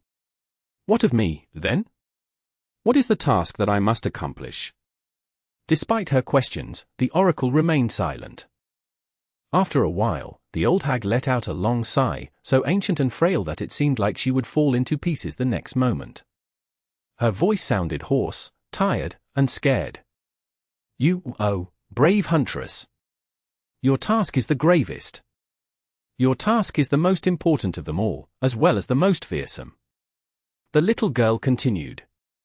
We the oracle have witnessed fate. And using fate, we charted a course for the 9. However, there is a being who knows fate far better than we do, who is far more adept at twisting its strings than we are. That being is your greatest enemy. And so, the task that you must accomplish is to strike that enemy down. The third oracle shivered, then leaned forward and said in a tone of ruthless resolve. Slay Weaver, the demon of fate. That is your fate, and what you must do. Chapter 2372. Distant Gods. The world of Ariel's game was the same. The shrine towered behind him, while the lake of lava was radiating insufferable heat in front of him. The sky was obscured by smoke and ash. However, Sunny was different from how he had been before throwing the jade figure into the lake. There was a stunned, disbelieving expression on his face, and his heart was beating wildly. His eyes were open, but he did not seem entirely aware of his surroundings just yet, overwhelmed by what he had learned. No way. Sunny jumped to his feet. He was too rattled, his mind too full of chaotic thoughts, to calm down easily. He remained motionless for a while, then started pacing, kicking pieces of rubble with his feet. No, really. No way. Finally, Sunny stopped and looked at the distant mountains with wide eyes. What the hell did I just witness? The magnitude of the revelation he had received as a reward for killing the wolf was too vast to fathom. Gods, diamonds, the fate of the world, Weaver. And the Nine. The mysterious group of people whose faint traces he discovered from time to time. Sunny always suspected that the Nine had been important, to the degree that his glorious appraisal in the first nightmare could have very well been mostly due to the fact that he had managed to kill Hero. Oro of the Nine. The young boy with vibrant red hair who had appeared in 2 of the truths Sunny had learned in Ariel's game. But to think that the Nine had been responsible for the death of the gods. Had been determined to kill the gods, at least. There was no telling if they had succeeded. But, somehow, Sunny was inclined to believe that they had. When he tossed these 2 jade figures into the lava, the question he had asked was about the end of the world. Instead of a scene of total devastation on a battlefield between the gods and the diamonds, though, he had been shown a seemingly mundane event of mortal men arriving on a beautiful island to inform a huntress who lived there that a supreme beast was rampaging on the border of their kingdom. Sunny had assumed that he had been shown a moment of Slayer's past then, and he had. But what if that moment was also the answer to his question? What if that was the moment the world's fate had been sealed? Sunny grabbed his head and tried to calm himself. So, let's think about it slowly. There was an empire founded by War God, by one of War God's mortal vessels, most likely. At the dusk of the Golden Age, the gods grew aloof and distant, paying less and less attention to the mortal realms. And in their absence, the Empire of War embarked on an endless conquest. It devoured countless realms, subjugated countless people, burned the temples of Shadow God, all for the glory of their neglectful deity. Glory, glory, glory. Sunny had experienced the torment of being an imperial slave himself, during his first nightmare. He experienced the savagery of the war zealots as well, in his second. Granted, those had been driven mad by hope, their most ardent desires set aflame by her poisonous influence. The empire continued to grow, conquering more and more land until it encountered a particular realm. It was a beautiful and peaceful realm, but it was also a very special one. Because the people of that peaceful realm venerated no god, and were ruled by an oracle instead. In the revelation Sunny received, the oracle mentioned that their kingdom was special in passing. But he knew that it had to be true, not only because of the 3 seers themselves, but also because there had been 9 people living in that realm who all possessed the fated attribute, just like he possessed it once. That alone is crazy. It's completely insane. The 9, all of them, had been fated, just like Sunny was. Attributes were not unique to people, so there could be someone out there sharing this one with him, even if fated felt like something exceedingly, if not inconceivably, rare. Sunny would have accepted that one of the 9 had been fated, but all of them? 9 people, living in the same kingdom, and at the same time on top of that? That sounded like their existence itself had been fated. As if it had been one of the knots holding up the great tapestry of fate together. That small realm of theirs had indeed been special. And when the hungry gaze of the empire fell upon it, the oracle sent 9 fated champions to destroy the empire. Not to save their homeland, which could not contend against war, but to avenge its destruction. To avenge their people, who were destined to be slaughtered and enslaved. There was only one problem, though: the empire had a guardian deity. One of the 6 great gods. And so, the 9 were sworn to kill the gods. They couldn't have succeeded, could they? Only they could. The gods were dead, after all. The empire had been destroyed. The sins it had committed brought upon a truly wrathful retribution, both on the empire and on the rest of the world. Sunny lowered his hands slowly. Can it really be the reason? Could the world have been destroyed by 9 mere mortals and their dark resolve? If it had been, then it would be quite poetic, if a little dreadful. It would make it so that the gods doomed themselves by neglecting the world they had created, and allowing those who claimed to wield their authority to rampage across the mortal realms. The great gods would have been undone by little, insignificant mortals, whose suffering they had ignored. But how could the 9 have killed the gods? That was what Sunny did not understand. The clues were already in his hands, though. Chapter 2373. Walls of the Trap. Oro had been an Imperial soldier as a young man. Eerie's had been an Imperial slave, but he also claimed to have slit a god's throat. Now that Sunny knew more, he could guess that it had been the mortal vessel of war god, most likely. The one watching over the Empire. It had to be, right? Alethea, meanwhile, ventured into the tomb of Ariel. Sunny's eyes widened. Wait. What was it that the oracle had said? You simply have to find the beast's weakness. You have to lure it into a trap. You have to sink your blade into its weak spot. He remained silent for a while. Alethea. The sorceress and philosopher, Alethea, had been tasked with revealing the lies of the gods and teaching the truth to the rest of the 9. So, she had gone to the tomb of Ariel and became the first seeker. She was the only seeker of truth to have successfully entered the estuary and learned the secrets hidden there by Ariel, the demon of dread. And among those secrets was the truth of the forgotten god and his children. Who were the flaw of the gods? Wait. Alethea had paid for learning the secrets of the estuary by becoming the source of the defilement. But that did not mean that she had failed to teach the truth of the forgotten god to the rest of the 9 before succumbing to corruption. She must have endured the knowledge of the void and only passed that one secret along, considering that they seemed to have succeeded in their plot at least partially. But wasn't it strange? The gods were indeed dead, but they had fallen in the war against the diamonds, not against the 9. The great war that had brought doom upon all of existence. So what had the 9 really achieved? Sunny took a step back, biting his lips. Wait! The sculptor, Imodan, what was the task the oracle had given him?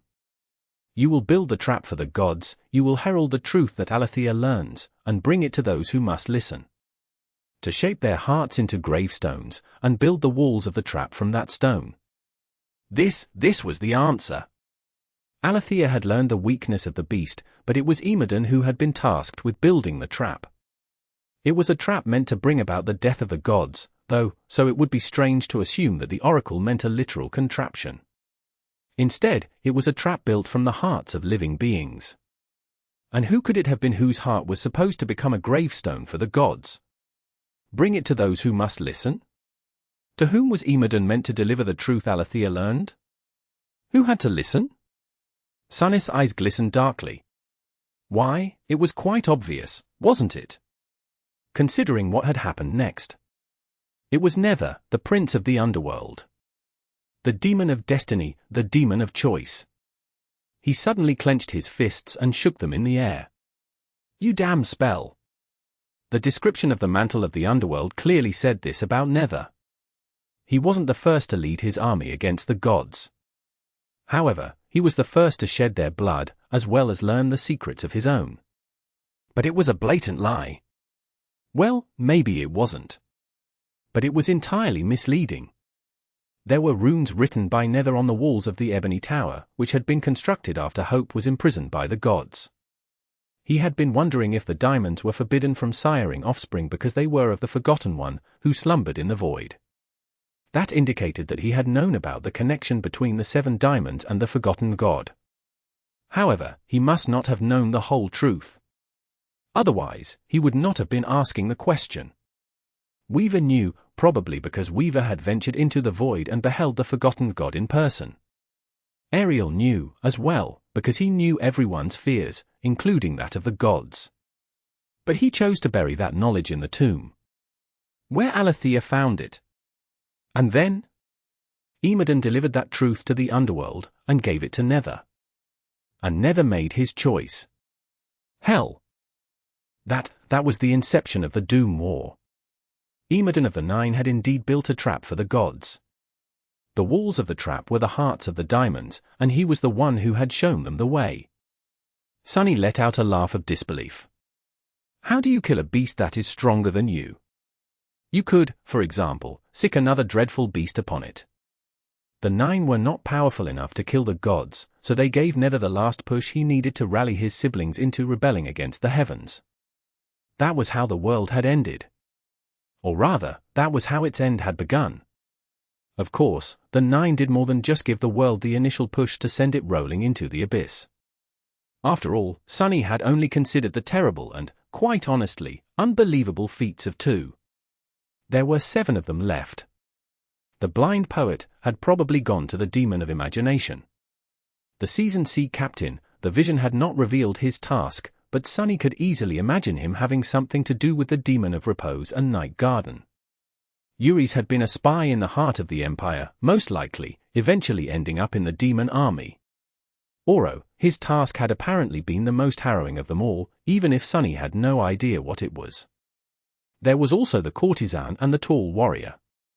They were quite mysterious, and he was not sure what their role had been.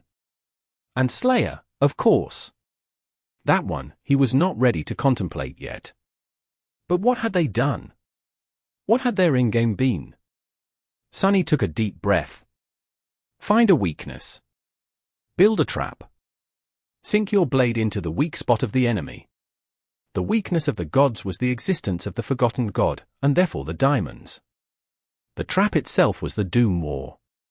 But what was the blade of the Nine? How had they intended to deliver the fatal strike to the gods? Had they simply supported the diamonds in the Doom War, or had there been more to their machinations? Sunny exhaled slowly. Then, a different set of runes surfaced in his memory. His eyes trembled. Chapter 2374. Demons of Doom. He had not been able to read them at first, but managed to discern their meaning during his return to the Forgotten Shore as a saint. Taking a step back, Sunny whispered, "Thus spoke Weaver, they will open the gates." And they did, calling forth doom and destruction upon us. Now, in the ruins, gods lay dead. And the diamonds have fallen. The Forgotten One comes, wide awake, to consume them. He closed his eyes for a moment. The weapon to kill the gods, was it the Forgotten God himself? Had the Nine wanted to unseal the void, thus awakening him and causing the end of all existence? Was that their vengeance for the blood of their people that the Empire had spilled, for the land it destroyed, and the freedom it robbed? Were these bastards fated, or were they a personification of doom? Those lunatics. He shuddered, then shook his head. No, I am jumping to conclusions. Weaver had proclaimed that they would open the gates. The they in question could have been the Nine, it could have been the diamonds. Or the gods. It could have even been Weaver themselves, the demon of fate could have been simply proclaiming their own intention. Sunny raised his hands and rubbed his face furiously. He had learned so much, but he still did not have any answers. How had that damned war ended? Had the Nine achieved their goal, or had they ultimately failed? Were the gates of the void open, or were they still closed? The spreading corruption, the blossoming nightmare seeds, and the constant expansion of the dream realm suggested that they were wide open, and that the Forgotten God was free. And yet, the Forgotten God also seemed imprisoned and asleep, because if he was not, there would be no existence left. All of it would be swallowed by the void. Everything was a paradox, and Sunny did not have the key to solve it. I don't get it. He groaned. One thing was certain, though. There had always been a third player hiding behind the curtain. The diamonds, the gods, and the Nine. The fate of the world had been decided by these three forces. And while the Nine seemed pitifully weak in comparison to these mythical figures, their influence was anything but. In fact, because of how little was known about them, the Nine seemed especially dangerous. No, actually, there was a fourth force as well. The most important of them all. How could Sunny have forgotten? There was Weaver. Sunny exhaled slowly. He still did not know how Weaver fit into all of this, what goal Weaver had pursued, and what had happened to them. The Oracle had seemed to believe that the Demon of Fate would be the greatest obstacle in the path of the Nine. Considering that the Nine had intended to kill the gods and destroy the world, did that mean that Weaver's goal had been the opposite? No, it did not. Knowing that slippery demon, not that Sunny knew them that well, it could have been anything. Weaver might have been the enemy of the Nine, or they might have been using the Nine to further their own goals. Who could know the truth? Well, Slayer could, if she had her memories. After all, her task was to kill Weaver. Insanity! To hell with this! Turning around, Sunny headed for the Shrine of Truth with determined steps. Entering the cool darkness of its great hall, he ignored Kai and walked directly to Slayer, who was sharpening her swords while leaning her back against one of the altars. Stopping in front of her, he looked down and growled. "So, tell me. Did you manage to kill Weaver?" The sinister shadow stared at him silently, showing no trace of emotion. He scoffed. "Or did you fail?" "Right. You must have." Of course, she had. How could someone so insignificant slay the demon of fate? The very thought was preposterous. But then again, the thought that 9 mortals could bring about the death of the gods was preposterous as well. And yet, the gods were dead. Was the woman whose shadow now served him truly Weaver's killer? No, it was impossible. You must have died by Weaver's hand, instead. Slayer showed no reaction at all, as if his words held no meaning. However, he felt her cold, black eyes changing slightly. Finally, there was a hint of emotion. What was it? Pride, despair? Resolve? Confusion? It seemed that Slayer did not know herself. Well, why would she? She did not even remember her name, let alone her past. Sunny covered his face with a palm and sighed deeply. What the hell did you do, you lunatics? Slayer stared at him for a few more moments, then shrugged and returned to sharpening her swords, completely indifferent to the turmoil in his heart. Sunny cursed quietly. I have some strong words to say to Eerie the next time I meet him. Kai, who had walked over and was looking at them in confusion, raised a brow. Eerie? Who is that? Sunny glanced at him, blinked a few times, and waved a hand in a dismissive gesture. Eerie, he's just an acquaintance of mine. A god-slaying slave, but also a prince, who was banished from death by a divine curse. He just sort of hangs out in the shadow realm now, so I visit him from time to chat, joke around, and try to kill him. Oh, he's also a skeleton. A talking skeleton. Well, about 80% of a talking skeleton, he had lost a few bones over time. Kai nodded slowly. Ah, I see. Makes sense, I guess. Are you all right, though? You seem on edge. Sunny looked at him darkly. Of course I am all right.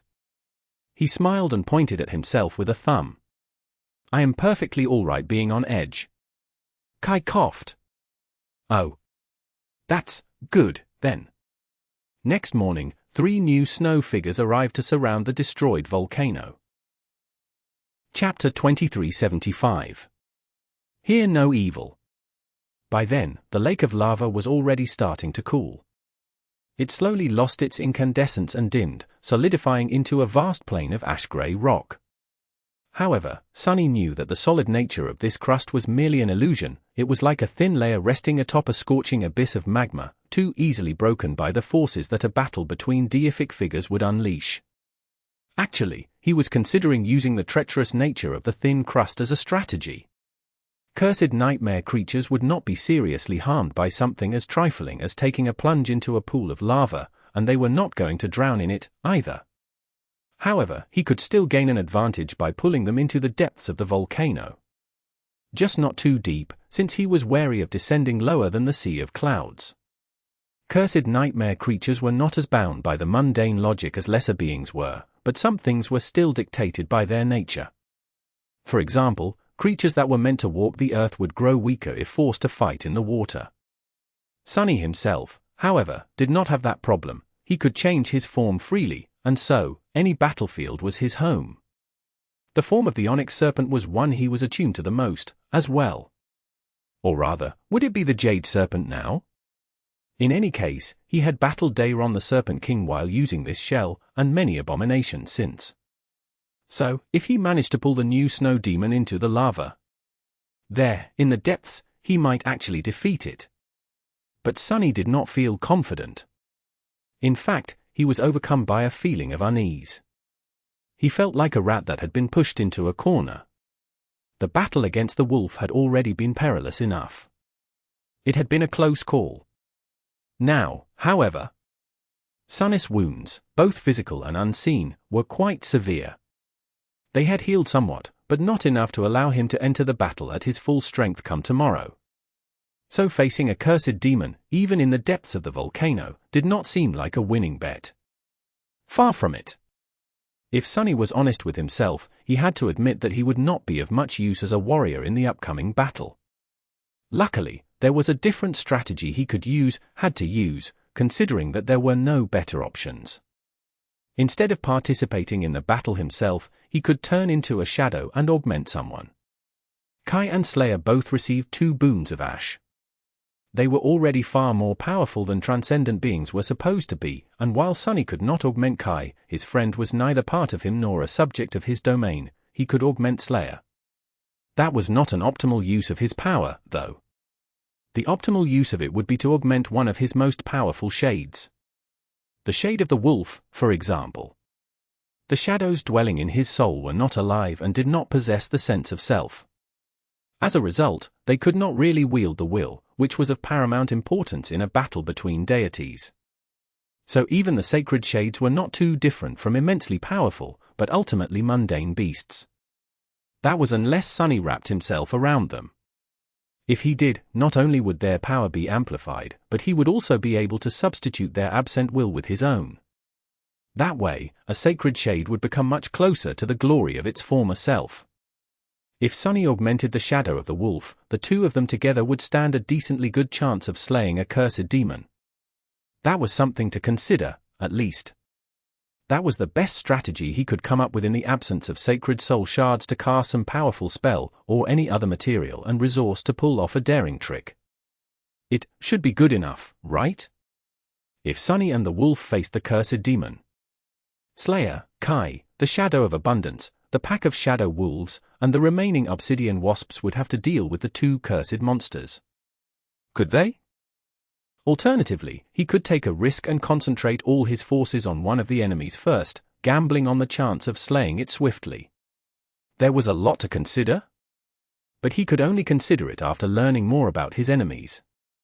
At that moment, Sunny and his companions were standing on the roof of the Shrine of Truth, observing the surrounding peaks tensely.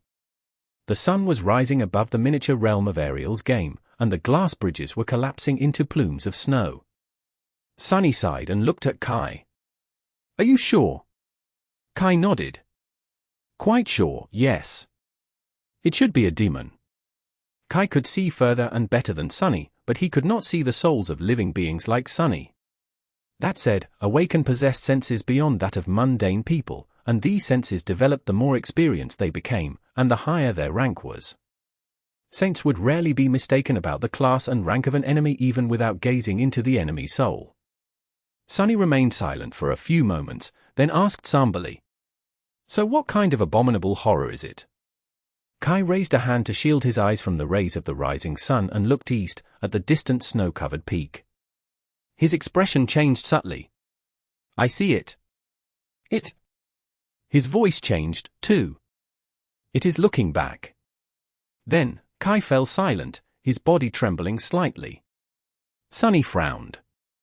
"What does it look like, though?" Kai's lips moved as if he was going to say something. Before he did, however, Sunny was distracted by a sudden movement. He looked to the side in confusion, where Slayer seemed to be unsheathing her swords. "Strange." Kai finally spoke, the words leaving his mouth sounding like a jumbled mess of eerie, alien curses. Sunny belatedly realized that listening to these words was a terrible mistake, but by then, they had already crawled into his ears, and slithered their way into his mind.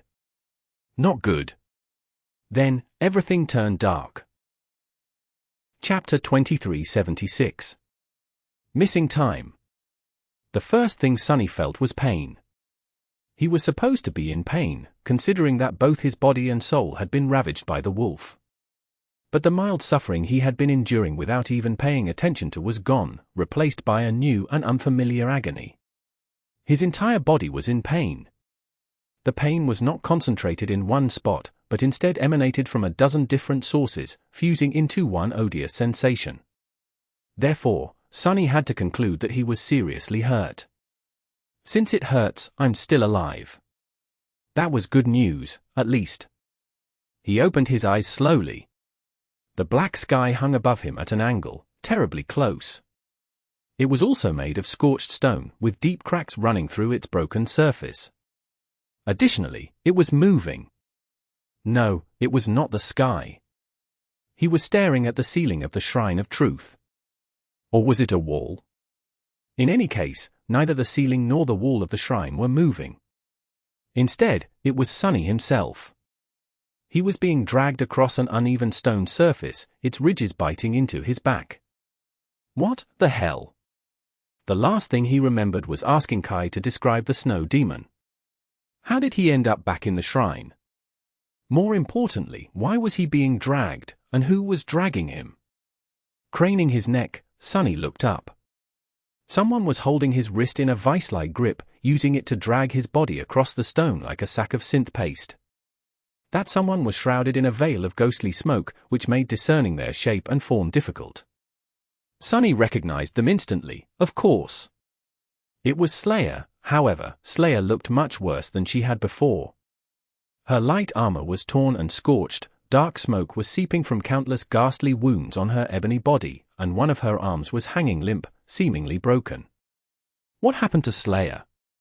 No, more importantly, what happened to him? Sonny finally regained his senses and evaluated the situation. What he sensed sent him into utter shock. First of all, the ceiling above him was indeed the wall of the Shrine of Truth. And it was indeed looming above him at an angle. That was because the entire shrine was tilted, half of its vast interior drowned by lava. Slayer was currently dragging Sonny up the slope of one of the pillars, away from the incandescent lava. Secondly, there were several arrows sticking out of his body. The body itself was in even worse shape than Slayer's, riddled with torn wounds and lacerations, new ones on top of the old ones. And most shocking of all, his entire right arm was missing. Where did my arm go? Where was his arm? Sonny was so shocked that he remained motionless, allowing Slayer to drag him to where the pillar met the ceiling. Letting go of his wrist, she straightened and observed the interior of the shrine darkly. Everything was too strange. Sonny simply could not understand what had happened, and what the situation was. He let out a pained groan and sat up, then evaluated his condition somberly. His wounds were quite severe, and his arm was indeed missing. Luckily, blood weave had prevented him from bleeding out, so his life was not at risk. His essence was nearly depleted, though, and his soul seemed to have sustained dire damage, as well. His head ached terribly. Sonny had no words to describe his feelings. Something really bizarre must have happened. Manifesting a bit of shadows to create a replacement for his missing arm and hand, he grimaced and pulled one of the arrows out from between his ribs. He stared at it, then looked up at Slayer. Mind telling me why one of your arrows was sticking out of me? Of course, he would not have failed to recognize an arrow of his own exquisite making. She regarded him silently for a while, then raised a hand and extended for fingers. Sonny frowned. For? What is that supposed to mean? Then, he looked down and sighed. Oh. You meant that there were 4 of your arrows sticking out of me, not one, duly noted. Grimacing from pain, he pulled the rest of the arrows out, hesitated a little, and handed them back to Slayer. Instantly, his body felt 100 times lighter. That knave. She used my own enchantments against me. Indeed, the 4 arrows in question were meant to immobilize the enemy, or at least slow them down. So, Sonny could at least surmise that his shadow had not tried to kill him. She had merely tried to debilitate him. He glanced at his missing arm. The stump was not bleeding, and the wound was messy. Not at all a clean cut, so something else must have torn his limb off. That was a relief. How is this a relief? One of my limbs is missing. Sunny groaned. Still, he would have been quite cross if it turned out that Slayer had cut off his arm. It was better to think that something else had ripped it off. There was a hole in the wall of the shrine where there had been none before, and through it, he could see the dark sky. It was night. It had been morning just a few moments ago. Sunny concentrated on his shadow sense, then turned his head and looked at the nearby pillar. Kai was hanging from it, impaled by 2 black arrows, his mouth covered by a makeshift gag. He was alive, but unconscious. Sunny studied his friend for a bit, making sure that he was all right, then turned to Slayer once more. When he finally spoke, his voice sounded a little strained. "So, do you want to tell me what happened to the day that is missing from my memory?" Slayer stared at him coldly for a while, then raised a hand and extended 2 fingers. Sunny sighed. "What do you, wait.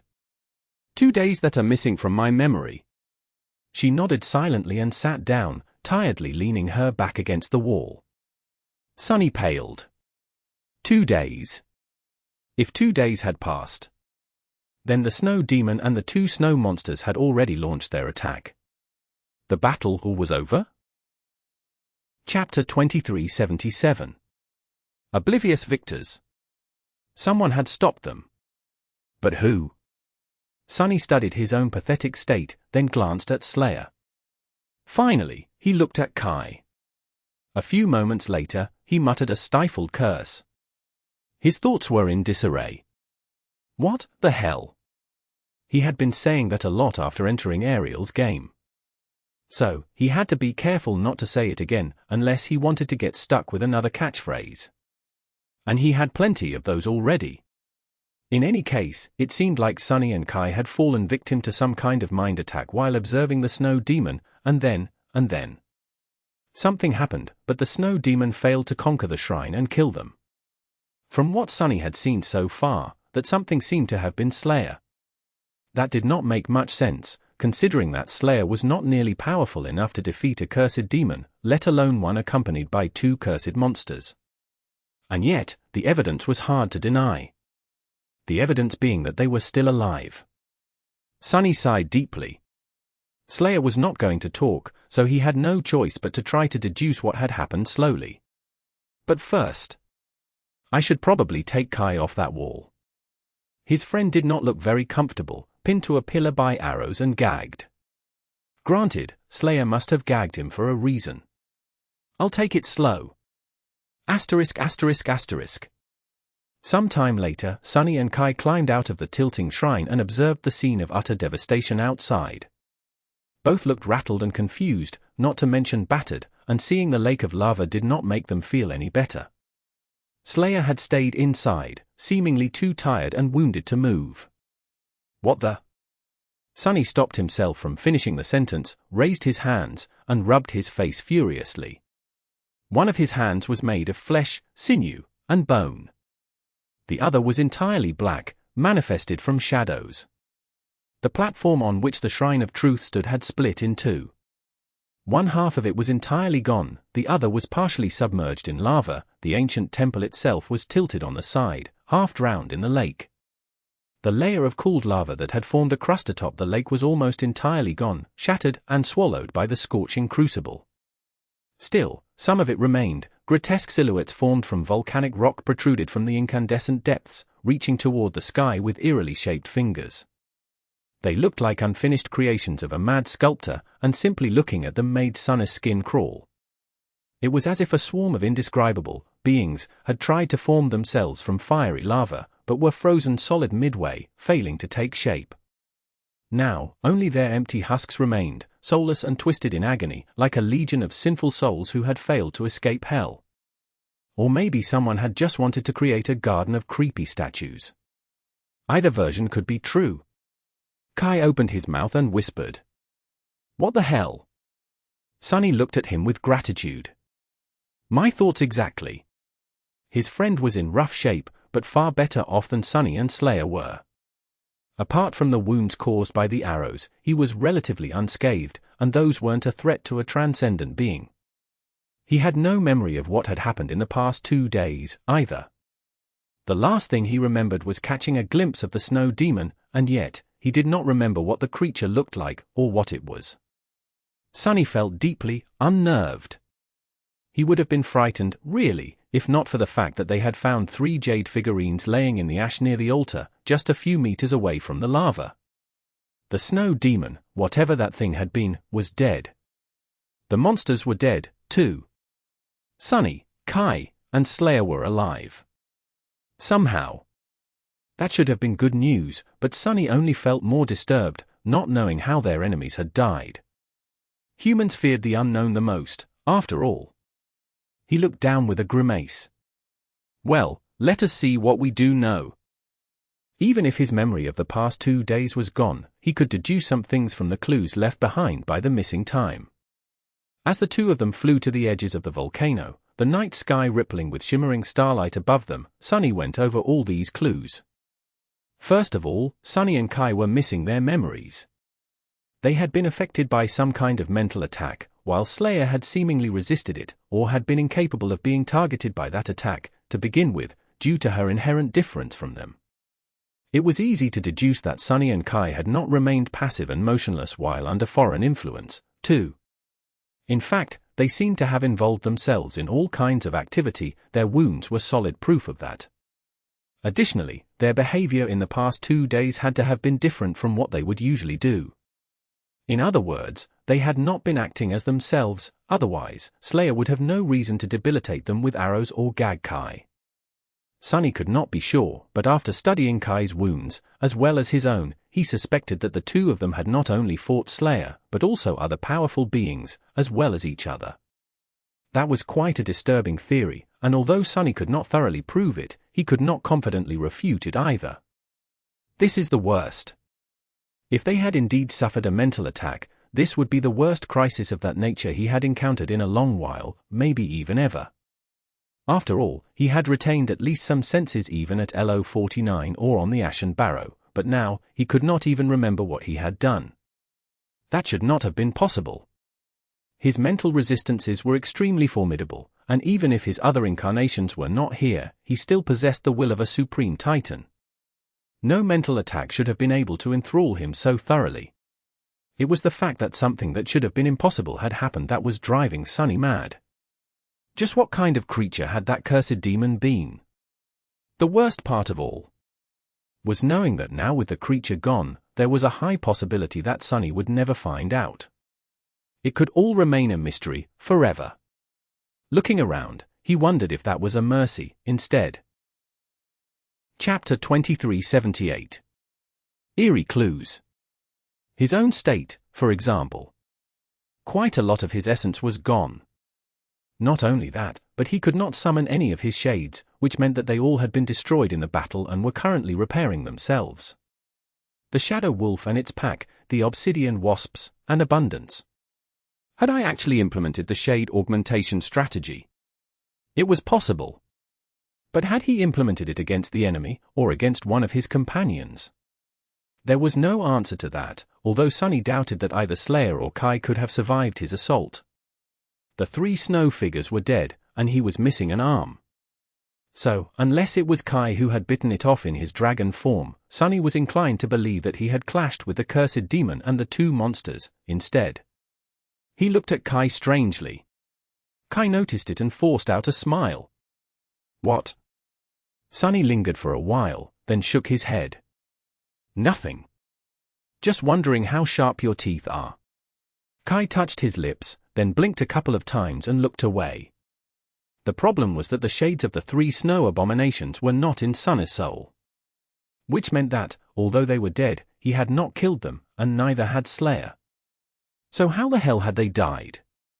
Sunny folded the wings he had manifested and landed on a rock outcropping at the edges of the lake of lava, too close to the misty shore of the Sea of Clouds to feel comfortable.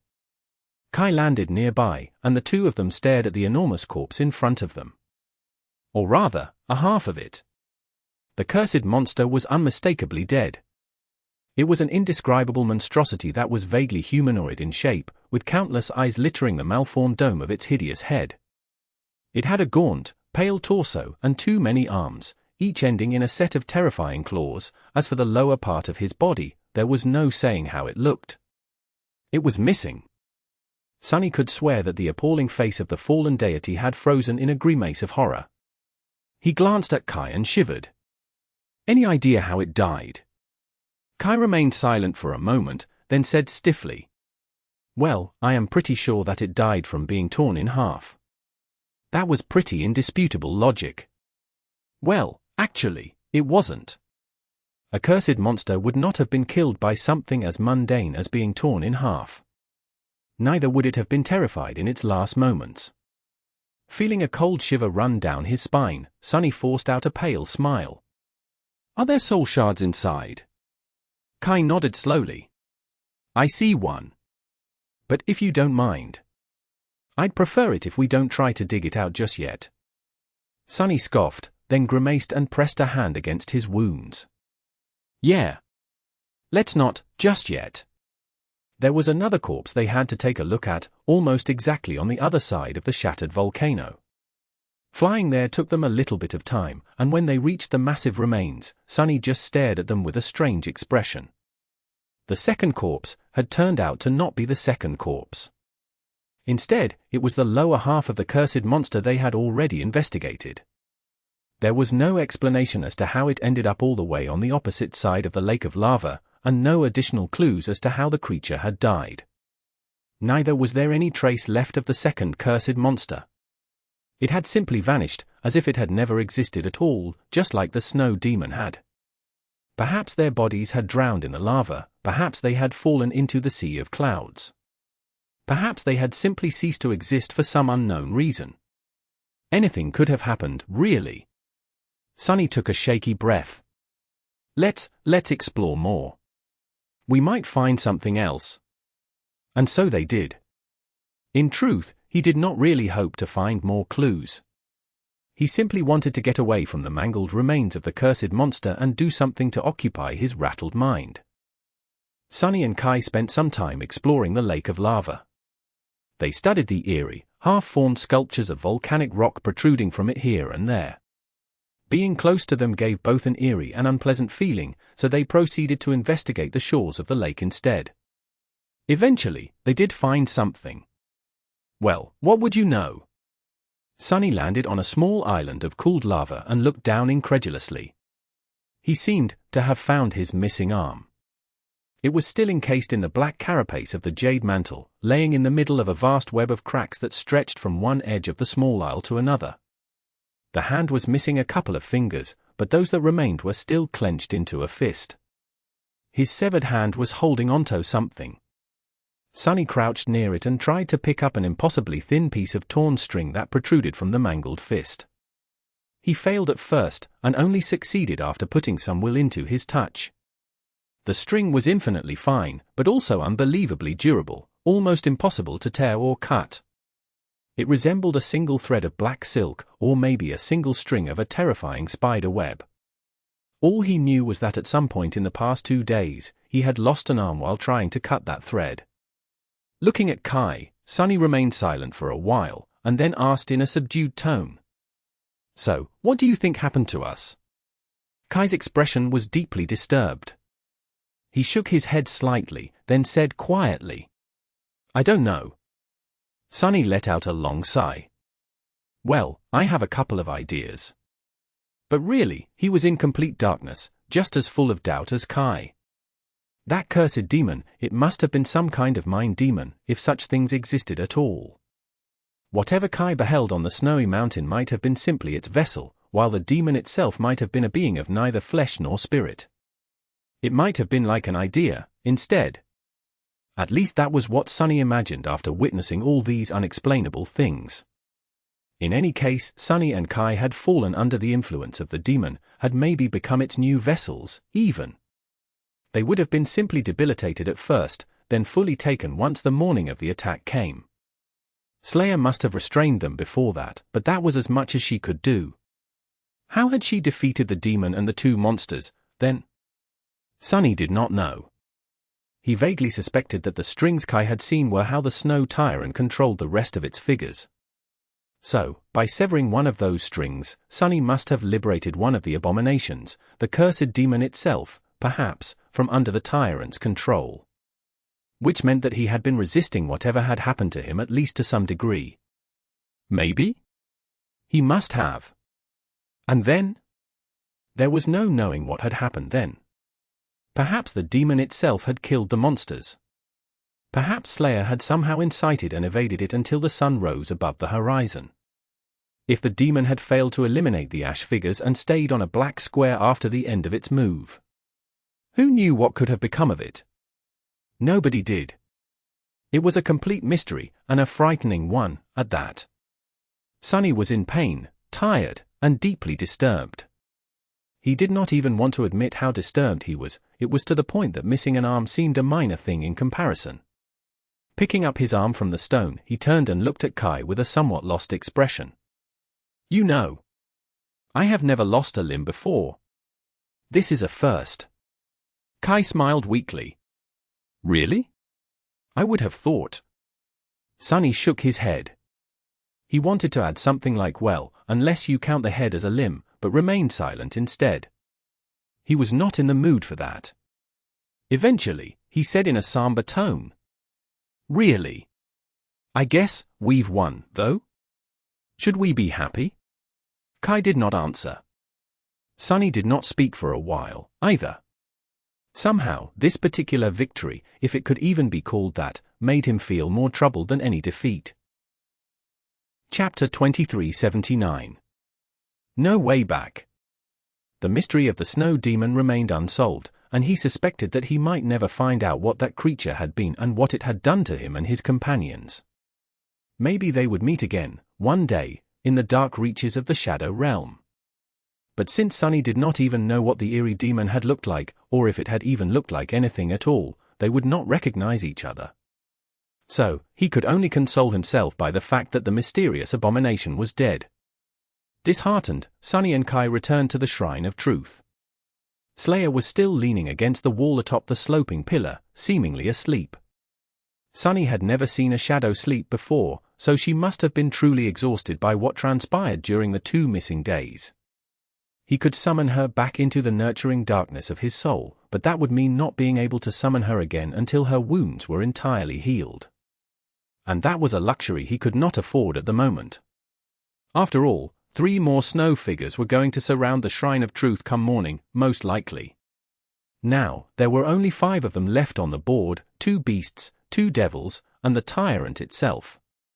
So, at least one of the 3 figures was likely to be a devil. Sunny closed his eyes, suddenly aware of just how beaten and battered his body was. He was missing an arm, damn it. Well, actually, he wasn't missing it anymore.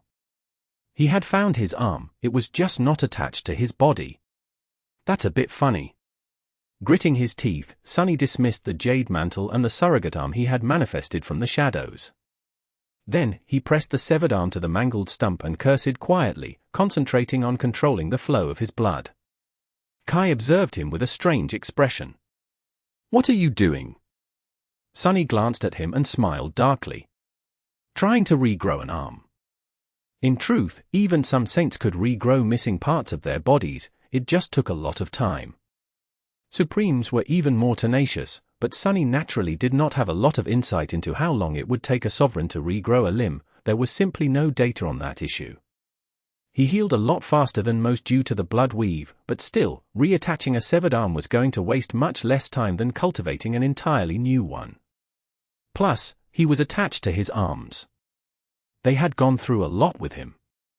I need both hands for cooking, you know? As well as for other things? His attempt to lighten the mood fell flat. After that, neither Sunny nor Kai spoke for a while. Both felt disheartened. They might have survived the battle, but it was not due to their skill or effort. It was not even due to luck, there was simply no explanation for why they were still alive, which meant that they were only alive by accident. Eventually, Kai sighed. I don't know why I am surprised. Sunny raised an eyebrow. What do you mean? Kai hesitated for a while, then smiled faintly. I guess it is because of you and Nephis. The 2 of you have a habit of making the impossible seem normal. You are powerful beyond reason, and the way both of you think is beyond reason too. So, sometimes, it is easy to forget that the things you do are not reasonable. They are not normal at all. He shook his head. It is not normal to defeat a god. In fact, it is entirely unreasonable to even try fighting a god, especially an ancient, malevolent, corrupted one. And yet, that is what we have been doing ever since entering the strange realm, isn't it? Not only that, but we've even managed to kill several of those fallen deities. You seem to take it in stride, so at some point, I found myself assuming that that was how things were supposed to be. But, Sonny. Kai fell silent for a few moments, then looked at him with a slight frown. They're not. No matter how powerful we are, these beings are still cursed ones. They are former gods, they are literal beings of legends. The harrowing and chilling kind of legends. So, I shouldn't have been surprised when something like that happened. Actually, it is a miracle that something like that had not happened sooner. Sonny scowled, not entirely sure how to respond. Are you trying to say that I am reckless? Kai shook his head. No, not really. Being reckless means that you have a choice between safety and danger, and we weren't really given a choice, were we? It is not like the cursed ones would not have come for us if we stayed still, here in this cursed place. He sighed. What I am trying to say is that, maybe, meeting that snow demon was a stroke of luck. It gave us a reminder that beings like that are beyond our league, so much so that we cannot even understand them, let alone match them. Well, some of them, at least. Every enemy we face can be our last. And what would you know? We managed to receive that reminder without dying. That's a good thing. Sonny studied him for a while, then nodded slowly. Kai was right. Sonny had done well facing great nightmare creatures, so he assumed that fighting against cursed ones would not feel much different now that he was a supreme. But really, every single one of them was an opponent he could not afford to underestimate. In fact, he had been lucky not to encounter any truly dangerous great abominations, probably because most of the ones he had slain came from the jungles of Godgrave. In the dream realm, they were on the younger side, and not as sinister as those great horrors that had been wandering its dreadful reaches since the times of the Doom War. And cursed nightmare creatures were on an entirely different scale, as far as malevolence was concerned. Kai sighed. I also realized that you were right. Sonny looked at him with a silent question. Kai remained silent for a moment, then spoke in a sober tone. Before all this started, you told me that a couple of Supremes would not be able to protect humanity, and that becoming sacred was the only way for you and Nephis. You seemed so immensely powerful to me, so out of reach, so I did not take it seriously enough. But now I see that you were right. The cursed ones are already this terrifying, and I don't even want to imagine what unholy nightmare creatures are capable of. I am not sure that I can. So, there is indeed only one way forward. Whether we like it or not. Sonny stared at him for a bit, his expression unreadable. A reminder, he. Then, he grimaced and cursed loudly. Kai flinched. Oh. I'm sorry. Was I too presumptuous? Sonny gritted his teeth and shook his head. No, it's just. I think my nerves are reconnecting. He could suddenly feel his missing arm again. And while being reunited with it felt wonderful, it also hurt like hell. Chapter 2380. Shifting Scales. There was also the problem of the missing fingers. Unlike the arm itself, he had never found them, so the fingers would have to grow on their own, which was not going to be a short or pleasant process. Of course, if Sonny managed to get out of Ariel's game early, Nephis would heal him in no time. The problem was that he had a far greater chance of never leaving this strange place at all. As the sun showed itself from beyond the horizon, 3 new snow figures did, indeed, move to occupy the surrounding peaks. Both Sonny and Kai felt uneasy about scouting their enemies, considering what had happened the last time they tried, but they had little choice. Going into battle blindly was a far worse prospect. So, Sonny mustered his courage and asked Kai to take a look. This time, his friend remained silent for far longer than usual. When he eventually turned to Sonny, there was a very strange expression on his face. Sonny frowned, not liking it one bit. What? Kai hesitated for a few moments.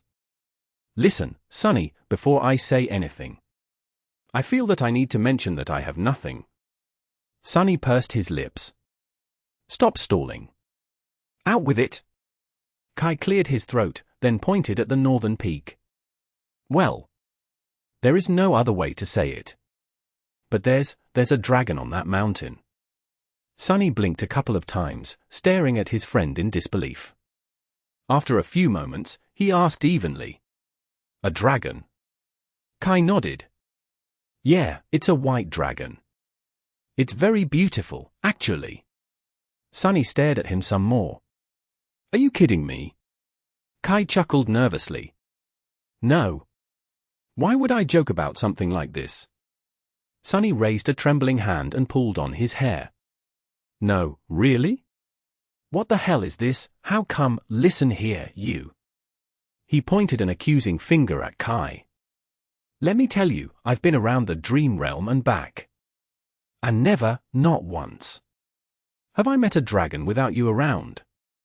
What are you, a dragon magnet? How the hell are you attracting all these dragons, bastard? Kai coughed a couple of times. Calm down, please. Well, true, people call me the Dragon Slayer, and I have an attribute of that name. But if you think about it, technically, I only ever encountered one dragon. The other one was myself, so that doesn't really count. So, you can't blame me for this dragon, all right? I have no control over where dragons decide to show up or why. Sonny stared at him with suspicion. It couldn't be a coincidence, could it? Every time there was a dragon, Kai was somewhere nearby. Granted, the same could be said about most members of the cohort, since they were usually in the same place. Still. Damn Dragon Slayer. Sonny let out a long sigh, then winced and decided to let it go. What about the other two peaks? Kai pointed to the eastern peak. That peak seems to be infested with rats. I can't count how many of them are there, because there are too many. The whole mountain is teeming with them, and they seem to be eating the mountain. Sonny raised an eyebrow. How in the world, actually, never mind. And the last one? Kai hesitated, but chose not to point to the southern peak. In fact, he did not even look at it again. There is someone we've already seen on the mountain to the south. It's the devil from the tree, the one who looks like a human, or at least human-shaped. It knows we are looking. He paused for a moment, then added. The dragon seems to be a devil, too. The rats are a cursed beast, the entire swarm of them feels like a single entity. Sonny remained silent, thinking. A cursed devil to the north, a cursed devil to the south, and a cursed beast to the east. Things looked quite bleak. He was hardly in a shape to fight, and most of his shades could not be summoned yet. Slayer was in a rough state, too. Her situation was worse than his, really. Just like Sonny, she could not move one of her arms, which meant that she could not draw her bow. There was a day left before the 3 cursed abominations descended upon the Shrine of Truth. The odds would not be any better tomorrow, either. Kai looked at him tensely. How are we going to repel this attack? Sonny lingered for a while, then smiled. Well, the answer is simple. He glanced at Kai and shrugged, wincing from the pain of his mangled arm moving up and down. We won't. As Kai looked at him silently, Sonny shook his head. I am not fighting 2 cursed devils and a cursed beast. So, instead of waiting for them to come. He glanced east. We will attack, instead. He had come to the Shrine of Truth to make his warriors stronger. And he accomplished just that. With the jade figures in his possession, Slayer and Kai would receive the 3rd Ash augmentation. As long as his will empowered them, that would make them as deadly as any great nightmare creature. More than that, his army, as long as it was given time to repair itself, now consisted of 2 sacred shades and 2 groups of great shades. The Snow Tyrant, meanwhile, only had 2 devils and 1 beast left. It was actually at a disadvantage in terms of pure numbers. What a startling reversal it was, considering its overwhelming numerical advantage at the start. More importantly, the snow tyrant had to send all of the figures that had been protecting it into battle, which meant that it was almost defenseless. So, there was no point in staying in the Shrine of Truth anymore. Sunny had the enemy where he wanted. Inhaling deeply, he summoned the few obsidian wasps that had already mended themselves and sent them off to dig out soul shards from the remains of the dead cursed monster. Then, he turned to Kai. "Prepare yourself. We'll be fighting another god in the evening." It was time to do some rat hunting. Thank the gods. He would finally have something to eat. Chapter 2381. End of the hunt. The last one, though, that last one, he kept to himself. The shrine was tilted and drowning in lava, so placing the figures on the altar was an awkward task. Still, Kai could fly, so it did not pose much of a problem. As the third ring of ash was forming around his soul core, Sunny left once again, threw a wary look at the eerie sculptures rising from the lake of lava, and made his sacrifice. This was going to be the last truth he would learn before slaying the snow tyrant. They were going to leave the Shrine of Truth in a few hours, which meant that even if another abomination fell to their blades, he would only be able to make another offering after conquering the snow castle, if it was similar to the castle of ash. Sunny was not sure what would happen after the tyrant died, so there was even a possibility that this was going to be the last truth he would receive as a reward in this accursed game. He took a deep breath. The figure of the snow demon drowned in the lava, and Sunny found himself somewhere else once again. But this truth was unlike the rest. Sunny was in pain. His nebulous body was being eaten alive by a harrowing curse, his secretive mind was being consumed by vicious illusions. His heart was being torn apart by indescribable dread, and his very spirit was broken, his will and desire to live ripped from it by a cruel hand. There was no solace for him, no reprieve. No choice but to die. And yet, he refused to. He staggered, walking across the sand with unsteady steps, surrounded by darkness. Somewhere above, the ebony sky shimmered with the light of a myriad of silver stars, but their pale radiance was not enough to illuminate the shadowy valley, let alone warm his mangled, freezing body. Blood was flowing out of his mouth, spilling through the fangs of his mask as it shone with a beautiful golden light, with the light of divinity. Radiant blood was flowing out of the wounds littering his body, too, soaking the fabric of his dark mantle. Step. Step. Another step. Sunny was running out of steps he was fated to make. There were only a few left. Ah. A groan slipped from his lips, its subtle sound distorted by the mask. Then, another sound came. The sound of leaves rustling under the foot of a predator. The sound of graceful wings parting the night sky. The sound of an arrow piercing the fabric of fate. The arrowhead hit him in the neck, and he was thrown to the ground. Sunny fell to his knees, the drops of golden blood shining like precious gems on the sand. Raising a hand, he grasped the smooth black wood of the arrow's shaft, not too dissimilar to the polished wooden surface of his mask, and pulled the arrow out, shattering it in his grip.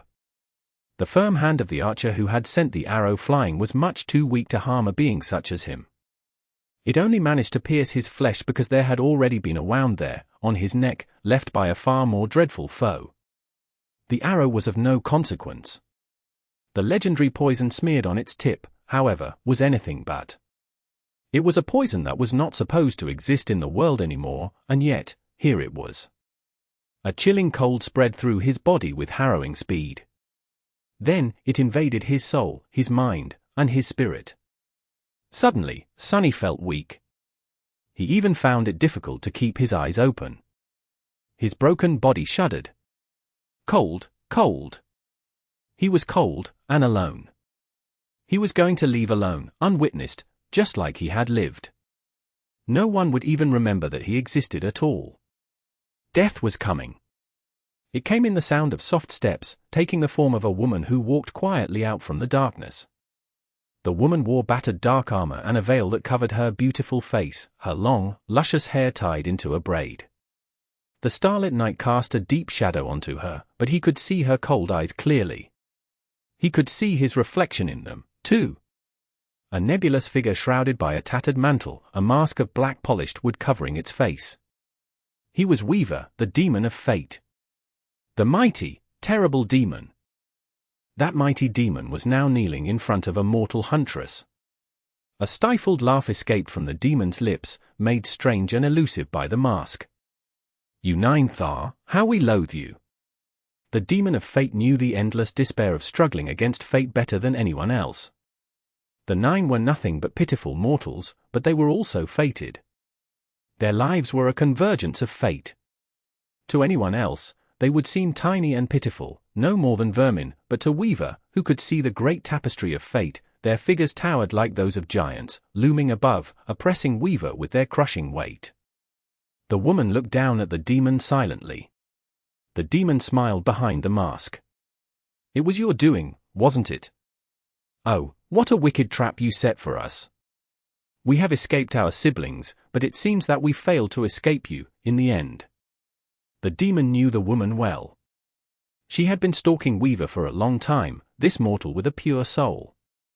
Sometimes, she came as a beast. Sometimes, she came as a huntress.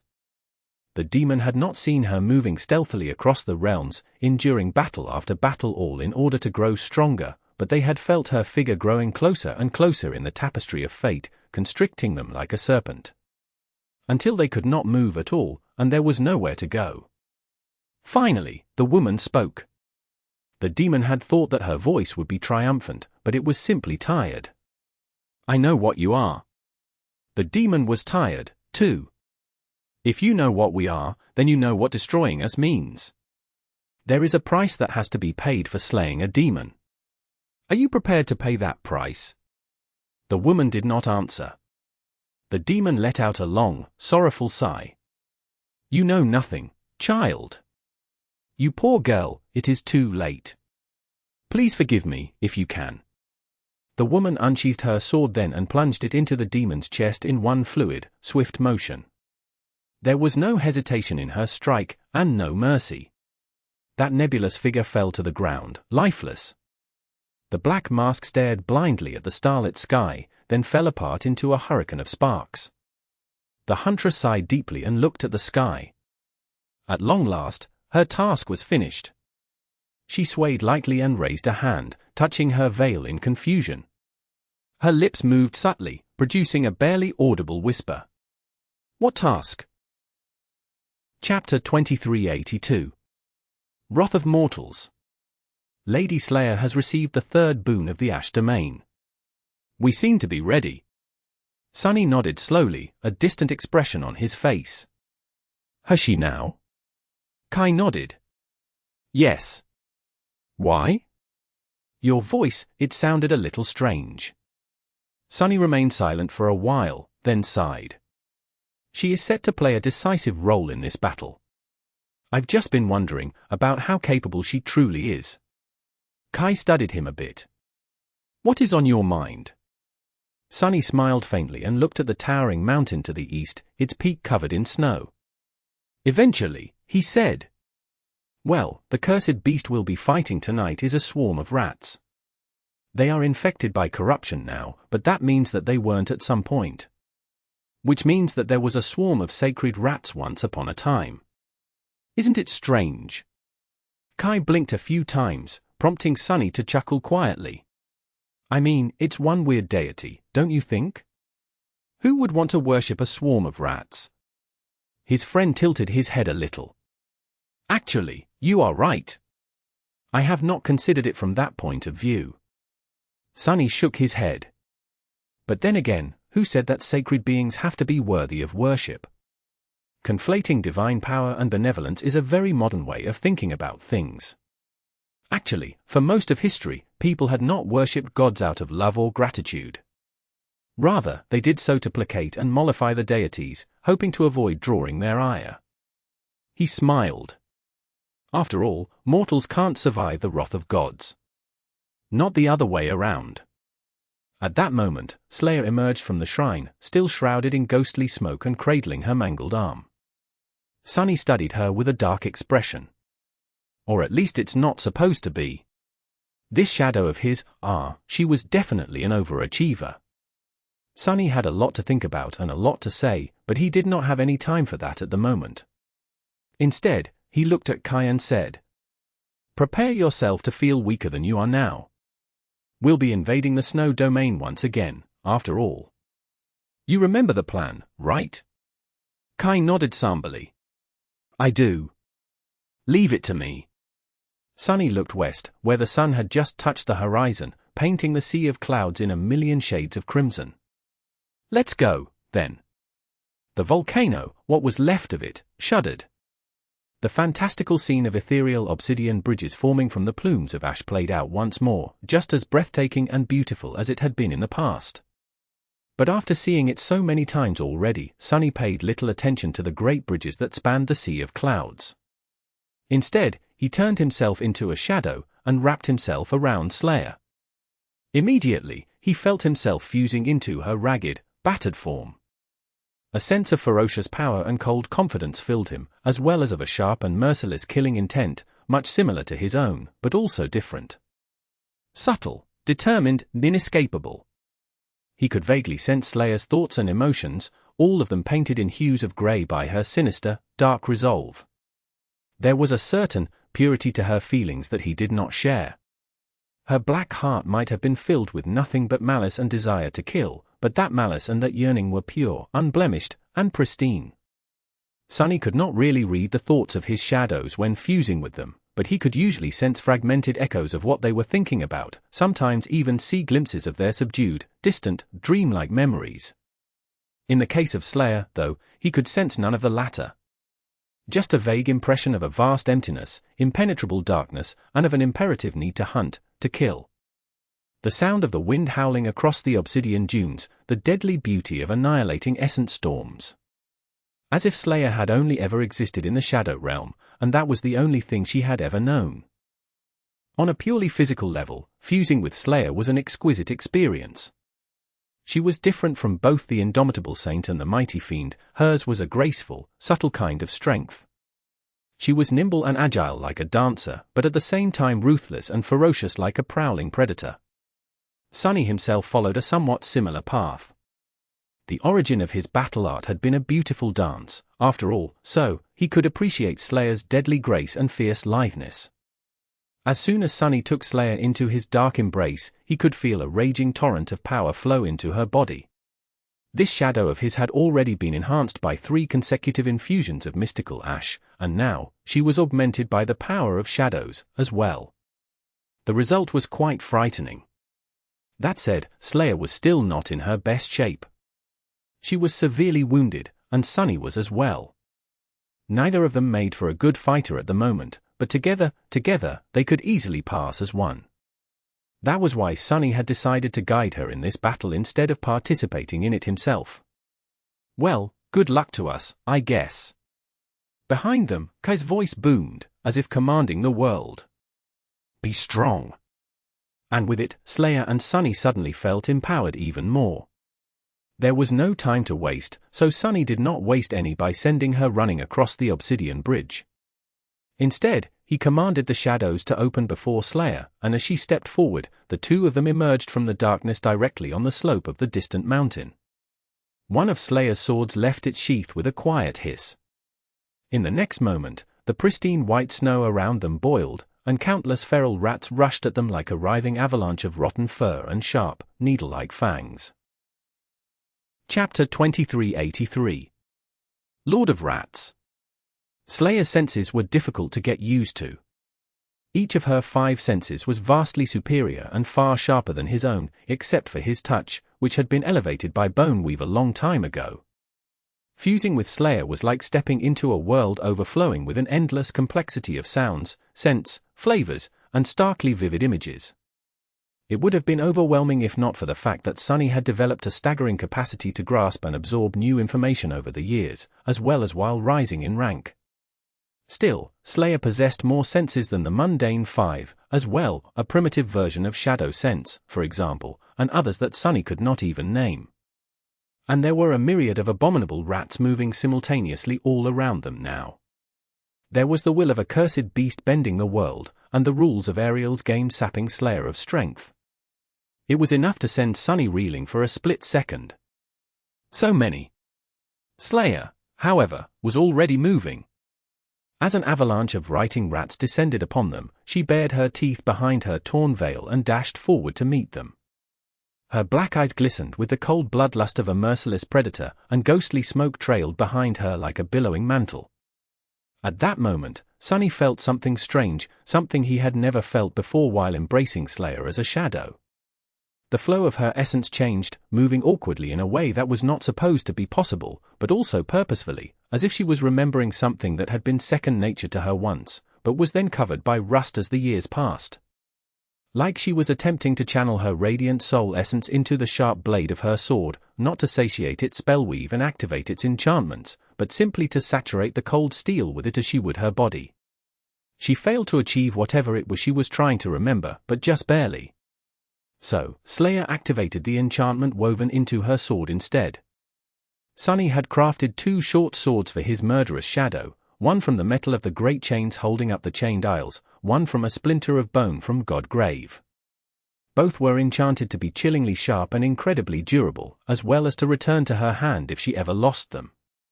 The sheaths of the twin swords were also enchanted, meant to mend the blades in case they were damaged.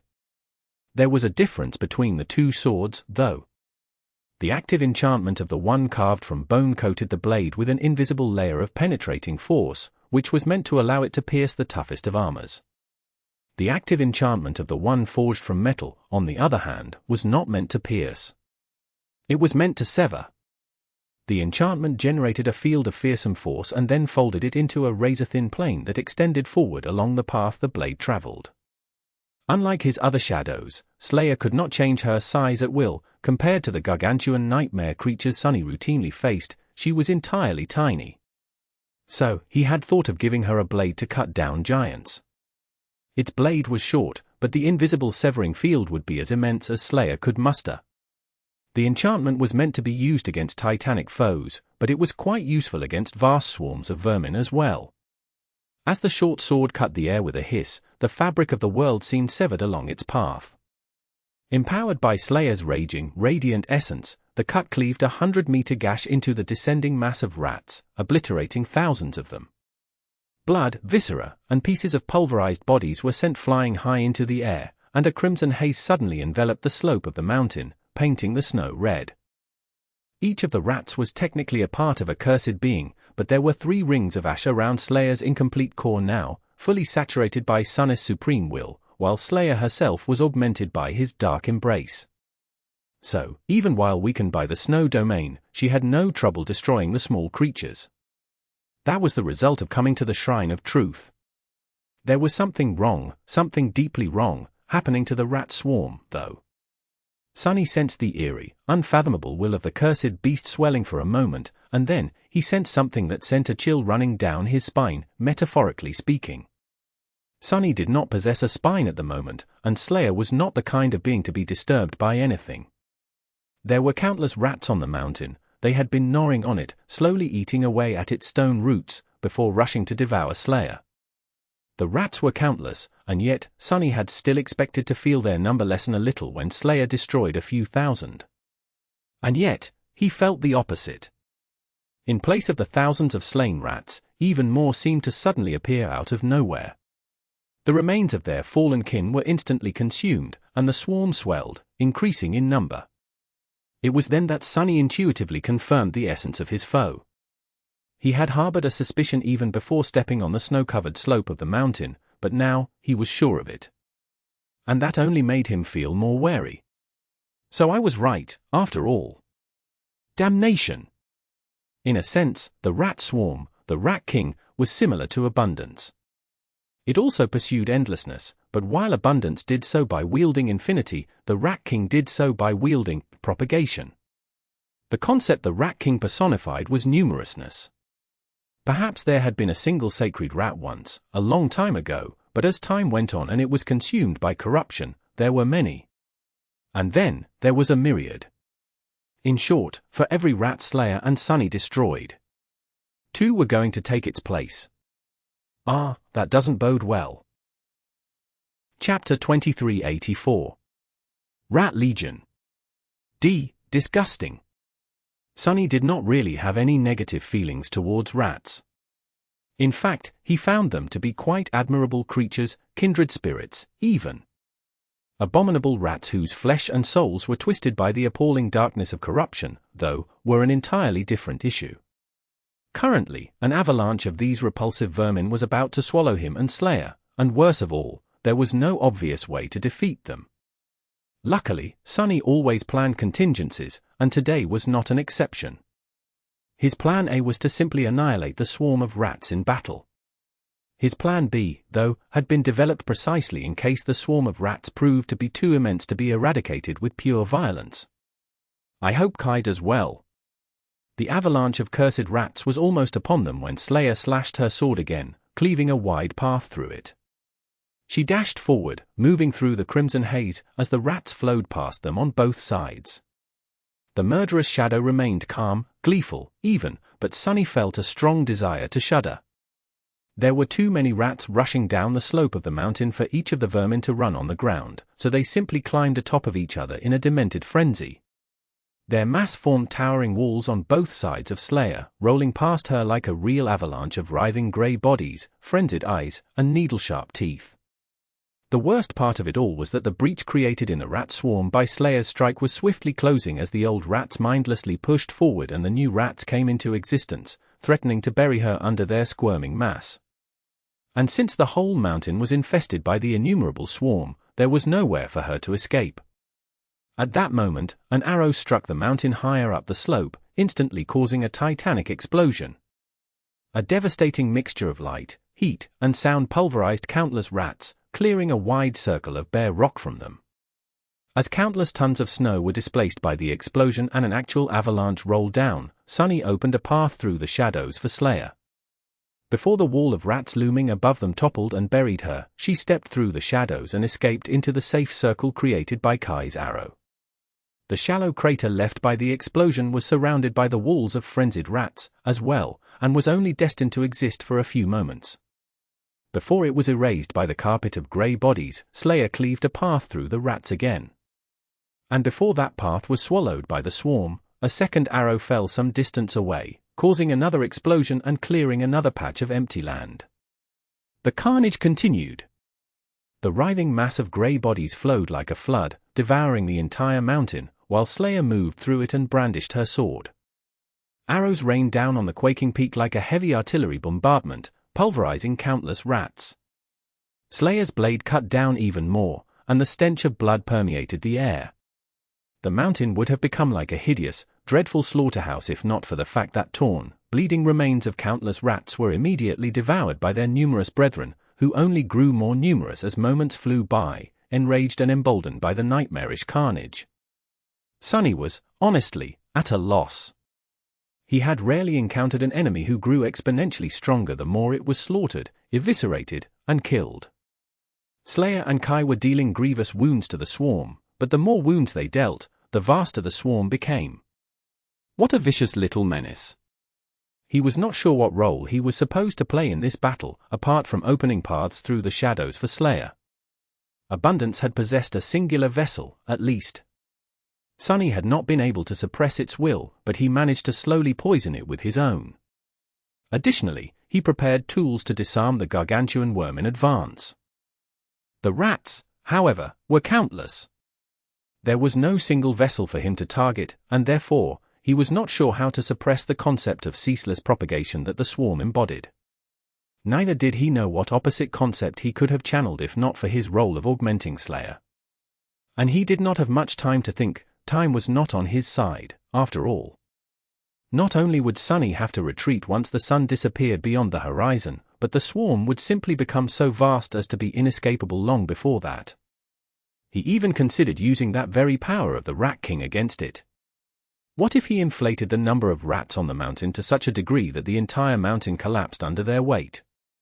There was certainly a poetic lesson hidden in that approach, and it could have even worked in some other circumstances.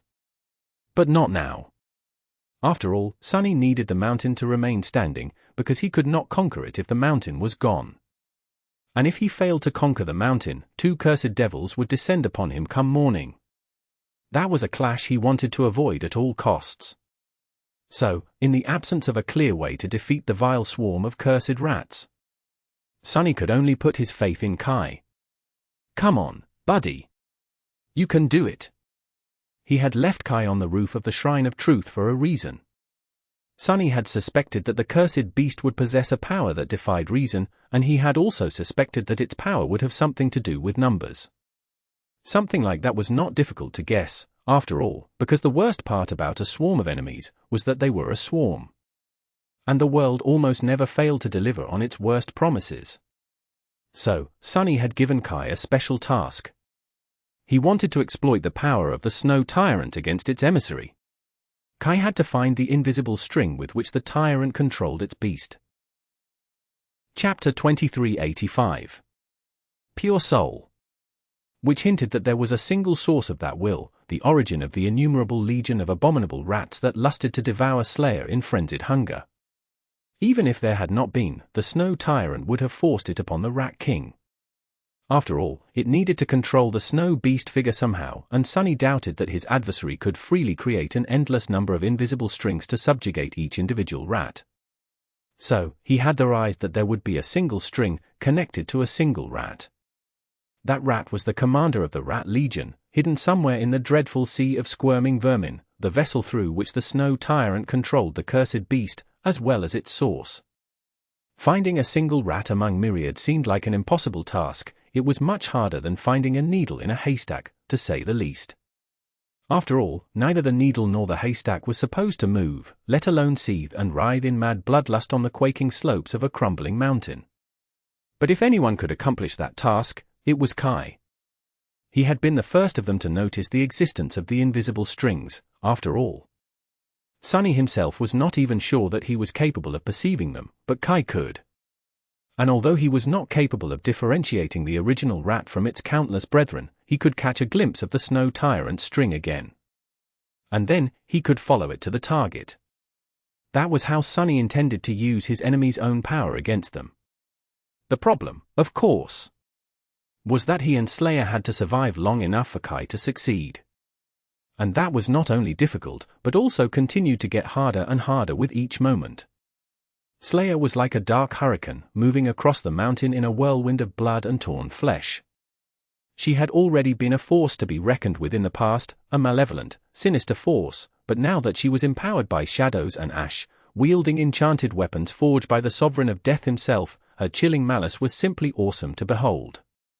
The mountain was covered by the swarming rats entirely, so Slayer could only exist in the wake of staggering slaughter. She had to carve a path for herself with her severing blade, and when that was not enough, she had to escape into the small islands of fleeting safety created by Kai's destructive bombardment. Sunny guided her through the shadows, matching the frenetic cadence of the terrifying battle. The carnage was unimaginable. The sight of it all, the crimson blaze of the sunset, the dark writhing walls of vermin closing in on them like mudslides, the plumes of fine red haze drifting on the wind, was unbelievable. The noise, however, was the worst. The ear-piercing, deafening cacophony of sounds produced by the myriad of frenzied rats was hideous, appalling, and utterly indescribable, especially so because Slayer's hearing was incredibly sharp, capable of catching the sound of a needle dropping many kilometers away. It was to the point that Sunny thought that he was hallucinating, hearing a hum of demented voices being born from the rustle of countless vermin rushing to tear his shadow apart. Those voices were not voices, and the words they spoke were not words, and yet, somehow, he could still faintly understand them, at least at times. Hungry, hungry, we are hunger. That was what he imagined he heard, repeated a myriad times by the myriad of frenzied voices, until it lost meaning. Slayer moved without reprieve, dancing in the gaps between the tendrils of the swarm that aimed to consume her. Her movements were swift and graceful, but the carnage she unleashed was utterly barbaric, slowly painting the whole mountain red. Sunny was appalled by the ghastly scale of the violence she was perpetrating, but at the same time, he found himself being enthralled by it. It was truly a joy, to witness a master doing what they were best at, to experience it all as they were experiencing it, feeling each step, muscle contraction, and reverberation of the sword. He was quite familiar with Slayer's battle style by now, and yet, he had never felt her going all out like this before. Now that Sunny had the first row to the dark spectacle of it all, he could discern subtler details about the way his shadow wielded her blade. There was a certain sincerity to the way Slayer fought. He had noted how pure her emotion seemed, and that purity translated to her every move. There was no pretense, no hesitation to her macabre dance, just sincere, pure, and adamant resolve to maim, mangle, and kill. Which was not to say that Slayer's battle style was unsophisticated or blunt, far from it. It was nothing short of beautiful. She was just devoted fully to her every motion without holding anything back. Her intent and her actions were flawlessly the same. It was a strange state of being, one that was alien to Sunny, and would be to most humans, as well. After all, humans had countless thoughts and countless experiences. Such a degree of single-minded certainty was impossible for most, if not all, and would only be harmful otherwise. But Slayer made it work. In fact, she made it work splendidly. The sincerity of her resolve influenced how efficiently she could wield the will, as well. Since there was no barrier between her intent and her actions, nothing was wasted in translation. As a result, she could achieve far more with far less, displaying a level of resourcefulness and efficacy that Sunny found wondrous. She wielded the will with incredible finesse. That was why Slayer and Sunny were still alive, and relatively unscathed. However, with every moment that passed, the swarm grew. The path Slayer cleaved in the mass of writhing rats grew narrower, the time the gaps existed grew shorter, and the walls of vermin surrounding them grew taller. Sunny was not sure how much longer they would be able to last before the Rat King buried them under its revolting mass. Come on, Kai? Chapter 2386. Rat Race. Slayer was rushing through a gap between two tides of vermin, her sword hissing as it flew at incredible speed, slicing apart individual rats who had managed to jump at her from the writhing mass of their brethren. The path she had cleaved was about to disappear, and there was nowhere for them to retreat to. Kai was late with his next arrow, so no island of safety had been created by a powerful explosion. Slayer was already pouring essence into her sword, preparing to activate its enchantment immediately after using it a split second ago. Already, it was wasteful and dangerous, but they were short on choices. It was then that Sunny felt a condensed and oppressive mass of barely contained power rushing at them from behind at terrible speed. Almost at the same time, he sensed a swift shadow flying across the obsidian bridge, the shadow of an arrow. In the next moment, the arrow flashed above their heads and struck the mountain close to the peak. There was no fiery explosion, this time. But what followed next was several magnitudes more violent. The mountain shuddered as an incredible amount of concussive force and sound was released in an instant. A myriad of rats were instantly pulverized by the devastating shockwave, turning into a crimson haze. More than that, there was no island of safety created on the slope this time. Instead, the impregnable stone simply shattered, and countless tons of it were thrown high into the air. The fountain of shattered stone extended into the sky, expanding as it rose. Then came the deafening roar of the impact and the powerful tremors that made several sections of the fractured slope collapse. The damage near the peak was much worse, though. In fact, the entire peak was obliterated, crumbling under its own weight and plummeting down. A colossal rockfall turned the western face of the mountain into a scene of chaotic devastation, billowing clouds of dust obscuring the view as countless rats were crushed and buried under the enormous boulders. Then, the debris that had been sent flying into the sky rained down, pulverizing even more. That was the result of Kai using the final enchantment of the supreme bow Sunny had crafted for him, the tried and tested Death Dealer, modified to incorporate his latest insights into weaving. Kai had to have poured most of his essence into this one shot, sending his most deadly arrow fly. And there was only one reason he would have done that. Sunny wanted to grin. The destruction of the peak of the mountain, the numerous rats destroyed by the initial impact and the rockfall that followed, all of it was merely a side effect. Kai's true target was a single rat, the source of the Rat King. He must have found the invisible string and traced it to the source rat's back. After that, his task was simple. He had to hit that single moving rat among a million identical vermin from dozens of kilometers away. What could have been simpler than that? And he did. Sunny was sure of it, because he could already sense the behavior of the swarm changing. His heart was filled with vicious glee. The first change was somewhat subtle and hard to describe. The rats were not disoriented, and the will of the swarm did not diminish in its dreadful, oppressive power, but it became wilder and more unbridled, losing all pretenses of guidance.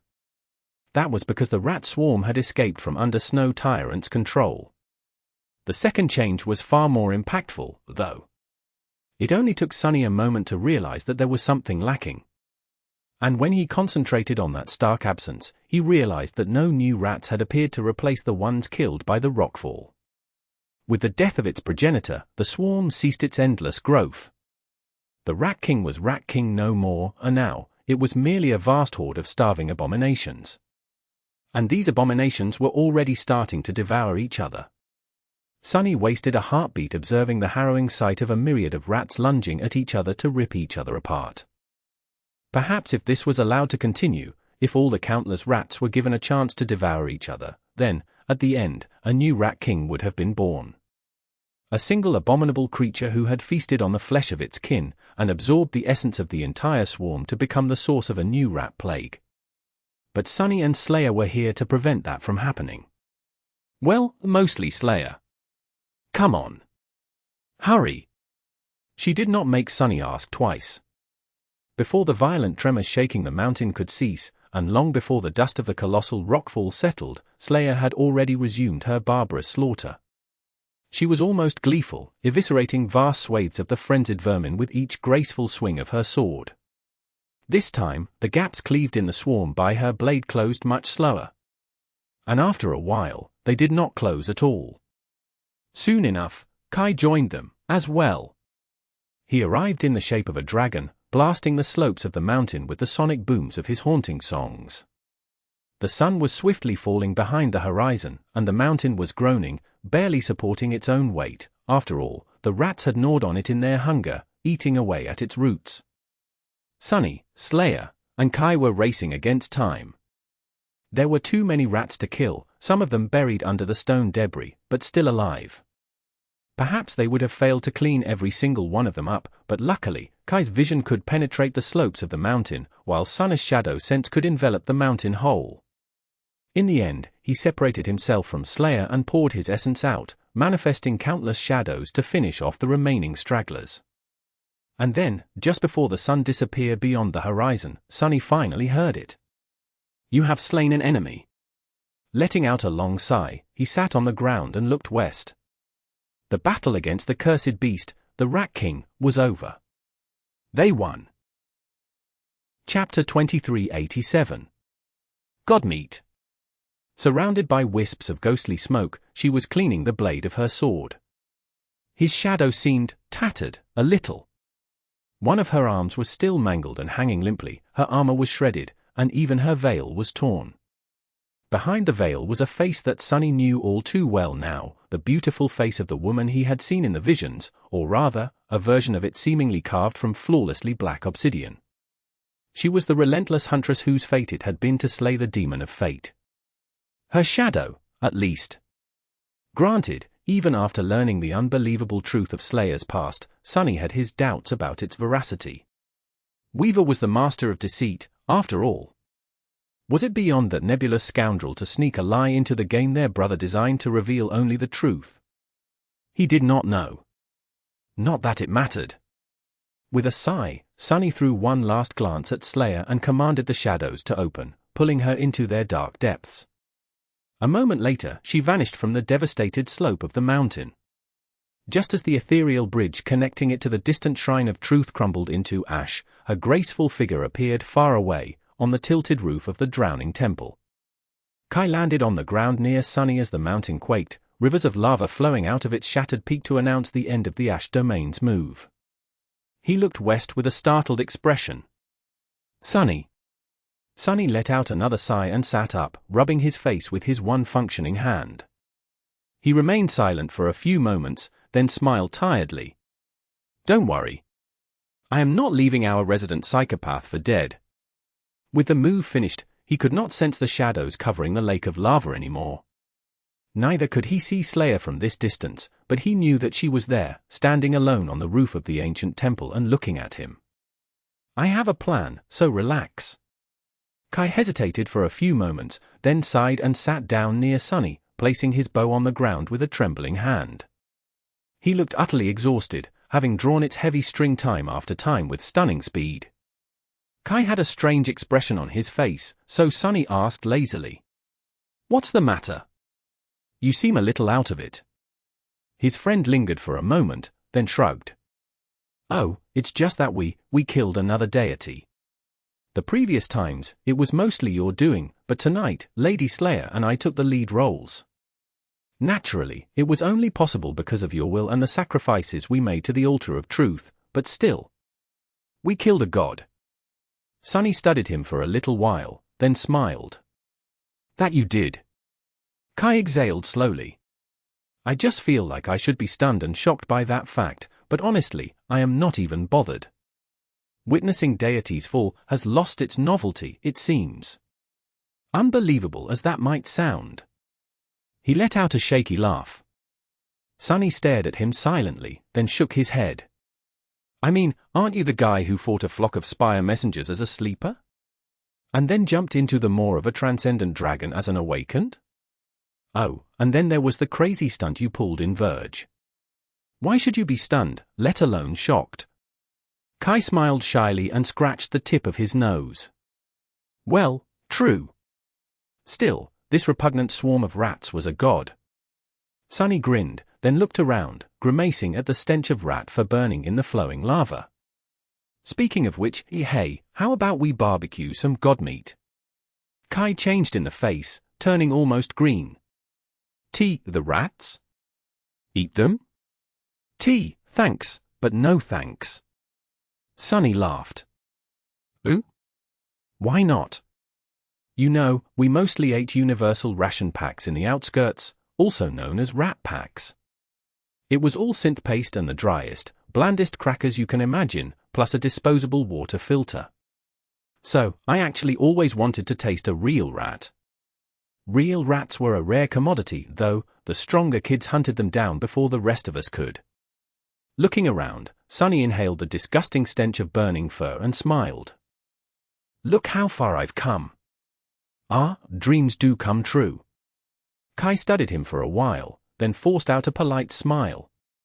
"They're all yours, then. By all means. I'd rather not stand in the way of fulfilling your dreams." Sunny scoffed. "How picky." Kai had not wanted to eat the torn remains of the cursed monster because the manner of its death had been too eerie, and both halves of the monstrous corpse were too disgusting. And now, he was refusing to eat perfectly fine, if a little cursed, rats as well. There was just no pleasing that guy. Sunny gave Kai a look of reproach, then stood up and dusted off his tattered clothes. "Well, suit yourself. I'm hungry, though." Sunny might have been of the same mind as Kai regarding the eerie corpse of the cursed monster, but he was not going to hold himself back tonight. The poor Rat King had never managed to satiate its hunger, so it was only proper to honor its damned memory by satiating his.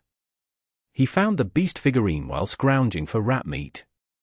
And a little later, he found the soul shard left behind by the Rat King, as well. It had been buried under the rockfall, which was submerged in lava now, but Sunny retrieved the tiny crystal without much trouble. The rat meat turned out to be diseased, and maybe even cursed. It was still delicious, though, and blood we've made short work of the contaminants. In hindsight, it was probably for the best that Kai had refused to partake in consuming the slain god's flesh. There was more of it left for Sunny. Is his survival instinct really sharp, or have mine become completely dull? Sated and satisfied, Sunny returned to the western slope of the newborn volcano and sat down near Kai to watch the sun rise. The final act of Ariel's game was going to be decided once it did. Chapter 2388. Law. And Sunny was half a step ahead of the devils, as well. The path to the tyrant was almost clear, but there was still a chance that the devils would pursue him. If they did, the vaguely human-shaped tree devil would be of no concern, since it was further south than Sunny and his companions. The dragon, however, was north of the Shrine of Truth, so, if it moved east, they would have to clash with it eventually. Sunny wanted to avoid fighting a cursed devil if he could. In fact, he dreaded that battle, even if there were 3 sacred shades under his command now. So, he left Slayer in the Shrine of Truth. It was unclear how cunning the Snow Tyrant was and how well it knew the figures of the Ash domain. However, it had shown at least some ability to act strategically. So, it would most likely be unwilling to leave the square of the shrine in the hands of the enemy. Not only because the power of the Ash domain would grow the more squares belong to it, while the power of the Snow domain would diminish accordingly, it was also because Sunny could easily return to the shrine if his path to it was not cut off. The truth of the matter was simple: the Snow Tyrant did not possess enough figures anymore to catch its enemy unless its enemy wanted to be caught. Sunny could wander the board indefinitely, playing a dangerous game of cat and mouse with the two Snow Devils. He could stall for as long as he wanted. Until his wounds completely recovered, for example, or until all of his shades restored themselves. Additionally, he had in his possession the jade figurine left behind by the Rat King. His power would increase even more if he was ever allowed to reach the Shrine of Truth, the Ash Castle, or, presumably, the Shrine of Fear. He did not even have to keep Kai and Slayer with him. He could send them to wander the miniature realm of Ariel's game on their own, conquering peak after peak until the Snow domain lost its territorial advantage entirely. So, Sunny was betting on the fact that at least one of the devils would waste a move to conquer the Shrine of Truth. And to make it even more alluring for them, he left one of his figures, Slayer, on the roof of the Drowning Temple. Sunny and Kai sat on the stone slope and watched the sunrise silently. There was the beautiful golden glow of dawn, and the plumes of snow freezing to turn into ethereal bridges. Neither of them spoke, still drained after the battle against the Rat King, and although a lot was going to be decided by what the devils chose to do, or were commanded to do, both felt peaceful. Even if there were dreadful battles ahead, they were not going to happen until many days later. And although they were still imprisoned in Ariel's game, the board was almost entirely empty of terrible nightmare creatures, which meant that they would not be surrounded and attacked unexpectedly. For the first time since the death game started, Sunny did not feel like a cornered beast. He inhaled deeply, enjoying the view of the radiant sun. Come on. Finally, the glass bridges were fully formed, and the devils moved. Sunny held his breath, feeling his heart skip a beat. Yes! A wide grin split his soot-covered face. His prediction was coming true, and in the best possible way. The tree devil is moving east. Kai's voice was subdued. The human-like fiend was walking across the glass bridge, moving to the mountain directly south of their position. It was being sent on a hopeless pursuit. The dragon, however. Sunny did not need Kai to tell him, because he could see the dragon flying across the sea of clouds himself. The great beast looked like a tiny dot from the distance, but there was no mistake, it was flying south, toward the Shrine of Truth. Which meant that nothing stood between Sunny and the Snow Tyrant anymore. He smiled happily. It was strange. Perhaps the Snow Tyrant did not care to bar his passage. Perhaps it even wanted Sunny to come as soon as possible, before he could fully heal from his wounds. In that case, moving the dragon away and opening a clear path served the same purpose as leaving Slayer alone in the Shrine of Truth. It was a lure. Perhaps the Snow Tyrant simply failed to control the dragon. After all, a cursed devil was a being of immense power, not much inferior to its own. In any case, the result coincided with what Sunny wanted. We're in the clear, Kai. We're in the clear. Finally, the end of the Ariel's game was in view. There was only one battle left for them to win, the most harrowing of them all, but still the last one. The battle against the Snow Tyrant itself. Sunny exhaled slowly and watched the dragon fly across the vast chasm separating the two mountains. He thought he even saw explosions bloom as Slayer set arrow after arrow flying. And just when the dragon was about to reach the lake of lava, Sunny narrowed his eyes and dismissed her, calling her back into the nurturing darkness of his soul. Somewhere far away, the graceful figure of the murderous huntress dissolved into the shadows. A few moments later, the Shrine of Truth shook as the gargantuan dragon landed on its roof. Robbed of its prey, the cursed devil let out a terrifying roar. Its echoes traveled across the golden clouds, reaching Sunny and Kai on the slope of the distant volcano and making them tremble. And soon after that, the Snow domain's move was over. Sunny let out a happy sigh and looked at Kai. See? He smiled in satisfaction. Let me tell you, buddy, a game has not been invented yet that I cannot cheat. Chapter 2389. Final March. They woke up from the sounds of the dragon roaring at the setting sun. The volcano Sunny had destroyed was now a mountain once again. Granted, the mountain seemed crooked and low, not at all as tall and magnificent as the snowy peaks that surrounded it. He was faintly glad to have left a scar on the realm of Ariel's game. The Shrine of Truth was now encased in ice and hidden in the depths of the mountain. The dragon rested on the peak, baring its fangs at the falling sun, as if warning it not to come closer. The sun, of course, paid it no heed. Sunny studied the distant peak for a while, then looked at Kai and asked in a tone of contemplation, "Do you think all dragons come from Sun God?" Sevirax, the ivory dragon, was a descendant of Sun God. Granted, he was merely a saint who could transform into one, or rather, had been. Still, all creatures except humans had either been made by the gods or were sired by those creations. Except for the nothing creatures, I guess. And the others. And the darkness creatures. Also the stone saints. Who else? Nephilim, as well. Actually, I take it back, not all creatures were created by the gods. But most of them had been. So, who had created the dragons? Kai hesitated for a while, then shrugged. I am not sure. Maybe all white dragons do.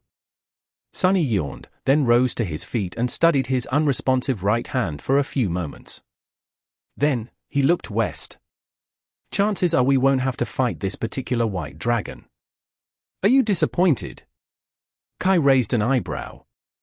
Who? Why would I be disappointed? Sunny chuckled. Well, don't you want to add a third dragon to your collection? Kai studied him with a sour expression, then shook his head lightly. I am not greedy. You are welcome to take this one, if you want. Sunny grinned. Thank you kindly. I'd rather not. He was indeed a little envious of Kai the Dragonslayer because of his glorious track record. How was it fair that Kai went around slaying dragons, while Sunny was stuck with rats, worms, and the like? That hint of envy was far too slight to survive the sight of a cursed devil, though. So, Sunny had no desire to battle this particular dragon. He sighed. Let's go. We'll be leaving this place soon. At this point, Sunny had a choice to make. He could reach the Snow Tyrant in 5 moves at the earliest. Coincidentally, that was also how long his shades would take to repair themselves. Slayer was most likely going to heal from her wounds in that time, as well. Sunny did not see a lot of sense in delaying the final battle, so he was leaning toward taking the shortest path. There were 3 routes that would take him to the Snow Castle in 5 moves, and he did not have to take just one. He could just as easily travel east to the Axis Tree, and then turn north. Kai, meanwhile, could travel north to the edge of the board, then turn east. That way, they would reach the Snow Castle at the same time, with the added bonus of possibly bringing 4 volcanoes into the Ash Domain. That was an alluring prospect. But it was also too risky. After all, Sunny was only assuming that the Snow Tyrant remained in the Snow Castle. If it had left the heart of the Snow Domain, though, then sending Kai out alone could mean sending him to die. They could only see the neighboring mountains, after all. If the Snow Tyrant was waiting in ambush 1 peak over, or just happened to be in the way by chance, then there would be no chance for Kai to escape, not as long as one of the devils chose to pursue him instead of Sunny, at least. So, Sunny had to swallow his regret and abandon the plan of potentially expanding the territory of the Ash Domain. The 2 of them were going to stay together until the very end, for better or for worse. Ah. Am I not the best friend in the world? Hearing that sudden proclamation, Kai gave him a sidelong glance, but wisely chose to remain silent. I knew he would agree. Sunny was delighted. They left the volcano at dusk and moved east, coming in sight of the Axis Tree once again. The mountain where they had killed Abundance was now to their right, to their left was the unexplored half of the game board that belonged to the Snow Tyrant. In the morning, the Tree Devil and the Cursed Dragon both moved east in pursuit. Watching the mountain where the Rat King had died become covered by snow, Sunny could not help but feel uneasy. He found it hard to believe that Kai would not end up fighting the cursed dragon, somehow. But then, he had to remind himself of one simple fact. Not everyone was fated. In fact, very few beings were, and Kai was not one of them. He could end up facing the cursed dragon by some improbable twist of fate, or not. Actually, Sunny himself was not fated anymore either, so the odds were in their favor. The only probable future in which they would be forced to fight the dragon was if they failed to kill the snow tyrant and had to retreat. Then, the tyrant and its two devils would descend upon them together, and they would die. There is no way back, only forward. Failure means death. The enemy is overwhelmingly powerful, and mistakes are not allowed. Ah, how nostalgic! Sunny smiled faintly, knowing that he was staring death in the face. That felt like home. After all, he was the sovereign of death. The next evening, as the falling sun set the sea of clouds ablaze, Kai and Sunny crossed the obsidian bridge and set foot on the titanic branch of the axis tree. They had reached the very heart of Ariel's game. Chapter 2390. Ye Mighty. A complicated tangle of similarly colossal branches extended far down and high up, creating a dizzying three-dimensional labyrinth. A whole nation could have made their home on the branches of this great tree. Today, however, Sunny and Kai were the only people populating its desolate immensity. The sun had just disappeared beyond the horizon, and although the sea of clouds still glowed with the last vestiges of a dreamlike crimson sheen, the night was already enveloping the world with a veil of velvet darkness. The world was still, but it was not silent. Instead, it was permeated by the soothing murmur of flowing water. The axis tree had been covered in snow just a few moments ago. Now, the snow was melting, torrents of cold water cascading down the vast maze of titanic branches in a series of clear waterfalls.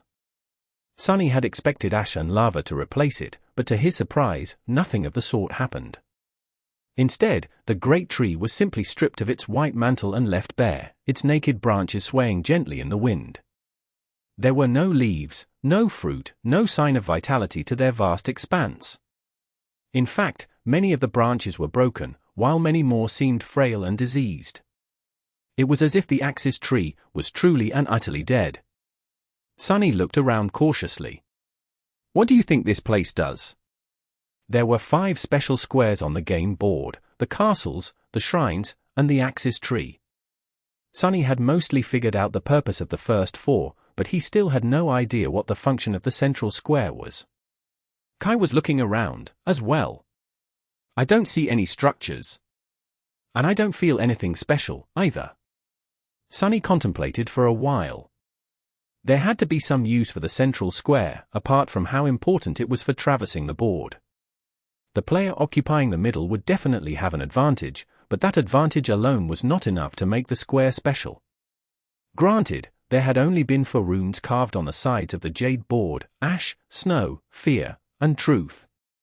There was no tree rune anywhere he had seen. Still. Let's explore a little. Kai hesitated for a moment, then cleared his throat. Actually, before that. He pointed to the streams of clear water falling from high above. Wouldn't it be a shame to just waste all this water?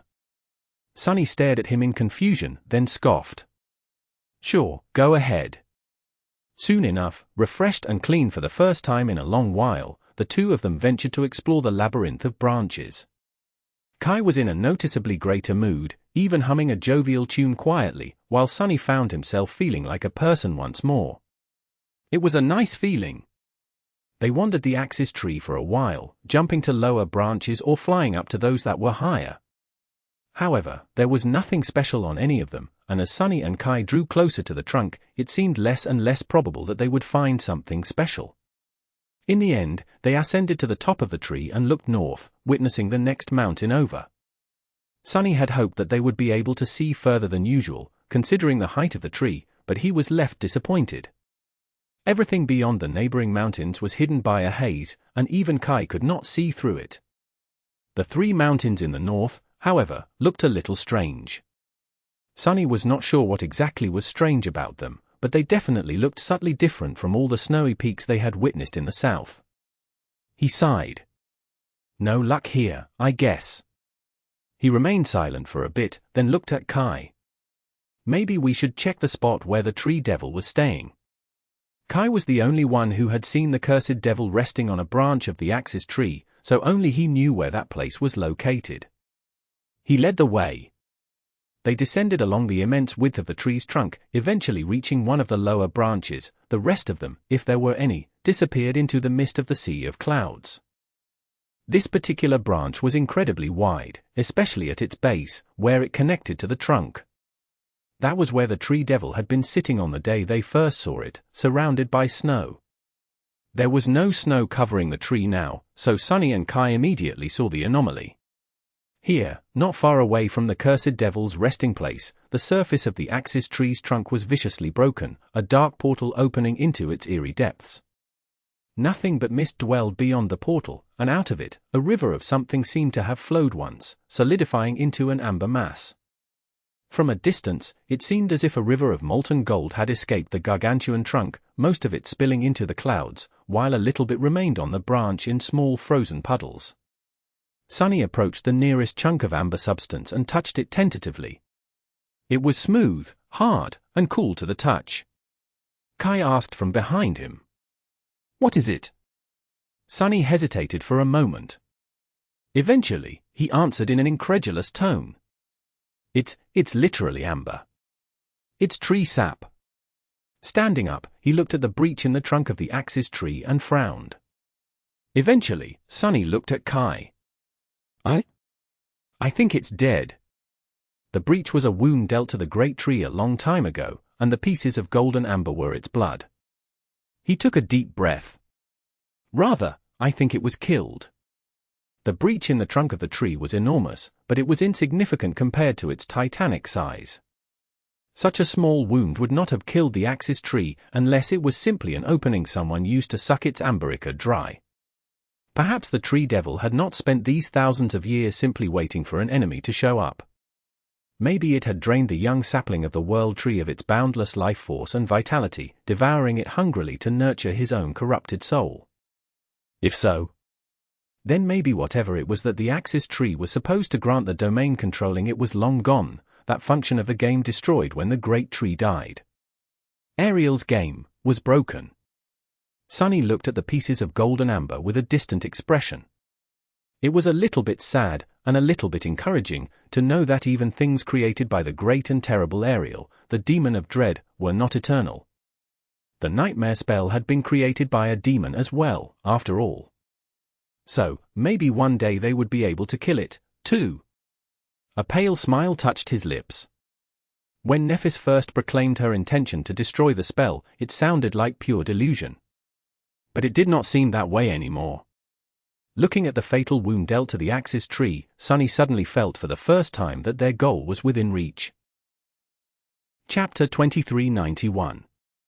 Night Silk. He watched the western volcano be extinguished and shrouded in snow, familiar with the sight. For a few moments, Sunny allowed himself to contemplate turning back and attempting to take out one of the devils come evening. It was an alluring idea, no doubt, facing each of the two fiends in sequence, slaying them, and arriving at the snow castle after having completely cleared the board.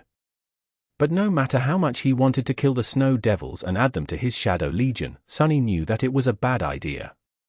He had not even recovered from his wounds yet, and both Slayer and his most powerful shades were still unavailable. More importantly than that, facing these powerful creatures was at best a gamble. He might have allowed himself to become a little arrogant after attaining supremacy, but the eerie events in the recent past helped him regain his senses. In truth, he had no business confronting a cursed tyrant in his current weakened state, even if he could wield his full power. A battle like that would have been a deadly challenge. Sunny was ready to die. Losing one incarnation would be painful, but not disastrous. However, if his avatar died here, Kai would die too. And that was not something he was willing to consider. So, he had to win. The battle against the snow tyrant was unavoidable, but fighting these two devils was unnecessary. Sunny was not going to gamble 3 times in a row if he could do it just once. With a sigh, he turned away from the distant mountain and looked at his right hand. A few moments passed, and then, his fingers twitched slightly. A subtle smile appeared on his lips. It's healing well. There was another piece of good news, as well. His soul had been healed completely. It happened in an instant, actually, not too long ago. This incarnation of his was isolated in Ariel's game, but it still shared the soul with all the rest. That meant that they had suffered the agony of having their soul wounded at the same time as he had. But that also meant that Nephis could heal his soul by touching any of the avatars. That was what must have happened. The others must be really confused right about now. Sunny chuckled. Oh my. I'll have new stories to tell when I come out. Shaking his head, he concentrated on weaving. The pieces of golden amber lay near his feet, glistening in the morning light. In the evening, Sunny and Kai left the axis tree and crossed the obsidian bridge, moving north. The mountain did not offer them any resistance, its peak exploding in a fiery conflagration of smoke, ash, and lava. Sunny could almost move his fingers freely by then, which helped him weave at greater speed. They ascended to the smoking caldera and climbed its edge on the other side, looking north, at the last mountain they would have to conquer before coming into sight of the snow castle. And froze. What the hell is that? Sunny could not help but say the words despite promising himself to hold back on using them for a while. But he had a good reason to. The landscape in front of them was not at all what they had expected to see. In fact, it was something that no one could have expected to see, because Sunny had never even imagined something like that existing. The vast expanse of the chasm between the two mountains was entirely obscured by a vast, tattered shroud. The three peaks in the distance were overgrown by that dark mass, as well, appearing like towering pillars enveloped in black spider webs. Enormous sheets of ghostly, tattered cloth billowed in the wind, stretching for many kilometers in all directions, their surface frayed and uneven, comprised of countless strands. These eerie, tenebrous strands reached the northern slope of the mountain Sunny and Kai were standing on, as well, disappearing into the snow. As Sunny looked closer, he saw that the dark mass consisted of countless threads of flawlessly black silk, each of them as fine as a hair. The entire northern side of the miniature realm created by Ariel was shrouded by this black web, as if a harrowing spider had made its nest somewhere beyond the horizon. The silk strands were so numerous, in fact, that one could walk from where Sunny stood to the snow castle without needing the obsidian bridges or ever touching the clouds. He shivered. Just what kind of horror had Weaver put on the board?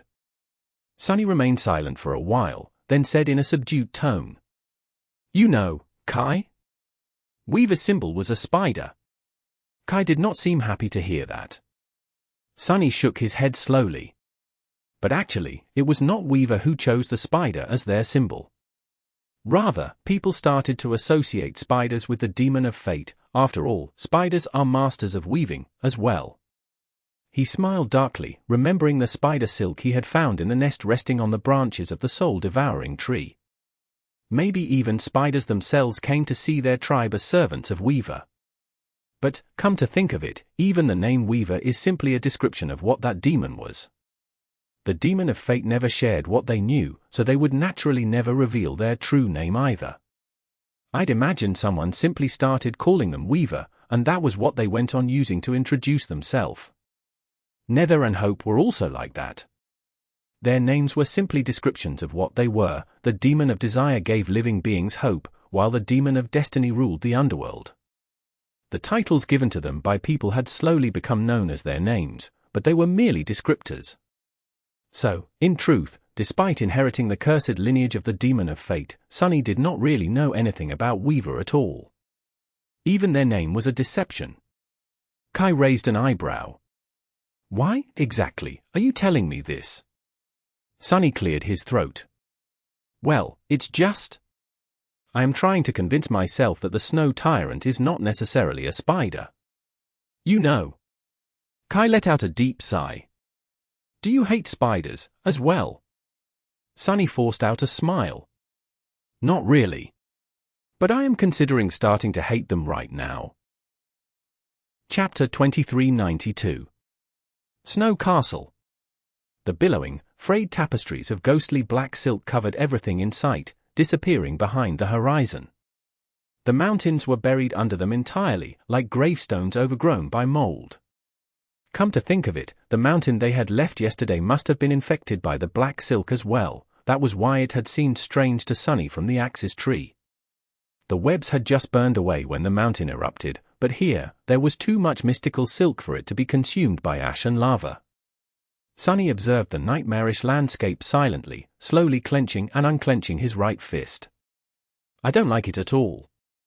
There were less than 2 days left before the battle against the Snow Tyrant, which meant that he had to start preparing himself mentally for whatever it was he would face.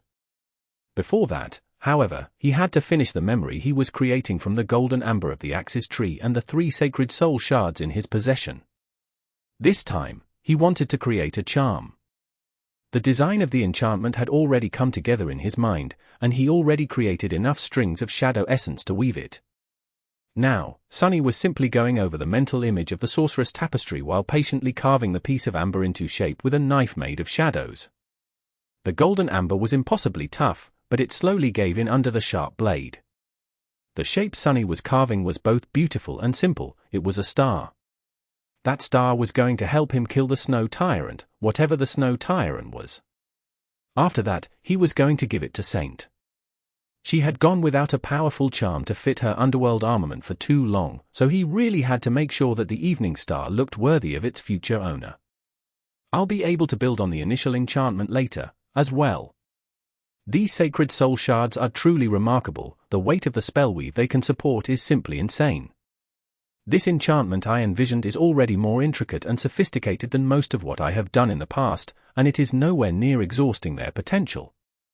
Sunny was pressed for time, so he had to be truly ingenious with the design of the enchantment.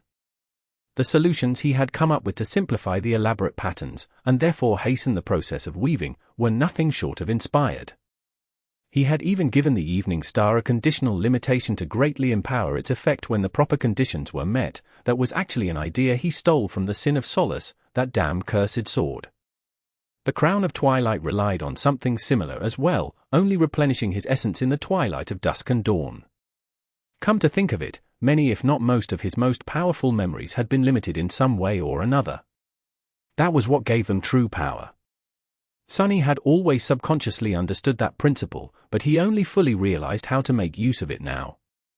There was probably some deep lesson about people and their flaws somewhere in there, but he was too engrossed in his task to go on a philosophical tangent. 2 days, 1 night. That was all the time he had left before facing the Snow Tyrant. The first day passed in the blink of an eye, and soon, it was dusk once more. The obsidian bridge failed to come into existence. The plumes of ash stretched toward the distant mountain and started to solidify, but got tangled in the billowing webs and crumbled without ever taking shape. Sunny and Kai observed the eerily beautiful scene in stunned silence, then glanced at each other warily. There was no bridge, but the ash domain could still move.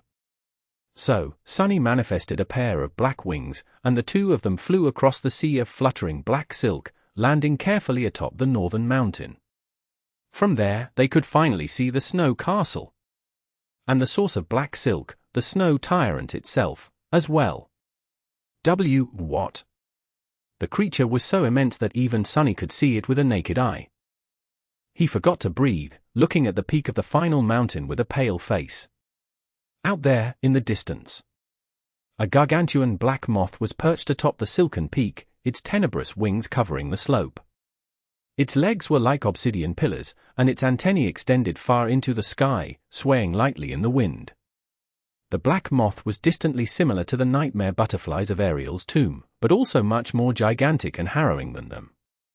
It was not even its outer appearance that was so terrible. Instead, simply looking at it filled Sunny with a chilling, eerie feeling of hopelessness. Something about the titanic moth was so malevolent, terrifying, and deeply wrong that he felt the desire to give up and cease his senseless resistance. He was already doomed, after all. But that was not why Sunny was so stunned. Rather, it was because the sinister black moth felt strangely familiar. Come to think of it, the black silk felt familiar as well. Sunny shivered, and then whispered quietly, I know it. Kai looked in surprise. What? Sunny raised his right hand and pointed at the terrible creature perching atop the snow castle. I know that creature, or at least its kind. He had never met the snow tyrant, but he knew it well. It was the puppeteer. It was a puppeteer worm, who had become the puppeteer moth after escaping from the chrysalis of human minds it had twisted, used as nourishment, and then destroyed. Sunny remembered the description of the puppeteer's shroud. A worm of doubt once found its way into a righteous king's heart. With time, the king was devoured from the inside and became its puppet. A lifetime later, the puppeteer worm escaped from the king's dead body, leaving behind a cocoon of black silk. No one knows where it went. However, once people dared to approach the silent castle, they found the silk among the mountains of gnawed bones and fashioned it into an armor.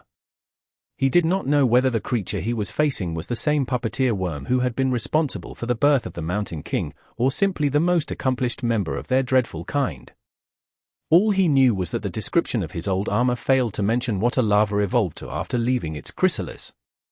He was looking at what it had become right now. Chapter 2393. Who puppeteers the puppeteers? His expression was both focused and distant, as if he was in a state of flow, but also rattled to the core. As the beautiful patterns of the sorceress tapestry took shape, he could feel his shades being mended. The obsidian wasps were restored first, then the shadow wolves and abundance. The wolf was going to recover soon, too. Slayer was close to being fully healed as well. The shade of the Rat King, meanwhile, had never been vanquished, so Sunny could summon it at any moment as long as he wished to. The puppeteer moth, really, now? Sunny was a little shaken. Locking these feelings in an isolated partition of his mind, he allowed that part of him to take control of his mouth and spoke quietly. What a splendid coincidence! Meeting an abomination that was connected to his first nightmare here was truly unexpected. Unbelievable, even. What were the chances? It was almost as if someone, a certain nebulous demon, maybe, had pulled the strings behind the scenes to make it happen. Not the strands of black silk that the puppeteer used, though, but an entirely different kind. The strings of fate themselves, perhaps. Who was the real puppeteer here, then? Suddenly, the giant black moth perching on the peak of a towering mountain did not seem so terrifying anymore. It even seemed a little pitiful. But, of course, that feeling only lasted for a moment. Kai, who had been staring at the stars idly, turned to look at Sunny. But how do you know that horror? Sunny remained silent for a few moments, engrossed in weaving, then shrugged. It was mentioned in the description of a memory I owned. It was the second memory I had ever received, actually. And its description was quite memorable. Because of how creepy it was. Who knew I'd meet that creepy abomination myself, one day? He sighed, then shook his head slowly. But actually, it is a good thing. It is a wonderful thing, even. Sunny glanced at Kai and tried to smile. Knowledge is the origin of power, after all. Few things are more important than knowing your enemy. I thought we would have to go into battle against the snow tyrant blind, but would you look at that? Now, we don't have to. We know quite a lot about it. In fact, we know the things that matter most. He looked away and contemplated the situation for a while. Eventually, Sunny said, "The puppeteer's moth can also be called doubt, I guess. That is the essence of its power. It infects the hearts of living beings with doubt and turns them into puppets. In other words, it is an immensely potent manipulator. I hesitate to say that the puppeteer specializes in mind attacks, because at its level of power, these distinctions are somewhat meaningless, but fundamentally, that is what it does." He took a deep breath, then smiled. Which means that we are actually in a highly advantageous position. These types of nightmare creatures usually rely heavily on their insidious powers and, most of all, on their thralls, but they themselves are relatively weak and frail when it comes to physical confrontations. And what did we do here in Ariel's game? Kai studied him for a few moments. We killed most of this creature's thralls and put ourselves in a position to attack it when it's alone. Sunny nodded. Indeed. That is what we did. So, in a way, we are incredibly lucky. Of all the cursed tyrants in the world, this one might just be the easiest to kill, considering the circumstances, that is. Not that killing it will actually be easy, of course. A cursed tyrant is still a cursed tyrant. He exhaled slowly. We got rid of most of its thralls and outran those who remain, true. The puppeteer is huge and grotesque, but it won't be that fearsome in a battle, relatively speaking, I mean. I'd say, between that thing and the wolf would be more ferocious. There was a long stretch of silence, and then Sunny added in a somber tone. But that does not mean that facing the puppeteer won't be infinitely more perilous than facing the wolf was. That is, of course, because while we did kill most of its puppets, the real difficulty will be not becoming its puppets ourselves. Sunny could not help but shiver. I would imagine that a cursed tyrant can subjugate someone like us in an instant, as long as we give it a chance. It will make us doubt ourselves first, and then, before we know it, there will be invisible strings wrapped around our hearts. Doubt, that was the weapon the puppeteer would use against them. Doubt was truly an insidious concept because no human was really immune to it. Even supremes like Sunny were susceptible to doubt, as for saints like Kai. Sunny looked at his friend and shook his head. Actually, I am not really worried about you. Kai raised an eyebrow. You're not? But I am quite an insecure person. I doubt myself all the time. Sunny smiled faintly. That is exactly what makes you terrible prey for the puppeteer. You do indeed seem to suffer from self-doubt a lot, and yet, you have never allowed it to control you. On the contrary, you have overcome yourself at every step of the way. It is like you've been training for this exact moment all your life, really. Kai, despite his lack of confidence, was a faultlessly dependable person. He never failed to rise to the occasion, even if he struggled to get there more than the rest of them did. Sunny sighed and shook his head. In truth, I am much more worried about myself.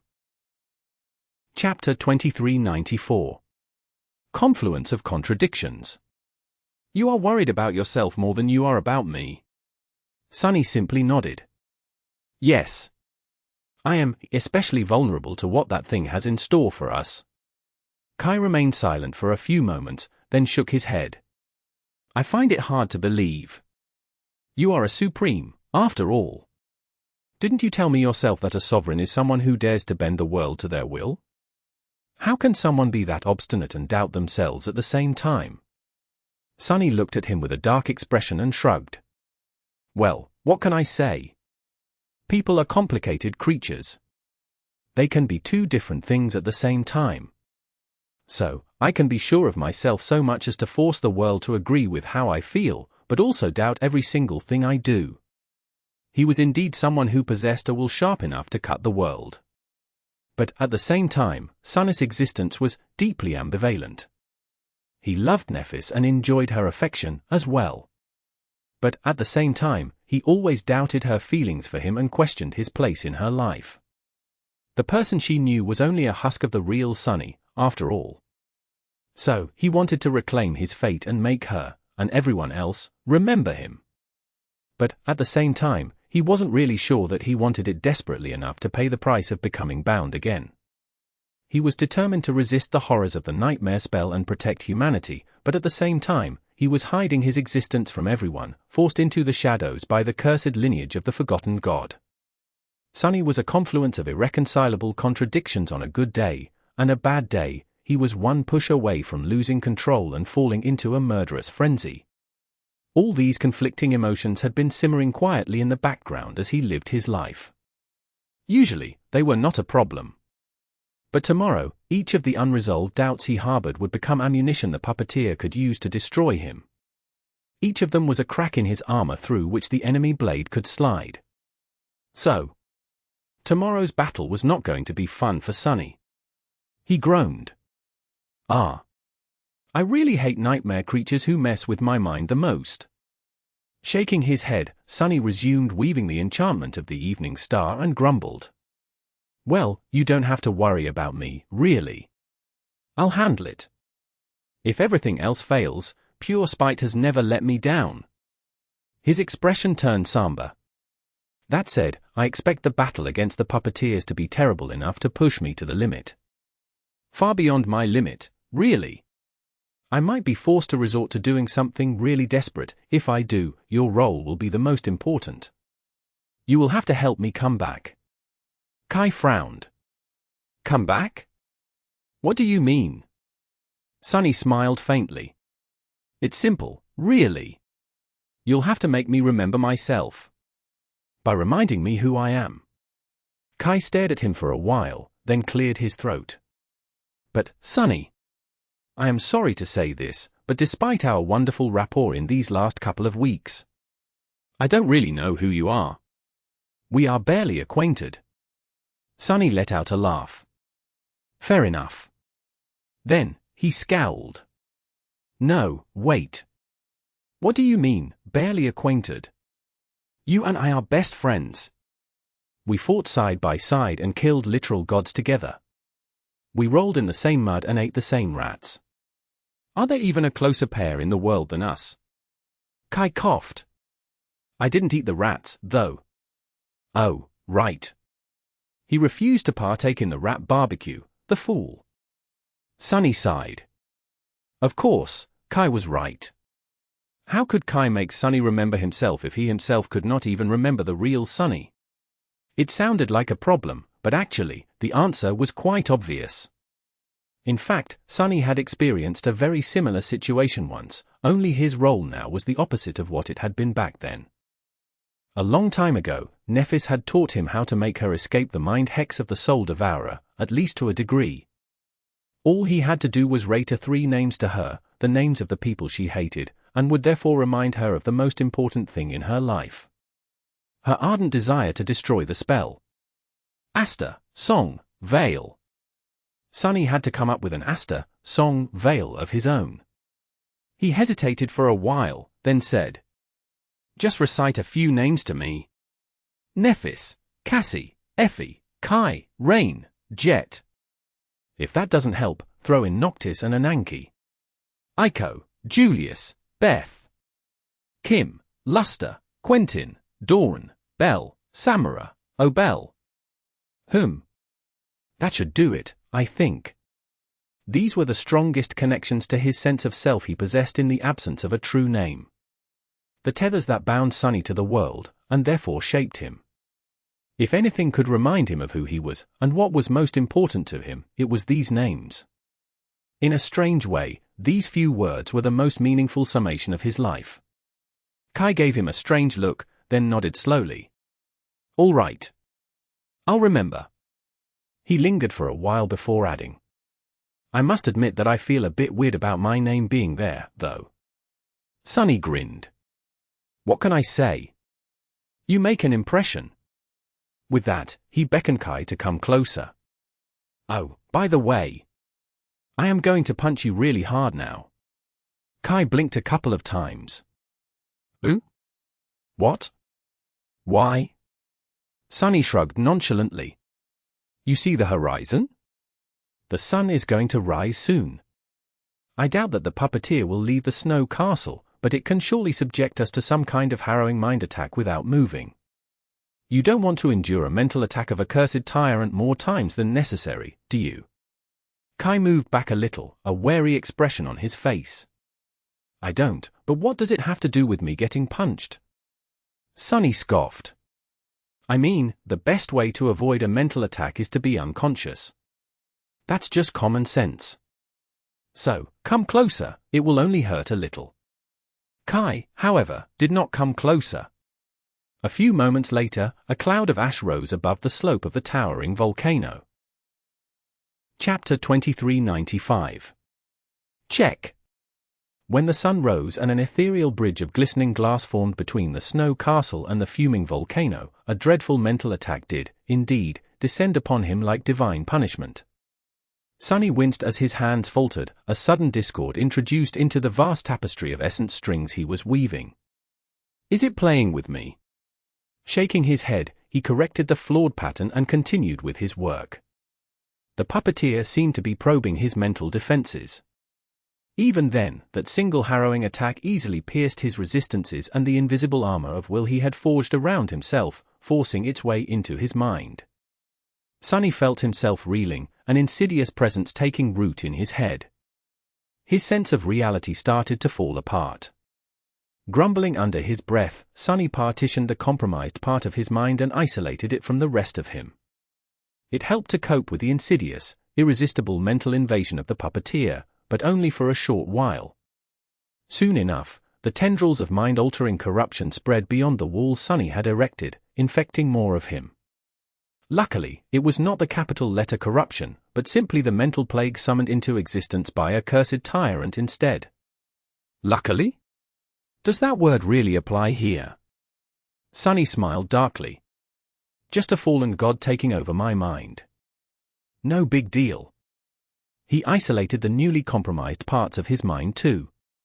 Let's see who'll last longer, bastard. Sunny had developed quite a stunning ability to split his mind into countless streams over the years, after all. From perceiving the world through his shadows, to controlling 7 incarnations, to commanding the vast Shadow Legion and watching over the members of the Shadow Clan, he was quite adept at compartmentalizing by now. As the sun was rising from beyond the horizon, he and the puppeteer played an eerie game. The giant black moth slowly conquered more and more of Sunny's mind, while Sunny calmly quarantined the contaminated parts and went on weaving. It grew more and more difficult as time went on, however. His hands slowed down, and the vision of the vast pattern of essence strings he held in his mind turned blurry. By the end of it all, Sunny halted completely, staring into the distance with an absent expression. He was uncomfortably close to starting to drool. Then, the sun separated from the sea of molten gold it had turned the clouds into and hovered above the horizon, slowly climbing up. The ethereal glass bridge evaporated, and at the same time, the foreign presence that had been slowly consuming his mind retreated in an instant. Sunny let out a shaky breath and reassembled his mind into a single whole, swaying lightly as he did. He remained motionless for a few moments, then resumed weaving with a somber expression. His lips were pursed, and his voice was subdued. That was quite unpleasant. And it had been merely a probing attack, at that. Experiencing the full brunt of the puppeteer's might would be a far more appalling experience. Sunny grimaced. Throughout the day, as the weave of the evening star came together, the things he had been waiting for happened one after another. Kai woke up from his deep slumber. The wolf and its pack were fully mended. Slayer recovered from her wounds almost at the very last moment and rose from his shadow, just as full of malice and malevolence as she had been before. The murderous shadow had been absent for a few days, so he had to fulfill the conditions of their deal and make a blood sacrifice to her once more. Slayer drank deeply of his blood, and once again, her obsidian eyes seemed to ignite with a hint of remembrance for a few fleeting moments.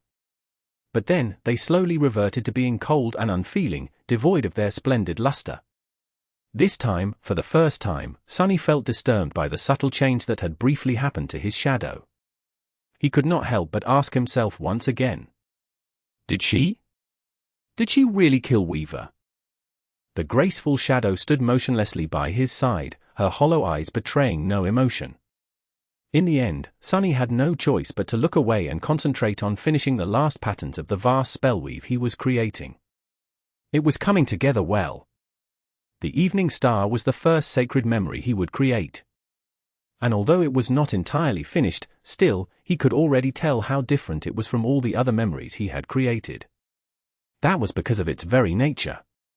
A sacred memory was an immensely powerful thing, powerful enough to interfere with causality and bend the laws of existence, even just like deities could.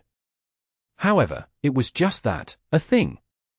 It possessed neither will nor intent, and therefore, it lacked the authority to achieve what it was designed to do. How could it function, then? The same way the lesser memories functioned, of course, since memories did not have souls, they were empowered by the soul essence of their master. Similarly, a sacred memory had to be empowered by the soul essence, the spirit essence, and, most importantly, the will of its master to realize its potential. Not just anyone would be able to use the evening star to its full extent. Sunny sighed. I still have ways to go. Weaver's mask and the shadow lantern did not have the same problem, after all. They were divine memories that even a mere awakened could use, which meant that whoever had created them was infinitely more proficient at weaving than Sunny was. Well, of course, they were. After all, Weaver's mask had been created by none other than the Demon of Fate, while the Shadow Lantern was a replica of Shadow God's relic created by the Nightmare spell.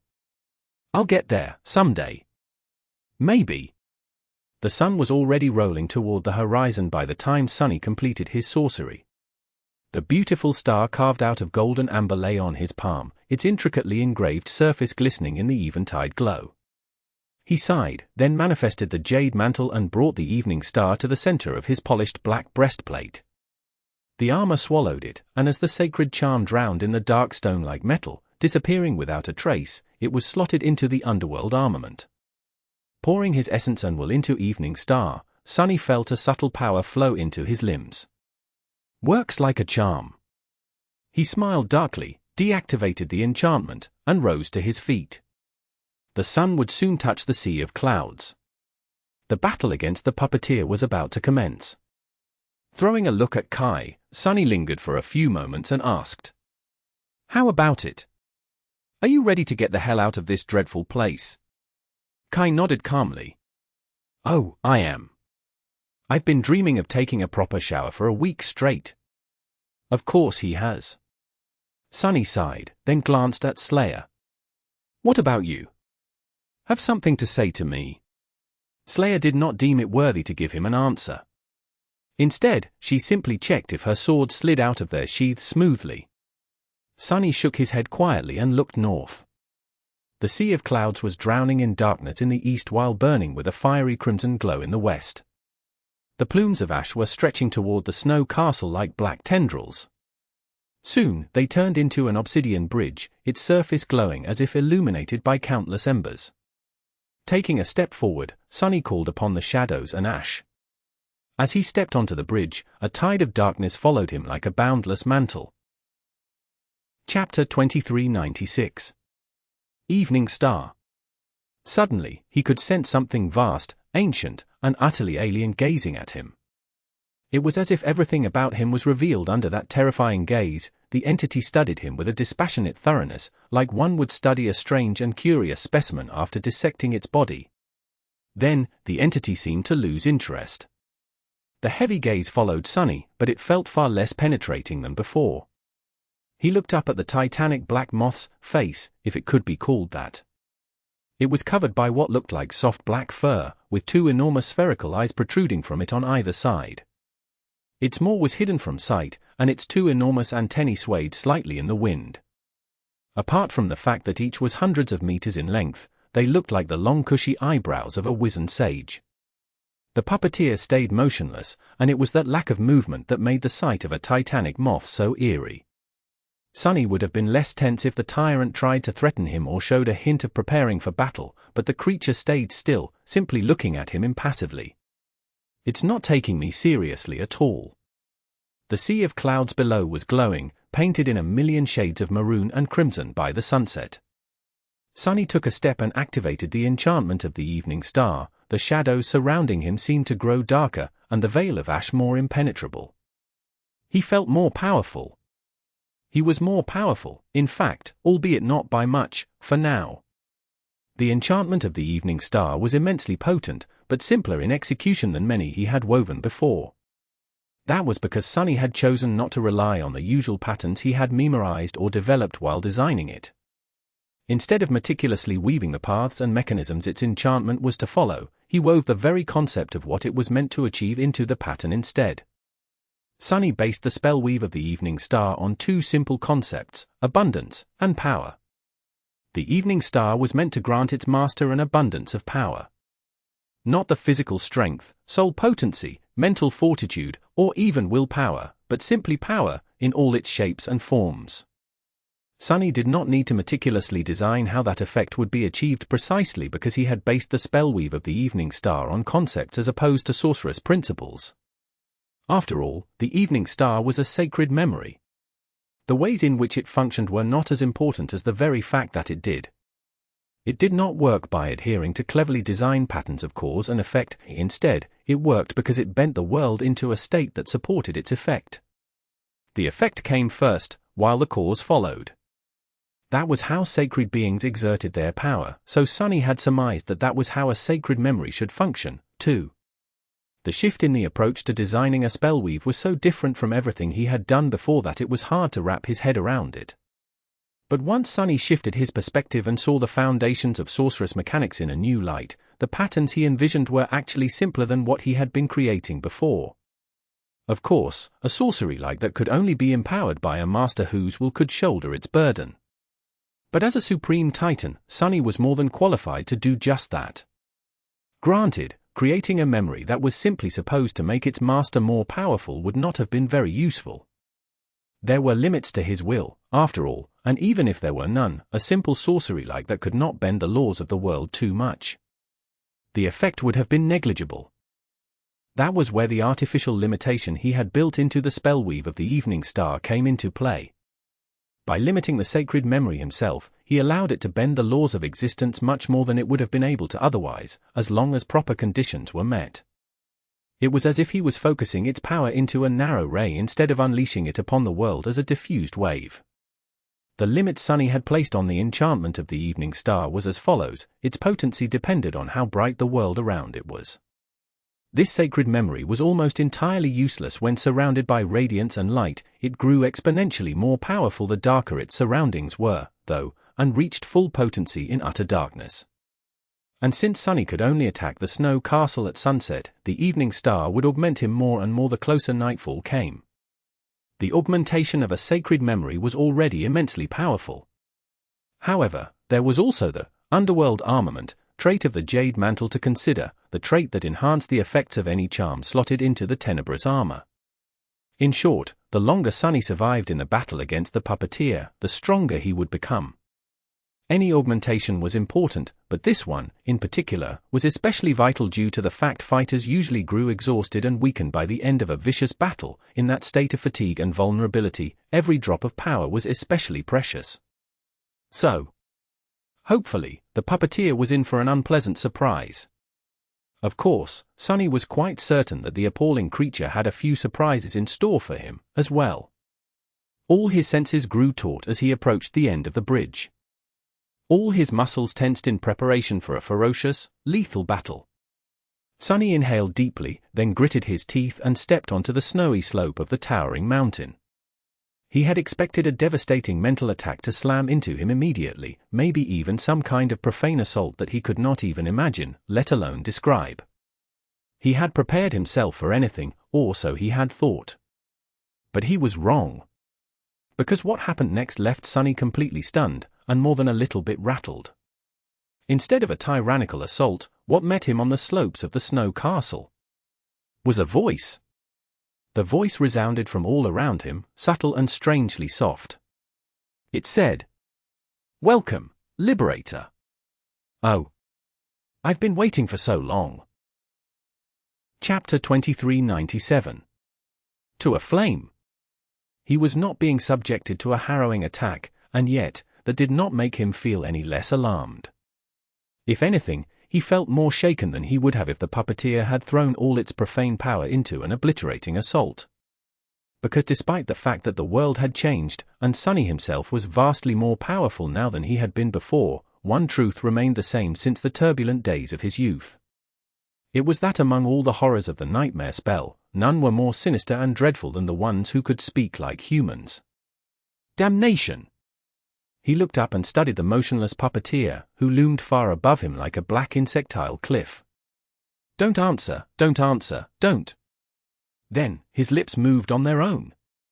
"Who's speaking?" There were a few moments of silence, and then the soft voice resounded from nowhere. It was as if the wind itself was answering. "I am Moth."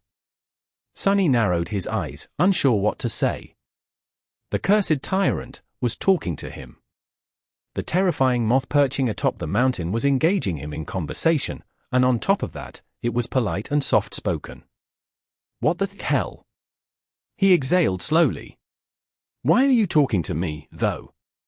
The Puppeteer remained silent for a moment, then answered with a question of its own. "Why not?" Sunny could not help but let out a stifled chuckle. "This is ridiculous." His flaw still forced him to answer, though. Because you are a nightmare creature. An abomination. You and I are enemies, no. The gargantuan moth moved its antennae slightly. Are we enemies? Why? Sunny laughed. Why? Oh, actually, you raise a good question. You, creatures of corruption, are all completely overcome by a demented need to eradicate anything and everything that is good and pure. I have no idea why, so now that I have the chance, let me ask you instead. Why the hell are you, vile fiends, so hell-bent on destroying us humans? The puppeteer remained silent for a while, this time. Eventually, he seemed to sigh. Words have power, liberator. The power of names is even greater still. And yet you use that power with such violence. You force them upon the world. The giant moth tilted its head down, looking at Sunny with its enormous black eyes. Corruption, abomination, fiend, vile. Pure, good. These words you use may not shape existence, but they shape you. They shape everything you touch, as well. They even shape me. The winds howled, and the glistening strands of black silk enveloping the mountain fluttered in it like a tattered shroud. The cursed tyrant spoke again. What you have named corruption is the influence of the void. It does not corrupt things, it simply changes them.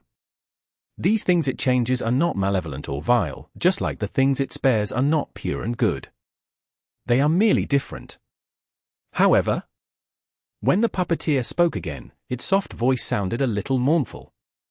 There exists a contradiction between those of us who have been touched by the void and those of us who have not, indeed.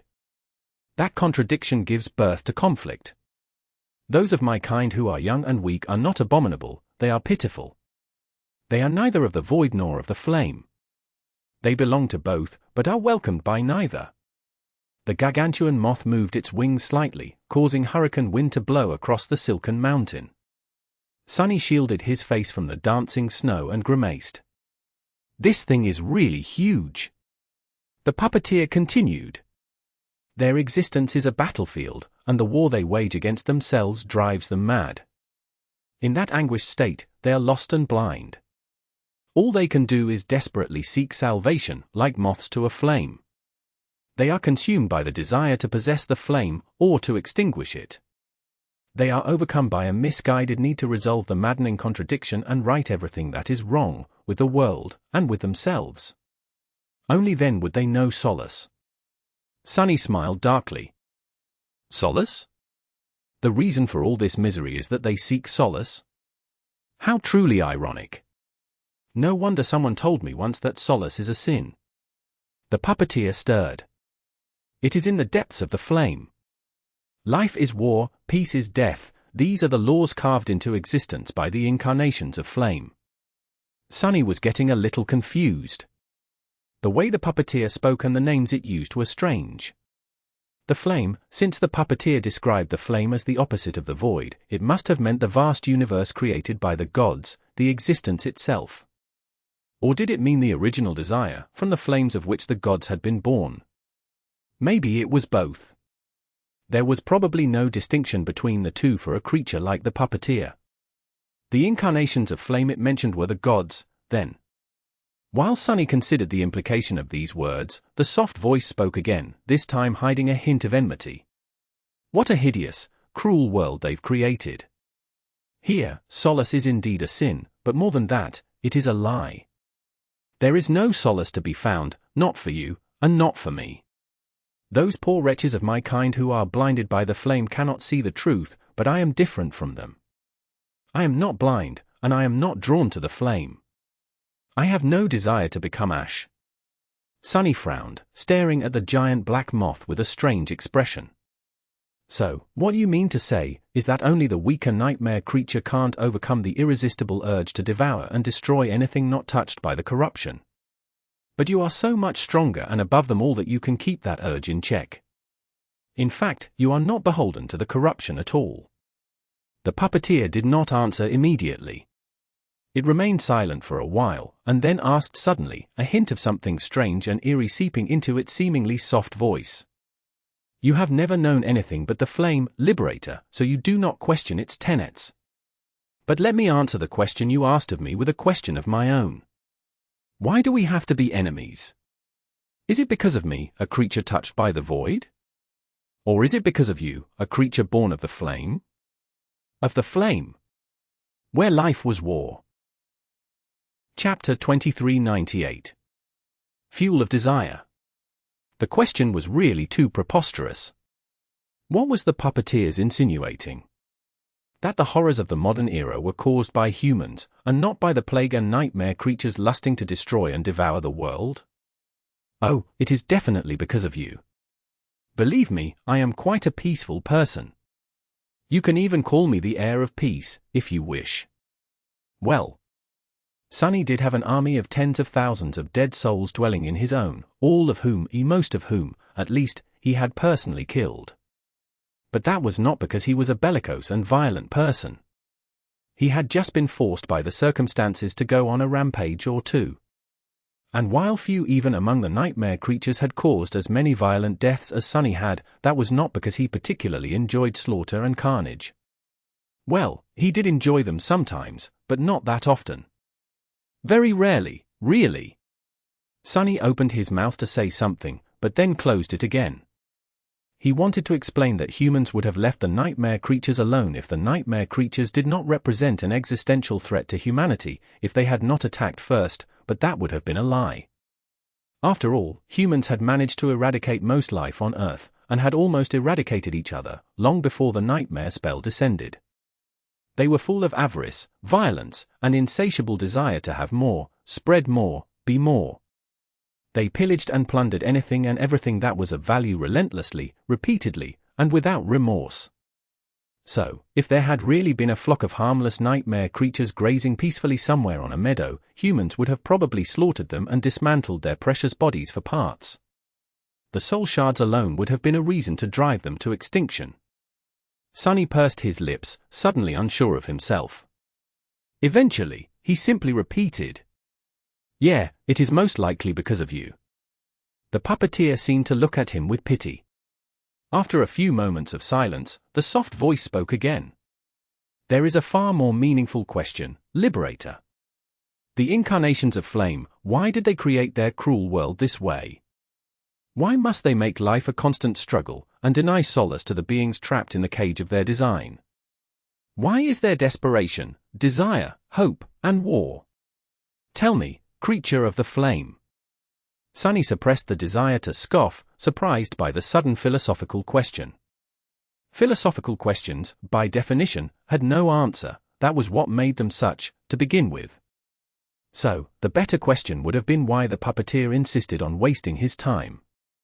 But then, the derisive smile slowly drained from his face. Because Sonny suddenly realized that he knew the answer. He lingered for a few moments, and then whispered in a stunned voice. Because the flame wanes. The black silk fluttered in the wind, its countless strings rustling like a sea. The soft voice of the puppeteer was born from that rustle. Indeed. The flame is desire, and desire is the flame. But flame needs fuel to burn, Liberator. It needs to be fed. It needs to devour something in order to sustain itself. Our longing, our yearning, our desire, our hope, they fan the flame. You and I are different, but in the end, we are both the same. Our lives are fuel, and we only exist to be devoured by the flame. The giant black moth lowered its enormous head, staring at Sonny from above. We are both prisoners of this game, as well. We are different, yes, but we are the same. What we share is far more immense than what divides us. And so, there is no reason for us to be enemies. Sonny shifted, engrossed by the truth, a version of truth, at least, offered him by the puppeteer. His mind slowly drifted to its last claim, and after hesitating for a short while, he asked in an even tone. "We are both prisoners? Is that why you keep calling me the Liberator?" The giant black moth's antennae swayed lightly. "Yes. A long time ago, the one you call Weaver offered me a bargain. I would help them defeat the demon of dread in the death game, and in return, they would twist the strings of fate to ensure my survival. And if I waited long enough, a being would come to liberate me from my cage. Sunny chuckled. Weaver promised you freedom, ho? The puppeteer stirred. Freedom. Survival. Salvation. The winds howled above the silken mountain, making the strands of black silk billow furiously, urgently. Sunny smiled darkly. Did you not know that Weaver was a consummate liar? No, really. You would have been hard-pressed to find a more treacherous bastard to make a deal with. He shook his head. Let me tell you, puppeteer.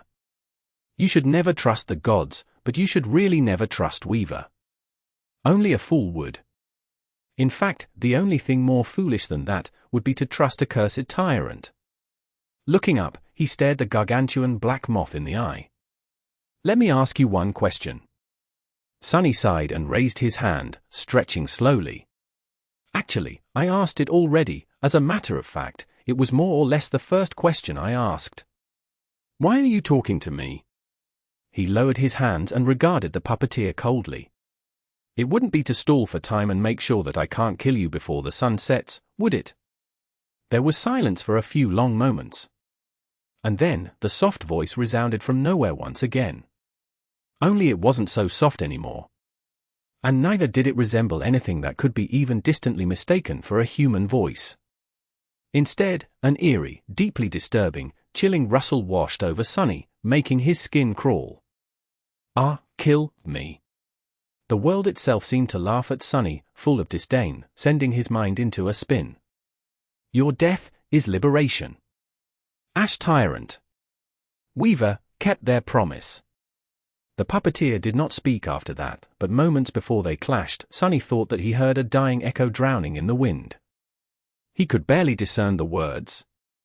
Your flame, so sweet, it's calling. Chapter 2399. Bound. One thing was certain, though. Sunny had not believed even for a heartbeat that the puppeteer was above the malevolent madness all nightmare creatures seemed to suffer from.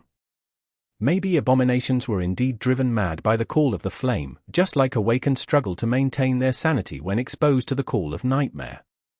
Perhaps the enormous black moth was indeed adept at suppressing its malice, somewhat, but not because it was truly free from the frenzied compulsion to destroy and devour anyone and anything not twisted by the void. Rather, it was merely to lure its victims into a false sense of security, just like the puppeteer had attempted to lure Sunny. It had always intended to consume Sunny, at best. At worst, its intention was to turn him into a puppet, infect him with corruption, and make him its thrall. If so, Sunny was not inclined to believe the rest of what the giant moth had told him either. But still. What if the rest of it was indeed true? What if some of it was? What if the world as Sunny knew it, the existence itself, was nothing but a furnace where all of them were doomed to burn? If the purpose of all living things was merely to be fuel? The universe was a cage built to contain the void. But weren't all of them caged within it, as well? It was such a chilling thought.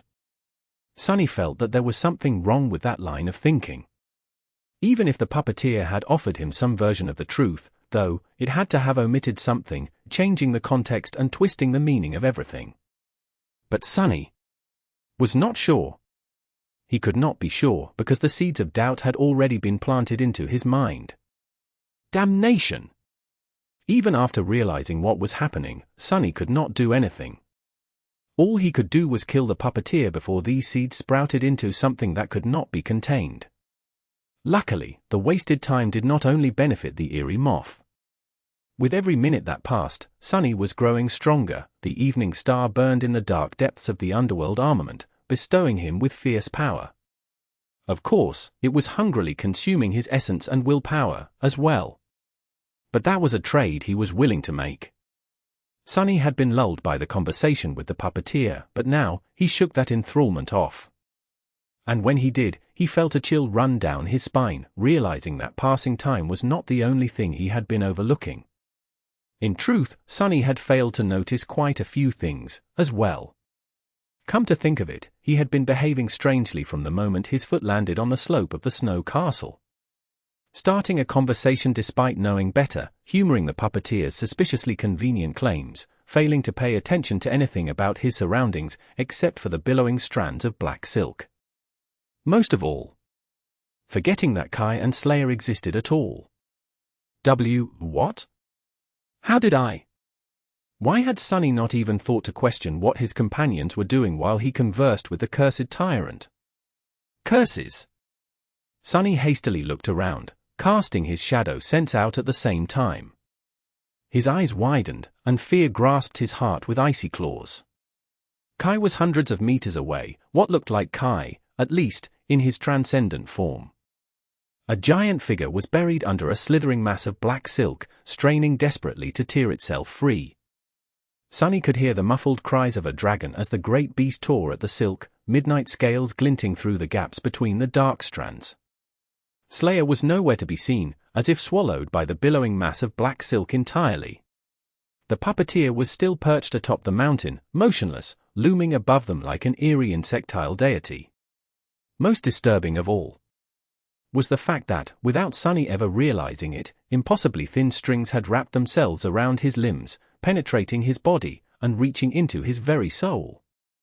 Sunny shuddered. Oh. Throwing a murderous gaze up at the still figure of the gargantuan black moth, Sunny lunged forward. He tried, at least. But the black strings held him in place, controlling him like a marionette. Arg! A hint of panic flooded his mind like a chilling wave. Suppressing it fiercely, Sunny strained against the invisible strings, feeling them tremble and give. His will cut at them like a blade, severing a few. But more took their place, piercing Sunny's flesh, soul, and spirit. These strings were both tangible and intangible. They restrained him physically, but much more perilously, they restrained him mentally as well. His mind was infected by doubt, and the puppeteer used that doubt to control him. When Sunny wanted to lunge forward, the strings strangled his determination to do just that, and so, he stayed in place, unable to force himself into commanding his body to move. You vile thing! Sunny growled and purged his mind, throwing it into the state of battle clarity. At the same time, he steeled his resolve and wrapped himself in an armor forged out of pure will. He rebuilt his consciousness around an indomitable axis. His killing intent. His cold, scathing, overwhelming desire to visit death and destruction upon the puppeteer. To rip that vile moth apart. Countless strings of black silk snapped. But even more surrounded him, binding him like a suffocating cocoon. Or a chrysalis, perhaps. Sunny let out a stifled scream, falling to his knees. The strings cut into his skin, drawing drops of crimson blood. Kill it! I must! Kill it! Kill it! He had to. Kill! Grinning wickedly, Sunny commanded his blood to flow back into the thin cuts left on his body and released his physical form. His body turned into a mass of formless darkness, but he failed to escape the stranglehold of the puppeteer's strings, still, since they bound the shadows just as easily as they bound flesh. The vast shadow struggled and strained, enveloped by the web of black silk. Bound, trapped. Unable to escape. Some distance away, no glimpses of the magnificent dragon could be seen through the billowing mass of glistening strands anymore, and no sound of him could be heard. Kai's figure was buried entirely under a dark hill of silk. Most of the sun was hidden behind the horizon, and the fiery splendor of radiant sunset was slowly turning into the dim twilight of dusk. Chapter 2400. Breaking the Rules. Sunny could feel his mind slipping. The puppeteer loomed above the world like a dark cliff, the giant black orbs of its eerie black eyes staring down upon the slopes of the silken mountain dispassionately. Kai was still struggling to free himself from under the mass of black silk, but he was almost entirely immobilized by now. Sunny was straining against the puppeteer's strings, as well. But it was pointless. If they were only holding him in place, he could have torn them apart. He could have slithered his way out of their inescapable embrace, at least. But the strings bound his mind just like they were binding his shadow, his very thoughts were restrained, and Sunny could not even fathom trying to break free anymore. Time was running out. The only thought the puppeteer could not poison with doubt was the one Sunny kept repeating silently, using it as an axis that held his mind together and prevented it from falling entirely under the Eerie abomination's control. Kill it, I must kill it. His bloodlust was his only salvation. The vast shadows stirred. Sunny broke his mind apart into countless streams, abandoning most of them to free some from the insidious grasp of the puppeteer. He had to do something drastic. The time for desperate measures had come. And gone. Now was the time for pure madness. Sunny imagined himself taking a deep breath. Then, he took all his willpower, all his authority, all his killing intent, and all the power granted to him by the evening star, and used them to call forth a shade. If he thought about it, the puppeteer was really in a bad situation. Its true power lay in its thralls, but none of them were here to protect their master. The black moth stayed still and motionless, and that was not because it had no need to move, rather, it was because the snow tyrant was not that fierce and physically strong. All it could do to deter the enemy was use its profane powers and strangle their will to reach it. On top of that, Sunny was more or less its natural predator. That was because Sunny commanded a legion of shades, and shades possessed neither will nor a sense of self. They had no desires, no resolve, no determination of their own. And therefore, they knew no hesitation. They were immune to doubt, because doubt was foreign to their very nature. There was nothing for the puppeteer to poison, so it was powerless to control the shades, it could only control their master. But as long as Sunny remained firm in his conviction, his shades would be able to do what he could not. There was just one enormous, mountain-sized problem. The puppeteer might have been weak in direct confrontation, but that was only in relative terms. It was still a cursed tyrant, no matter where its true talent lay. Not just any shade could face it in battle. The obsidian wasps would be destroyed by one flap of the puppeteer's wings. The shadow wolves would be vanquished and torn apart in an instant. Abundance would hold out longer, but it would not muster enough offensive power to kill the abominable moth before it was too late. The Rat King was vicious and destructive, but it needed time to propagate and grow unstoppable. That only left the wolf. The ruthless, proud predator from the dawn of time, one fierce and deadly enough to rip the puppeteer's wings off and crush its appalling head. And yet, Sunny was full of doubt. Would the wolf really be able to kill the snow tyrant? Would Sunny himself remain firm enough not to command his terrifying shade into retreat? No. Doubt made Sunny weak and indecisive. It made him feel despair. He still was in control of enough of himself to summon a shade, but he was not confident that the same would hold true in a few minutes. So, he did what he always did when forced into a corner. He cheated. The shade Sunny called forth was not an obsidian wasp, abundance, Rat King, or the wolf. Instead, it was the shadow of another cursed tyrant. It was condemnation. Sunny had lost access to his shades after entering Ariel's game, but they still existed somewhere out there, within his soul. Other shades might have been summoned and carrying his orders, but condemnation wasn't. Because it had never answered his call before. Augmented by the evening star, Sunny's tyrannical will and his undeniable authority descended upon the Samba giant, commanding it to emerge from the peaceful darkness of his soul. Sunny had thought that he would be able to overpower the obstinate tyrant while augmented by the sacred memory. But he was wrong. His will and his authority crumbled against the unfathomable, inert depths of the enormous shade. Condemnation refused to move, just as it always had. It remained still and motionless, towering above the silent waters of his soul. Sunny had expected as much. After all, he had not been able to call upon any other shade urn beyond the confines of Ariel's game, either. But while Sunny could not summon them with his Shadow Legion aspect ability, which the laws of this artificial realm were interfering with, that did not mean that he could not fool these laws. So, instead of commanding the massive shade to reveal itself, he simply gathered all his willpower and banished condemnation from his soul. He threw condemnation out. Sunny had never done something like that before, which did not mean that he couldn't. Now that he was supreme and wielded greater authority both over his soul and over the shades populating it, he could summon them forth and call them back. He could also store physical items within his soul and expel them from it, effectively manifesting them. And that was what he did with the vast, gargantuan shade of condemnation. He expelled it. Sunny had not attempted to do that with any of his shades in the past for a good reason, though. Any shade he could not summon with his Shadow Legion aspect ability was a shade that did not obey his commands. That fact would not change even if he managed to summon it into existence, somehow, which meant that once the shadow of condemnation emerged into the light, Sunny would have no control over it whatsoever. It could attack the puppeteer. It could just as well attack him, instead. It could even remain still and do nothing, content to simply be. But that was a risk Sunny was willing to take, at the moment. In fact, he welcomed it. The potentially fatal drawback of summoning a disobedient shade was actually a life-saving grace in his current situation. Because if Sunny could not control condemnation, the puppeteer could not control Sunny to order condemnation to stand down. And since he was not using Shadow Legion to summon it, the laws of Ariel's game would, hopefully, fail to prevent the Shadow Colossus from appearing.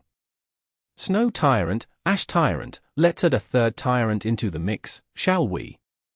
Let's break the rules.